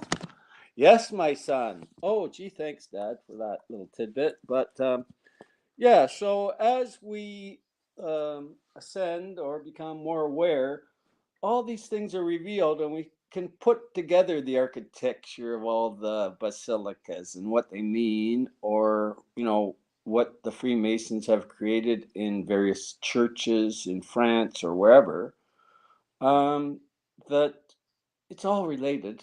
They just know secrets we don't know, the ones that created these things, whether it's Tartarians or extraterrestrial that built them, or a combination of both, or giants or whatever. I don't know for sure. I don't want to speculate, but it's all been hidden from us they destroyed all the men and women with the mud floods, and But they didn't hide rewrote it that well. history. They rewrote Like history. they didn't then. hide the word jewel from us. And have you looked at the etymology of the word jewel? Mhm. Right? So we see the word Yes. jewel spelled with an O-U-L-E, right? Right. Right. But when we look at the word jewel, it actually, like the name Julius or Jules, it Mhm. has an array of meanings such as Jove's child, downy, bearded, and skyfather. Interesting. Yes, As in the very mi- interesting. Okay, so this is how that works. As in the micro, so in the macro.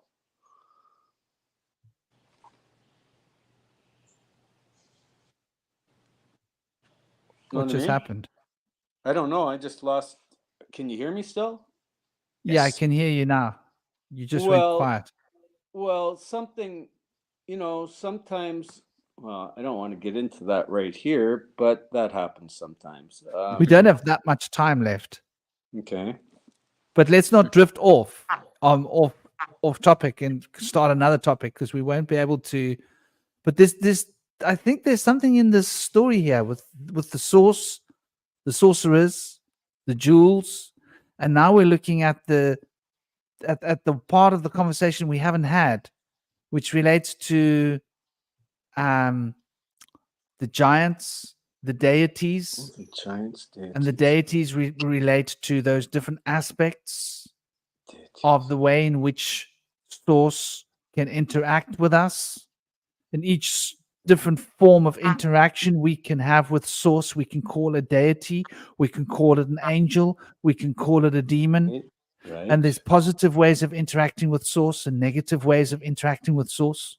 And the positive ones, angelic or deity based. If you were in a different pagan tradition, you could be interacting with demons if you're in this tradition, or you could be interacting with monsters or the giants or those, Anakim or the Nephilim if you're in that tradition. Or if you're in the Vedic tradition, you could be relating to the Devas and the Devis, or you could be relating to the Asuras and the Rakshas. Or if you're Persian, it could be the Yakshas instead of the Rakshas. Like there's this continual universalness that seems to be here about how we can relate with source and all the different ways we can relate. And then we see these 13 moon calendar and the 28 days. And then we start looking at this, and we start noticing, well, this is rather interesting. The 28 mansions of the moon, which is basically what we were looking at that actually led us to this conversation. If we tie the knots of what's brought us here, we're looking at the structure of the deity. And the deity of the structure comes, according to Vedic schools of thought, to relate to 108. And Rob made an interesting point about how these Freemasons are, okay, I'm adding the word Freemasons in there, but resources, right? So we are using resources and financial resources. And the financial bank is on the river, and the source flows past the bank. Literally, the source flows. The water is the source. And it comes from the source. And it arrives at us to replenish our resources. And now we're looking at the magical power of creation. And is the source consciousness itself? Yes. Well, somewhat. He provides, yeah. I mean, the very nature of it's consciousness. Cosmic consciousness, but it's it's even deeper than that, because God, the source or creator, is beyond it, beyond time and space, beyond the. I think is beyond the light, because it's self-sustaining now. From the collective consciousness of all its creation sustains it. He's outside it now. He doesn't need to be there now. It's self-sustaining. Very interesting question here by Rob. Did the earth always vibrate at 7.83 hertz? And so this brings us back to the question of the density. And hold a moment. This is a very interesting question, because we literally know that we're moving away from the sun. right? So if we're Mm. moving away from the sun, is our density being affected? Well, it must be, Yes. right? As we know, the black hole theory and all of these ideas that relate to density is got to do with the flow of time. So Mhm. if we're moving further from the sun, is time changing? Is time elongating? Was Elongating. time quicker and is time slowing down? And I use those terms loosely because it's a perceptual. Is Right. it slowing down or speeding up? It depends on which end you're looking from. But Right. this idea that time is changing with regards to our mass changing because we're getting further from the sun, our mass must be decreasing. The closer we Yes. are to the sun, the more intense the mass must be, which means that In time. the hertz must be changing It is. because hertz and time are connected, and we see this in the Planck's constant. Yeah, it's increasing. The vibration of the Earth, Mother Earth, is increasing. It's probably double 7.83 now or more.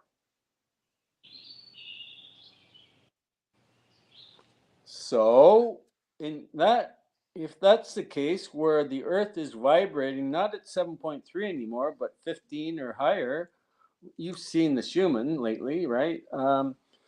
So it's all affected as we resonate at higher levels with Mother Earth. We're seeing all these spikes in the Schumann, like full body spikes and X class flares and all these M classes, and that have never that kind of stuff's never happened before. Not like that, so intensely like that. But that shows us that there's major changes afoot. It's like Sherlock Holmes says, "Come on, Watson, I figured it out." And they go and solve the case. Well, that's where we are now, that we're about to solve the case.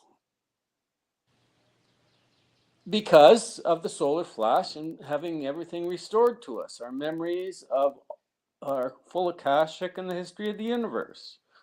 We'll know that now, and it'll be pretty easy to convince people different than their old ways because they'll have greater realization of truth and their own history. So, but some they'll just freak out; they won't know what to do. So it'll be too overwhelming for them to find out. Oh shit! I was that bad guy once. Ooh, and they won't be able to accept it because they think they're angels. I'm a little angel. I must have been an angel every time I was born because I'm so sweet and and I'm perfect. So they get this attitude that they weren't a bad guy ever. So it comes back to bite them in the butt, and there's karma because they think there's something they're not, or they think there's something better than they are, and it creates some sort of dis-ease because it's based on fallacy or your environment, and it changes you at a cellular level. They refer to it sometimes as epigenetics, where the way we think changes our DNA or makes it better. Or maybe that says something about the nature of angels. Remember, Lucifer was an angel too at one point. Right. That's a good one because I think it's a lot of this. It's like almost like sometimes I think of the angel, like in the negative context, as sort of as the archetype of a really sanctimonious, holier than thou type person. It's like someone who thinks like I'm the best person there is. I'm so enlightened. Yes. I'm so wonderful. Like, and an angel don't have an archetypical representation of that. Like, because you think about angels, is they're not really like a good race, because if they were all good, there wouldn't be fallen angels, So it's just they're kind of like just really higher dimensional beings. But the thing about higher dimensions doesn't necessarily equate to higher morality necessarily. I think that when it comes to love and compassion, it's not based. Sometimes it's a weird. It's just an interesting idea. This is kind of unrelated, but just a weird thing. I'm talking that lower dimensional beings exist in higher dimensional realms. Not anymore. But yeah, I get what you're saying. But okay, consider this: the archangels like Michael, Gabriel, Uriel, other ones like Raphael. These men have, they're not men, but they're masculine. But they're obedient. They're loyal to Creator and benevolence. That's why they're helping us, and that's why they're so good and so loving and benevolent. And they call when we need their help. They come. They're our servants in a way. They're not better than us. They're servants to us. And some of the angels didn't like that. They pretty well had to bow down to us. So they rebelled. And that's what happened with the fallen angels. They just said, screw this. I'm not bound down to some man or woman. I'm an angel, right? So pride came in, and pride comes before the fall, which happened and they 1/3 of them decided to try it out, and now it's over. Basically, their game has finished, or it just has to manifest that way. But they're finished, and they're gone. But just the remnant energies here now. So. Yeah, so eventually that'll be gone too, and either taken to another 3D planet or but away from here. So, or they'll just destroy this Earth and take it, start it over. I don't. It's still like the future's unwritten, so it's all up to us as a collective consciousness to bring positive or negative to what we're going to experience. It's not just, it's the collective consciousness that brings either the golden age of mankind or, Klaus Schwab's ideas. So they're at different ends of the spectrum, but for those sleeping, they're thinking, oh yeah, Trump's going to beat Biden. Oh yeah. Like, go Trump, go. Let's go to church on Sunday and pay our 10%. We made an assumption earlier that I'm not digesting it. We made the assumption that as we move further from the sun, that our time will speed up. But my maths and my calculations are saying that the mass will get less, and the distance that we move around the arc of the sun will become bigger. So our years will get longer. Right. So time will slow. So time will literally slow down because. Right down. Okay.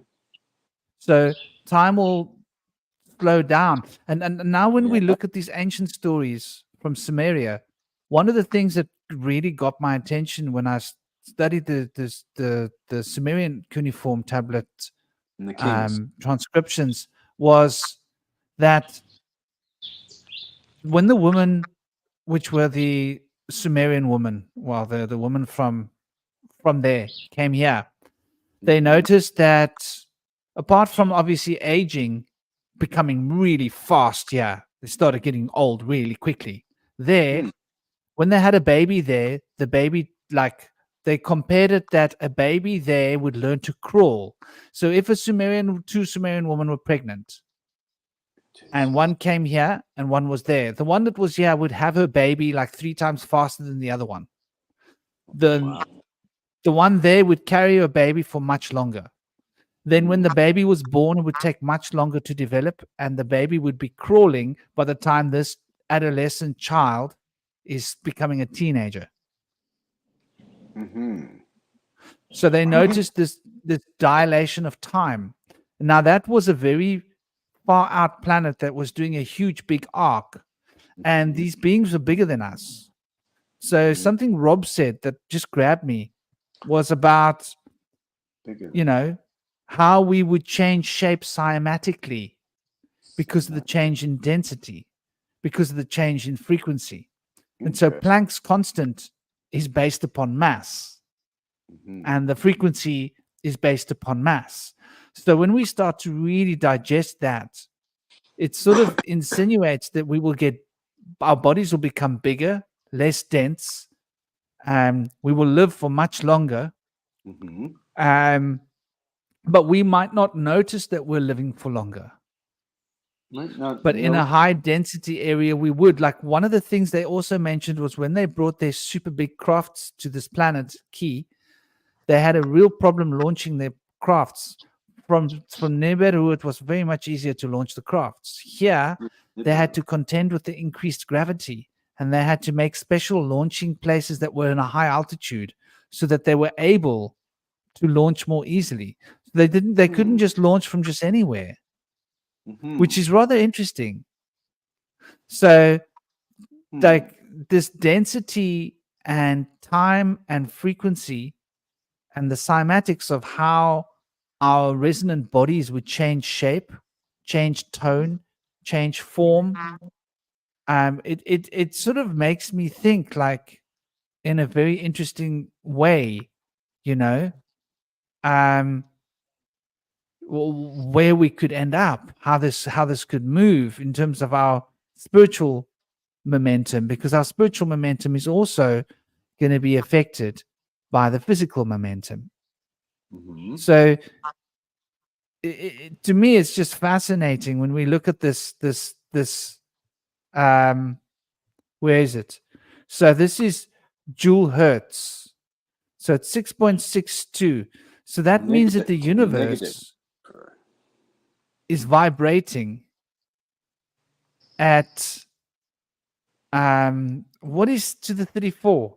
So a trillion is 12, a trillion is 24. Sorry? It's negative 34, remember? It's not 34. No.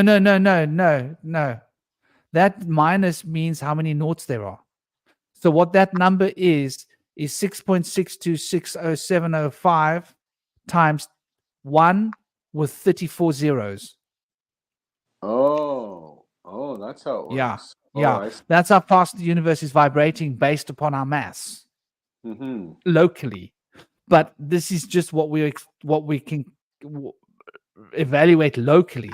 So we now need to remove this from our Newtonian theories to try and figure out how the universe works away from where we are. And this is what we've obviously got going on here. It's quite mind-blowing when you take it into account and how this is going to shape our bodies, the size of our bodies. And so we look at the giants that came here, the Ijiji, who there just happened to be 200 Ijiji that arrived here. And then they called the Grigori, the watchers, by the ancient Greeks. But the Ijiji is what they were originally called in the cuneiform Sumerian cuneiform tablets. And so there happened to be 200 of them. And so in the Book of Giants, there happened to be 200 of those beings that took form on Earth. There happened to be 200 angels that took form on Earth. And this is a very interesting story when we look at how there's 200 of them. I mean, we were looking at this building that's built by these Masons in Kazakhstan. And in Kazakhstan, there's a pyramid that's made out of glass. And people gather there to have very important meetings, and there's exactly 200 seats. And they make very important decisions there. So it just blows your mind. Oh, and by the way, Kazakhstan is like, this place is rich. It's like London has got nothing on this place. And it's the super rich that are settling in this city, which is a city we don't really hear much about. It's only really come to light in the last couple of years, this place. I hadn't heard about it before a couple of years ago. So, but when you look at the geometry of the way this place is built, it's mind-blowing. If you look at it from the aerial. So there's a lot of coding being put in front of us and hidden from us, but it's here. And so this notion of these 200 beings and these 200 seats and these 200 keeps coming up. So one's got to ask oneself a question of, like, just exactly how does time repeat itself? Because if we are in a simulation, it seems that time repeats itself. And that's like the whole point of the emerald. Not the emerald, the tablets that were basically left in Iraq, which are the Sumerian cuneiform, original ones that came before the Akkadian cuneiform tablets. And much of them were put on walls, basically are telling that the reason Ea is the first deity name on earth. Yeah. And that's why we get Tetragrammaton, Ea Ue. Yahweh, right? So it's Ea. Yahweh. Oh, that's Enlil. Yahweh's Enlil. Well, Was it I'm saying that Ea is Enki's name. Yeah, that's why he's called Prince Ea now, not Enki. He wants to be addressed as Prince Ea.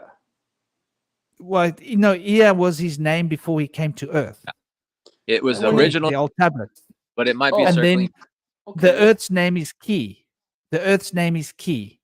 Oh, And I see. because he Ki. was the first supreme commander of Earth, he got given a title Iang Ki. Right, I get it. Yeah. So and- that yeah. name Ea was the name that he had before he came to Ki, the Oh, land it's Ki. funny. It's funny he's going by that now. Ea.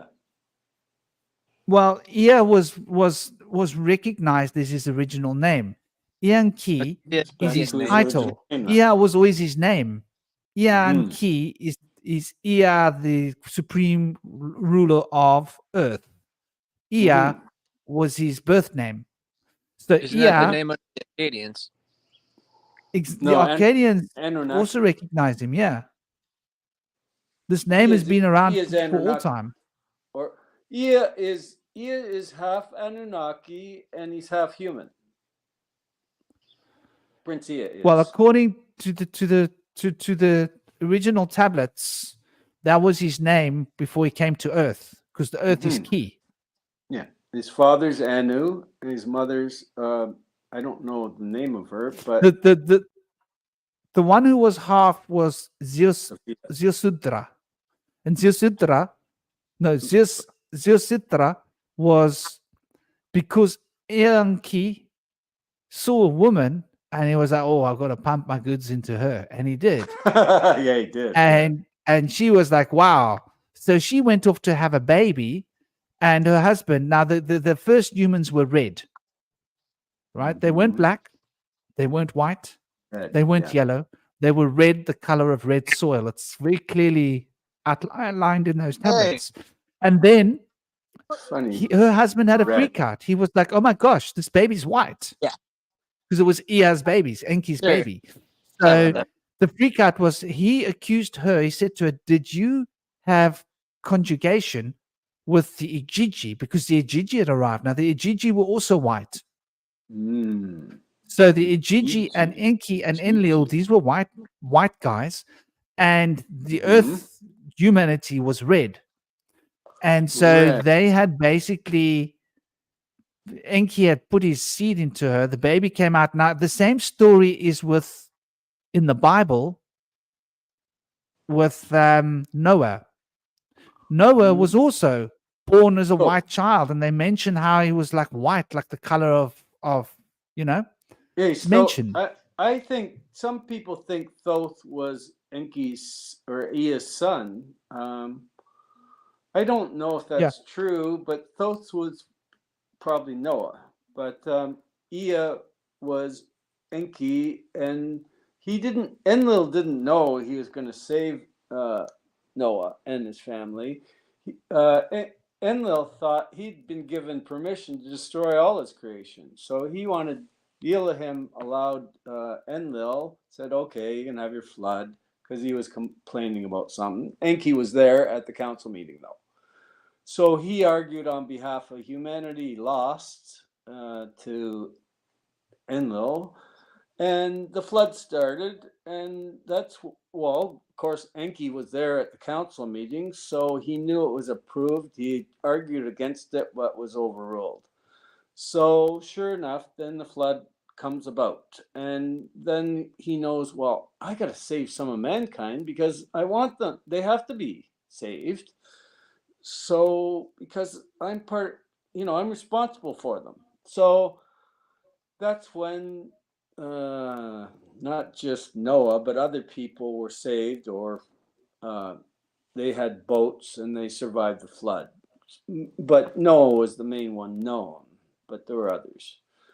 So, yeah, so then only one of those sons was good. The other two were bad. One went towards Europe, and that was Japheth. And Shem and Ham went to other parts of the world, but they were, no, they saw their father. Well, something happened where Japheth didn't participate, so the other ones went away, and Babylon was created, and blah blah, all kind of nonsense after that. But yeah, so it all stemmed from Enlil having, or Yahweh, same guy, and Marduk working with Yahweh as maybe Satan. I don't know. I think it was. I think Marduk was Satan, and he worked together with Yahweh, who wanted to enslave us forever and ever and ever. So, yeah, so that's the core of it. And it all stretches out through all different writings. Even Christ has left many writings that are in an ashram in the Himalayas. So that's still available, or remains to be discovered, or has been and still hidden.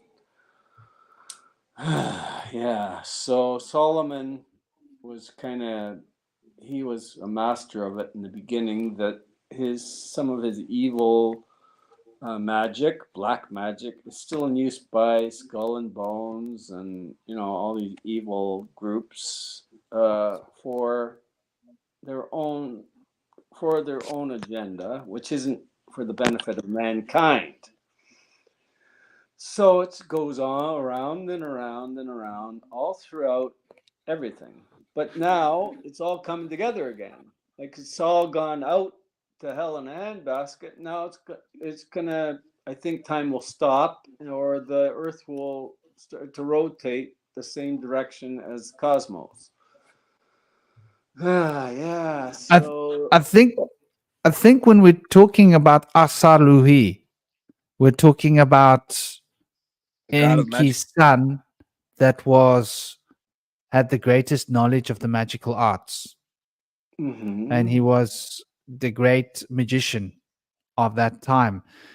He was the one that defeated, I can't remember his name. He defeated so before Marduk, who was one of his sons, took over Mars. Mars was being run by the son of Alalu. No, not the son, sorry. He was a blood relative. Maybe he was a cousin. Apollos, of wasn't Alalu. it Apollos? And no. We're talking Sumerian. And Apollo would be maybe a Greek derivative. But Adapa? Yes. Was it? No, I don't know if it was Adapa. Adapa was Enki's son, wasn't he? He was. Who was the one that opted to stay with Alalu on Mars when Alalu had been banished to Mars for basically biting off Anu's testicles? That's why Anu's so far away now. So yeah. He bit off That's Anu's funny. testicles in a fight Really? on Earth when Anu came for a visit. That's hilarious. And then he I was never knew banished to that. Mars. And the guy who stayed with him, it still mentions how they built the face on Mars, and that face on Mars was the face of Alalu, because Alalu was the previous king of Nibiru. But regardless, he had then Guru. come to Earth to argue with Enlil and Enki about whether the Ijiji were allowed to come to Earth or not. And Enlil was against the Ijiji coming to Earth, and Enki wasn't keen on it either. So he stole the tablets and he used the tablets. He was almost undefeatable with the tablets. But it was in this superpowered state with these tablets, it was Asarluhi that actually was able to defeat him using his great knowledge. Wow. And I believe Asarluhi was at a later stage. He went across the oceans far away from the Apsu. The Apsu was Enki's territory at that point, which is Africa by the sounds of it. And all those African continents is full of things that go deep down into the earth. Here in Cape Town, we've got stories about it. But regardless, he moved across to the ocean, and one of his titles was the winged serpent. Winged serpent. This son of Enki, and it seems like he must have gone to South America and become Quetzalcoatl. Yeah, he did. He did. Exactly. You nailed it. That's what he did. He's Quetzalcoatl. He was. I have his. Oh, never mind. I use his Quetzalcoatl as my avatar on Telegram for a little while, but it's just a cartoon depiction of Quetzalcoatl in full uniform, or no, not uniform, but costume, because it's all done in fun. Yeah, out of fun. Yeah, that's right. Thoth was Quetzalcoatl as well. Yeah, I feel like Thoth and Quetzalcoatl are the same figure potentially, or at least in the same archetype. I know that none of Enki's sons fell under his archetype. Can you hear me all right? Yeah. Let's all put off our mics in case it's disturbing. His nephew Nangshita may be the one that's also considered to be Thoth and Quetzalcoatl. He was shown to have the intertwining serpent wand. Enki himself did not ever be represented as having that wand, but they follow in the same archetype of being god of the underworld, of magic, and also there's other aspects of them as well, being associated with the sea and having come from the ocean. Even though Enki means the god of earth, and Leo was the god of land and sky, whereas Enki was the god of the sea. So Enki was Neptune, that chap called Neptune with the trident. Exactly. That was Enki. Yeah, it was. And like or you Shiva. say, you were right about Thoth too, being that other guy you said.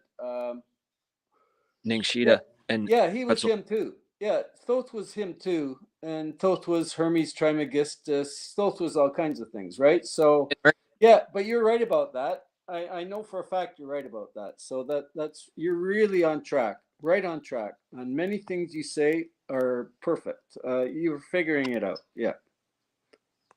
Well, we're all coming to the greater truth together. That's how we do it.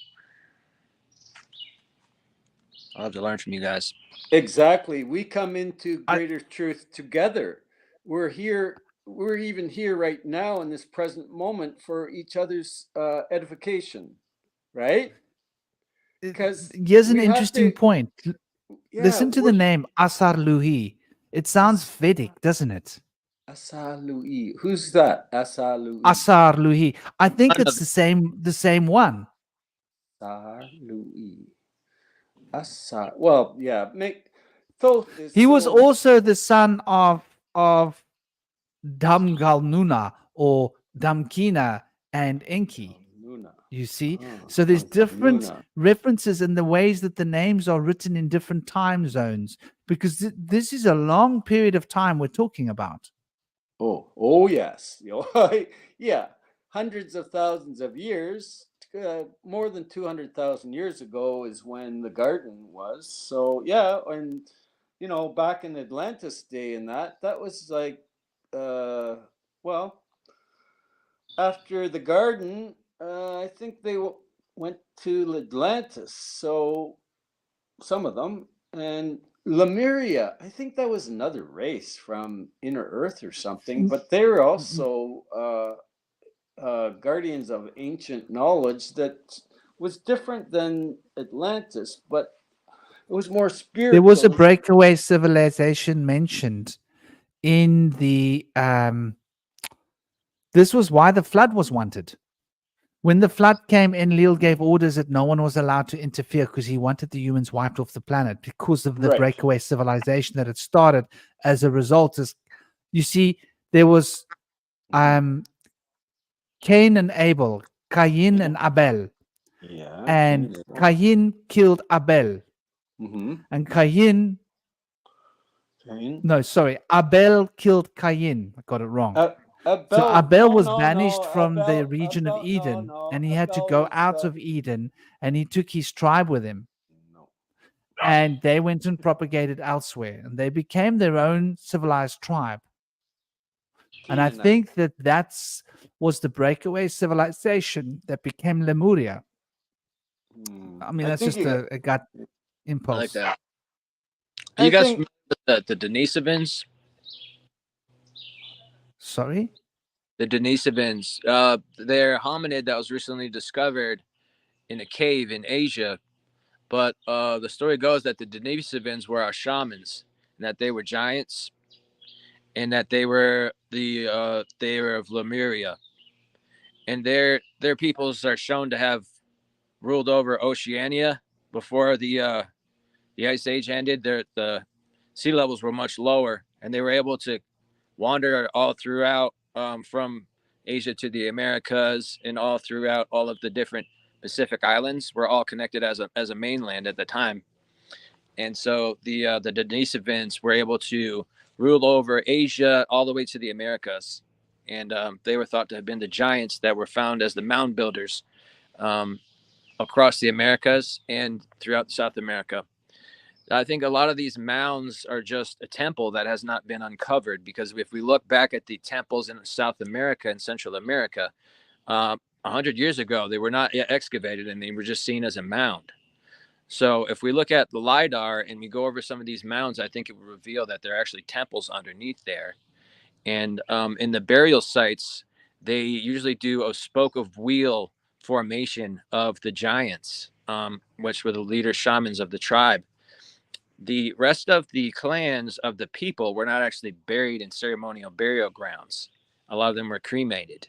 But the shamans were not only giants, they had 6 fingers and 6 toes, oftentimes, and 2 rows of teeth and elongated skulls.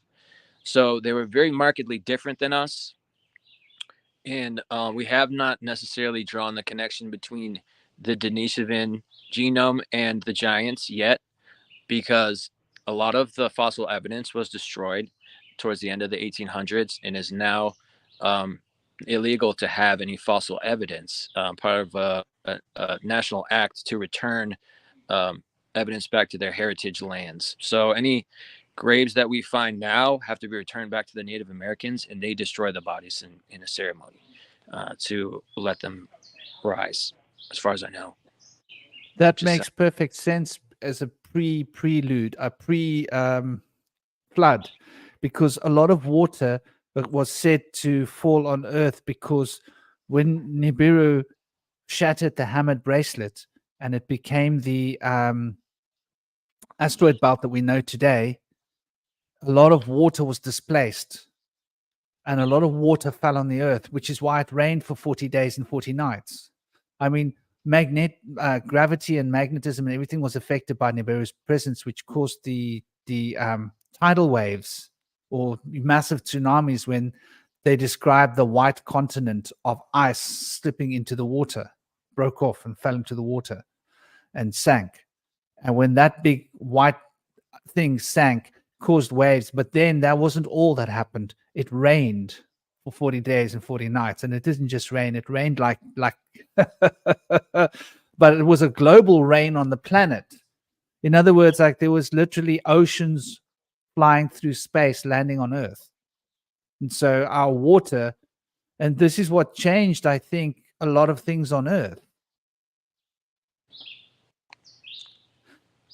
Yeah. It would have changed the density. Think of how that would have changed the density of Earth.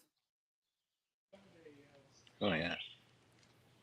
Yeah, So it would have changed the Schumann resonance.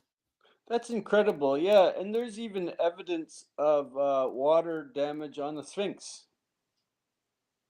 You know, so there's it even affected the Sphinx, and there's probably watermarks on the pyramids too, where it went up partially, or of those as well. So yeah, it was catastrophic, but there were different factors like the sinking of Atlantis, Lemuria, and then the heavens above being opened up, and just 40 days of it. And yeah, there were lots of contributing factors, not contributing, but all working together to do what happened.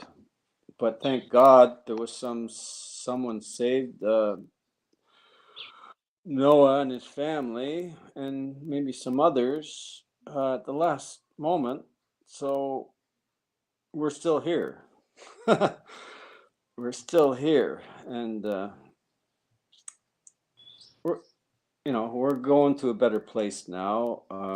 We're mostly related to Japheth, not the other two. So we're okay, and God is still on the throne, and it's not. It really is like that too. I think it's not only source that we think is the combination of all cosmic consciousness and light and love and all that, wisdom, you name it. But it's also beyond that, I think. And there's no such thing as time, really, and time will stop.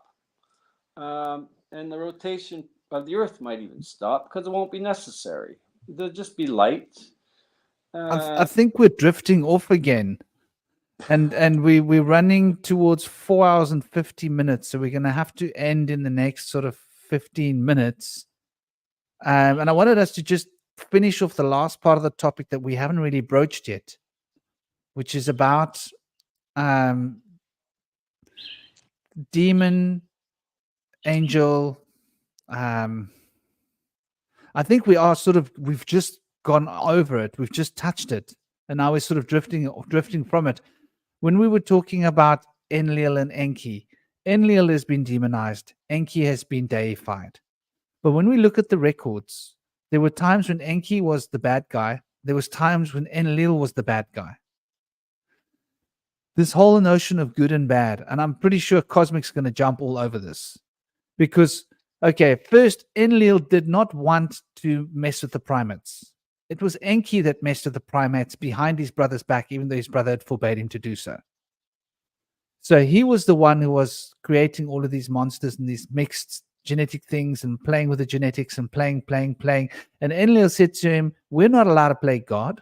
Who are we to create another being? Who do we think we are? What right do we have to make slaves? We cannot create these beings as slaves. It was Enki was a clever one. It was, they won't be our slaves. They'll be our helpers.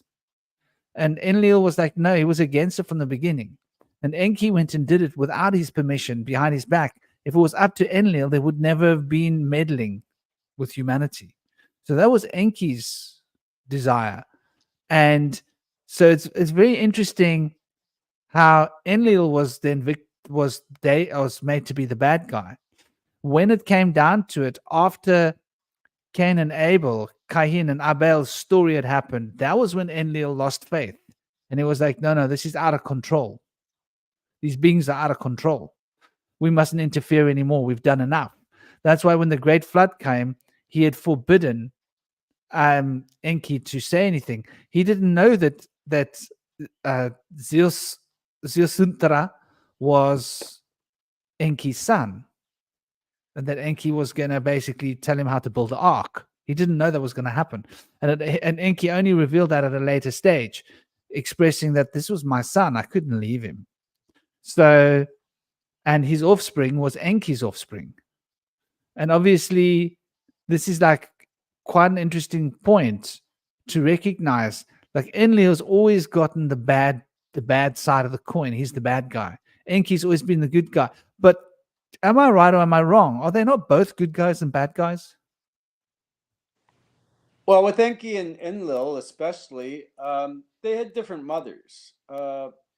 I touched on it. Enki's mother was human, and Enlil's mother was Sikar, which was also a warrior species like Anunnaki, like his father Anu. So when those two got together, Enlil's mother, who was Sikar, it created evil. Hold a moment. Enki was born on. Enki wasn't born on Earth. Enki was born from Namu. Yeah, and she was human, right? Namu. No. This he was way back in on. Yeah, please tell him. Please, She brother. represents the abyss of the sea. She came from before they came to land. Before she came to land. From the abyss. The abyss can be interpreted as the vacuum. The abyss Out can be there. interpreted the depths of the sea, the inner earth. We don't know what it means, but we know that Nemu came first. I think before Tiamat potentially, or just after Tiamat. In this, in the Sumerian Akkadian, in the Sumerian cuneiform version, they outline the generations before Anu, and there were 11 generations before Anu on Nibiru before they even came to Earth. And Ea was the brother of Enlil.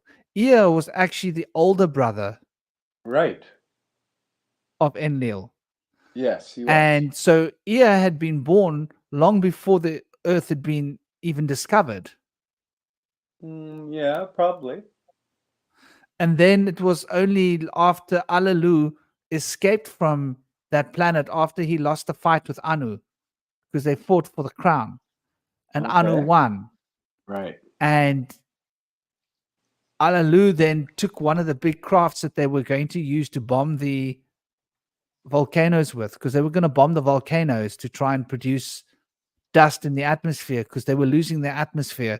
You see, they were moving further away from their center, and the further they moved out, the less density they had. They were losing density so fast they couldn't maintain their atmosphere. Right. And so the seasons and droughts and everything was out of whack. So they needed gold in the atmosphere to close up the magnetic field so that they had more density. Their problem was a lack of density. We're talking about the Schumann resonance, right? Density. So the other plan was to blow up the and they'd had relative success with this, doing this, was blowing up the volcanoes, because the planet was massive and it was full of volcanoes.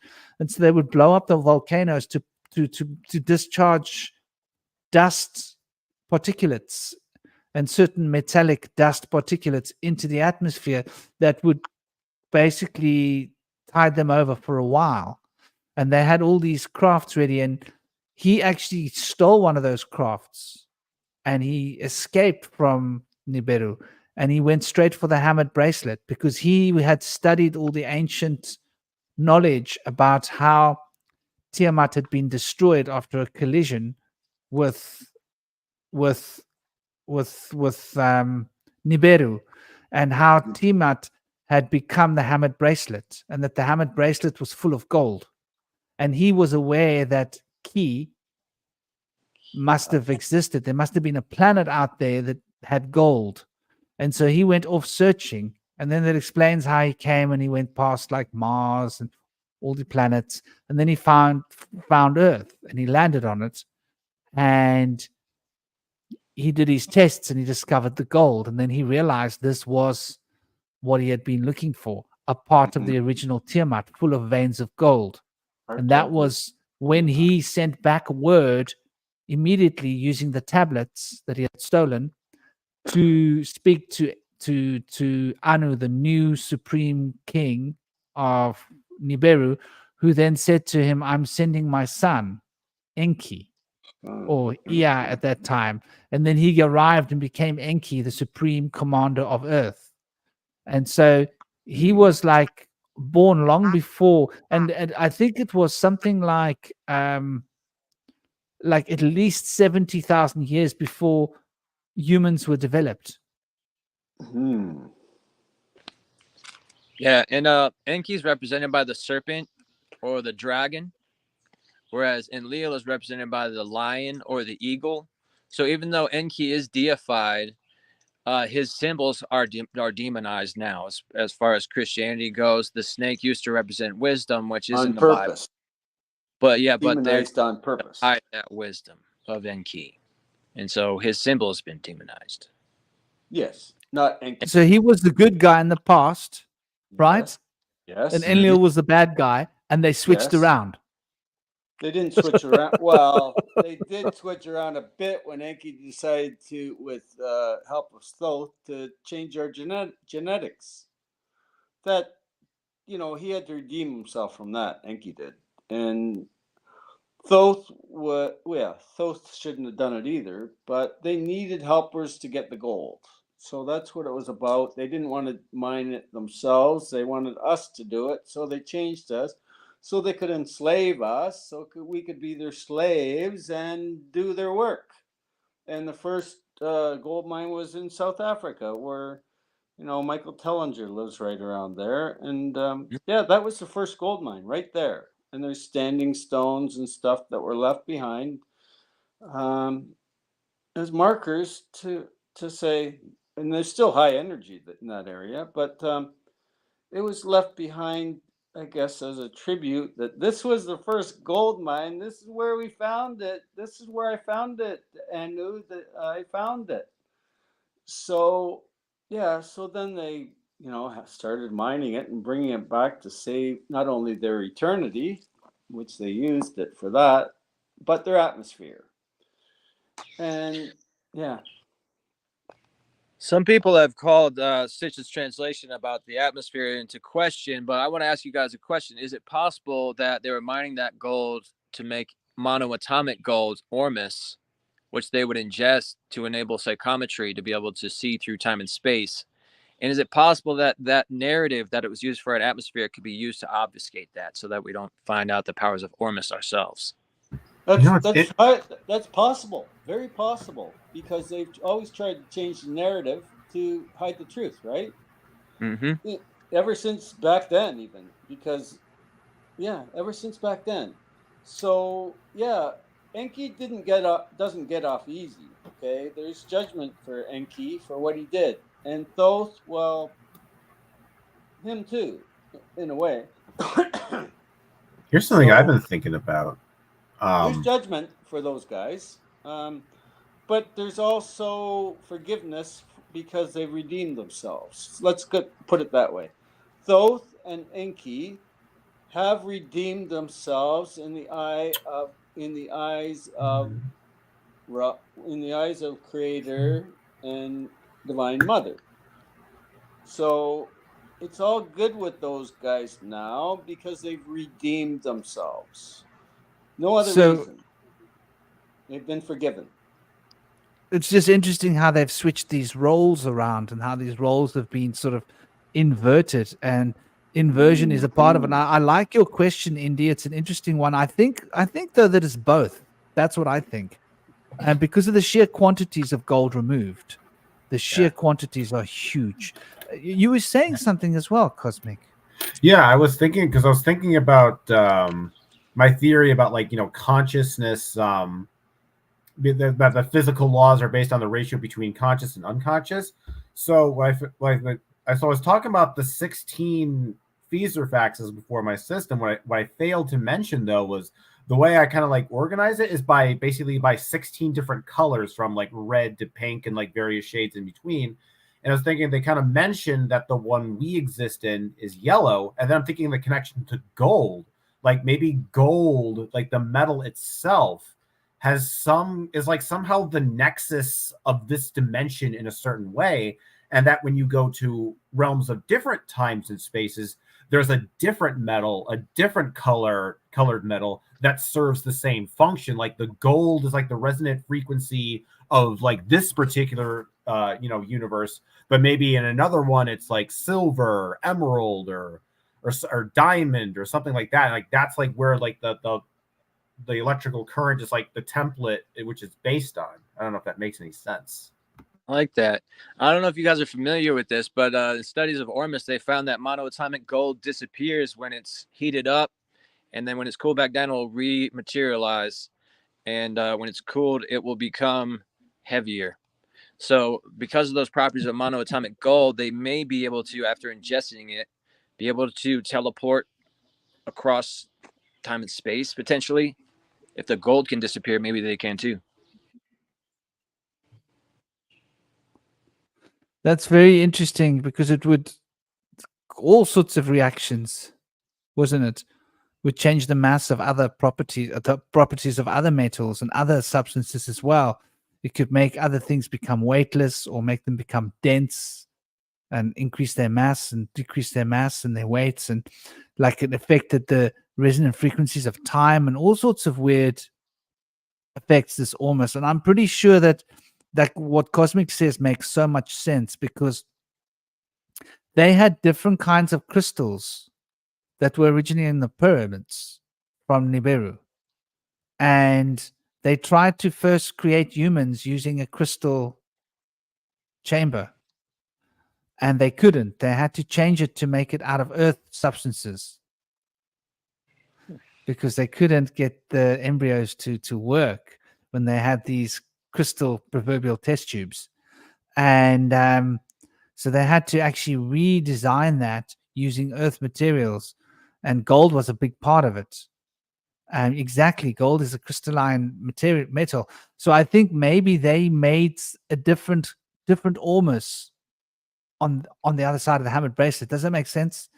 They were on like a 3,600 year trajectory. Like the laws of physics were so different there to here. So maybe there they needed a different material. When they came to Earth, they realized this gold was fundamental to this creation here. I think they also had to improvise, but they also speak about plants, huh? Like the Epic of Gilgamesh, right?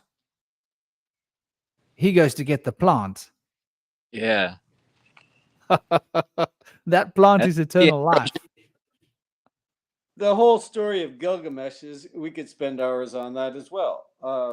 And why Hillary invaded Libya to try and get she got Gilgamesh's body, which is in a state of stasis until needed, and then she tried to clone Gilgamesh, for goodness sake, and killed Gaddafi and all that, because it was all about Gilgamesh. She wanted Gilgamesh. Obama wanted Gilgamesh but Hillary's behind it. So she was such a witch and demon embodied witch that just thinking of her, she's gone now, but just thinking of how evil that woman was just makes me shiver, because the more you know, you don't like it so much what's happened, and you want not recompense, but justice, final justice. It's been way too long. They've enslaved us, and it's come to an end. But it was not easy to get to that, I'll tell you that. Hundreds of thousands of years? Holy crow, secret agent man or what? But Adam had to do it because he was aware of what happened to him from the beginning. So there was a guy ever since that, Adam, there was a guy named Adam who figured it out early, and he infiltrated at various stages throughout history as sort of like a secret agent man. He was there when they built the pyramids. He was in other places. So he was allies, but also he had his own agenda, which was justice for mankind. So that's what's coming about now, thanks to his efforts over a couple hundreds of thousands of years. He's maintained his secret identity or masquerade in one form or another in order to bring this about at this age, the end of this age. So that's what's happening now, and we're going into the golden age of mankind due to the efforts of maybe just one guy. And that's really awesome, because that shows us our own power. What one of us, as an individual, as a co-creator, as a divine spark of source, we have the same capability as Yeshua or all the miracle makers throughout the history of mankind that we've heard of. we have that same power within us. And he says, greater works than I have done, ye shall do. Well, that's right from source. That's not from Yeshua. Well, although he was it might have been from Yeshua, but he was directed to say that from source. Kingdom of God is within. Well, yeah, he was telling us something, as in the micro. I think we're going to run out of time. Yeah, so it's all, yeah, I know. Sorry I ventured off, but that's history. No. I mean, literally, I've only got so much recording time left. Yeah, we had a great discussion, guys. We had a friggin' amazing discussion that blew my mind, but it opened up. There's only so much time that you can run through this before it won't save the and I'm not ready to delete other episodes of the round table yet from this platform. I've got like 50 gigs here. Cool. Yeah, 50 gigs is what you've got, so you got to sort of fit it into that. And we're always running, and I've been doing a lot of filming of a series that I actually need to speak to the lady again about a satanic abuse. And I haven't actually released any of that yet because she's got more to release, and I mean, it's hectic. She's remembering more stuff. The work that I've been doing with her on discussing it, been bringing a lot of this to light, to consciousness. Right. So that's. My friend hates Enki. When I talk about Enki, she's got a history with him, so she hates him. He had a harem or something, and my poor friend is beloved from the dark and the light. So she's wow. What's happening now? Well, that's just so and so, or that's the other guys, or that's they're just watching out for you. And wow, you should see the activity around her home. It's unbelievable. So let's wrap this up, if we can, in the next sort of few minutes. I'm trying to. I'd like to say for closing statements before we close up. I wanted to, earlier we were talking about the Vesica Pisces and the integration of opposites and the integration of the masculine and feminine aspects. This is represented in those basilisks and cathedrals, also in megalithic builds, by the triptych doorways or windows or portals. And that represents the coincidentia oppositorium, the integration of the two opposites coming into harmony in the center.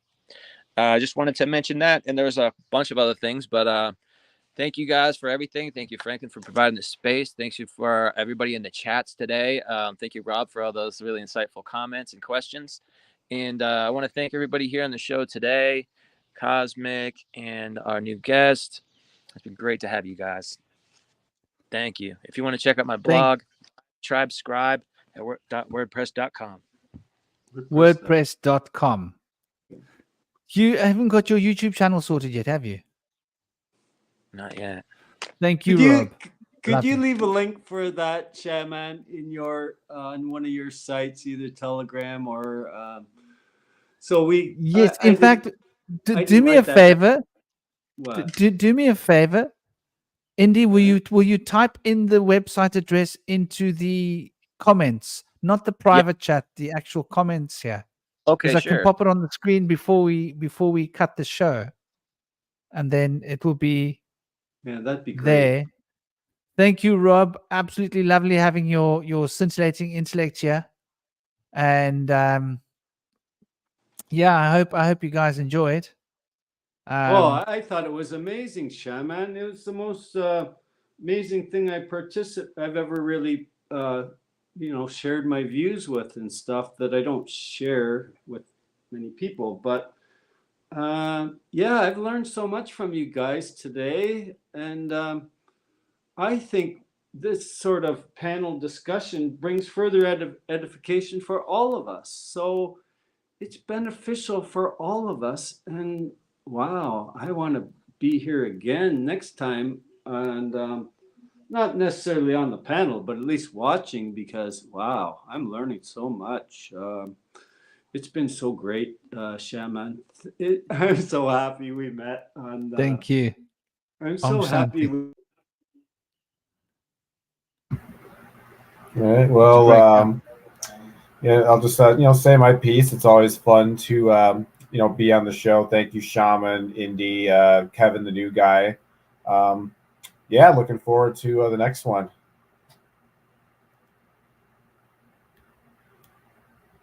Yeah, man. Always, always. And Indy, you haven't posted the link yet, brother. Although I'll actually find a way to put it onto. Yeah, I'm gonna. No, man. Indy's link is there. Duh. Ding dong. Sorry, my brain is in half mode. It's link dot tree. Just let me get it quickly. Link.tree / roundtable panel.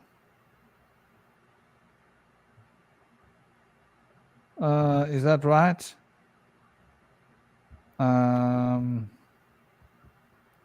Let me hope I'm not running out of time. There's Indy Sage back. So banners. Where is the link.tree?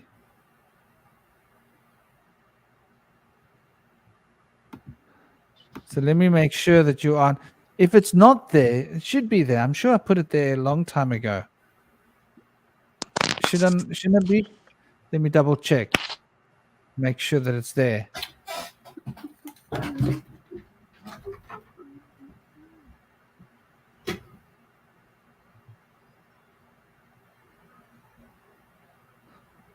I feel like I'm so slow. I'm not the quickest navigator of machines. So where is...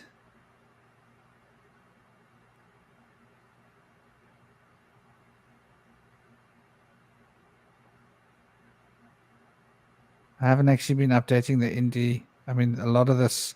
Got to actually go and update this round panel thing. Got to figure out how to log into it. But we will definitely add that on there. Indy, I can't access this. Oh, I can. Okay. I just can't make it shine there. So we can put it there and then show it there. There you go.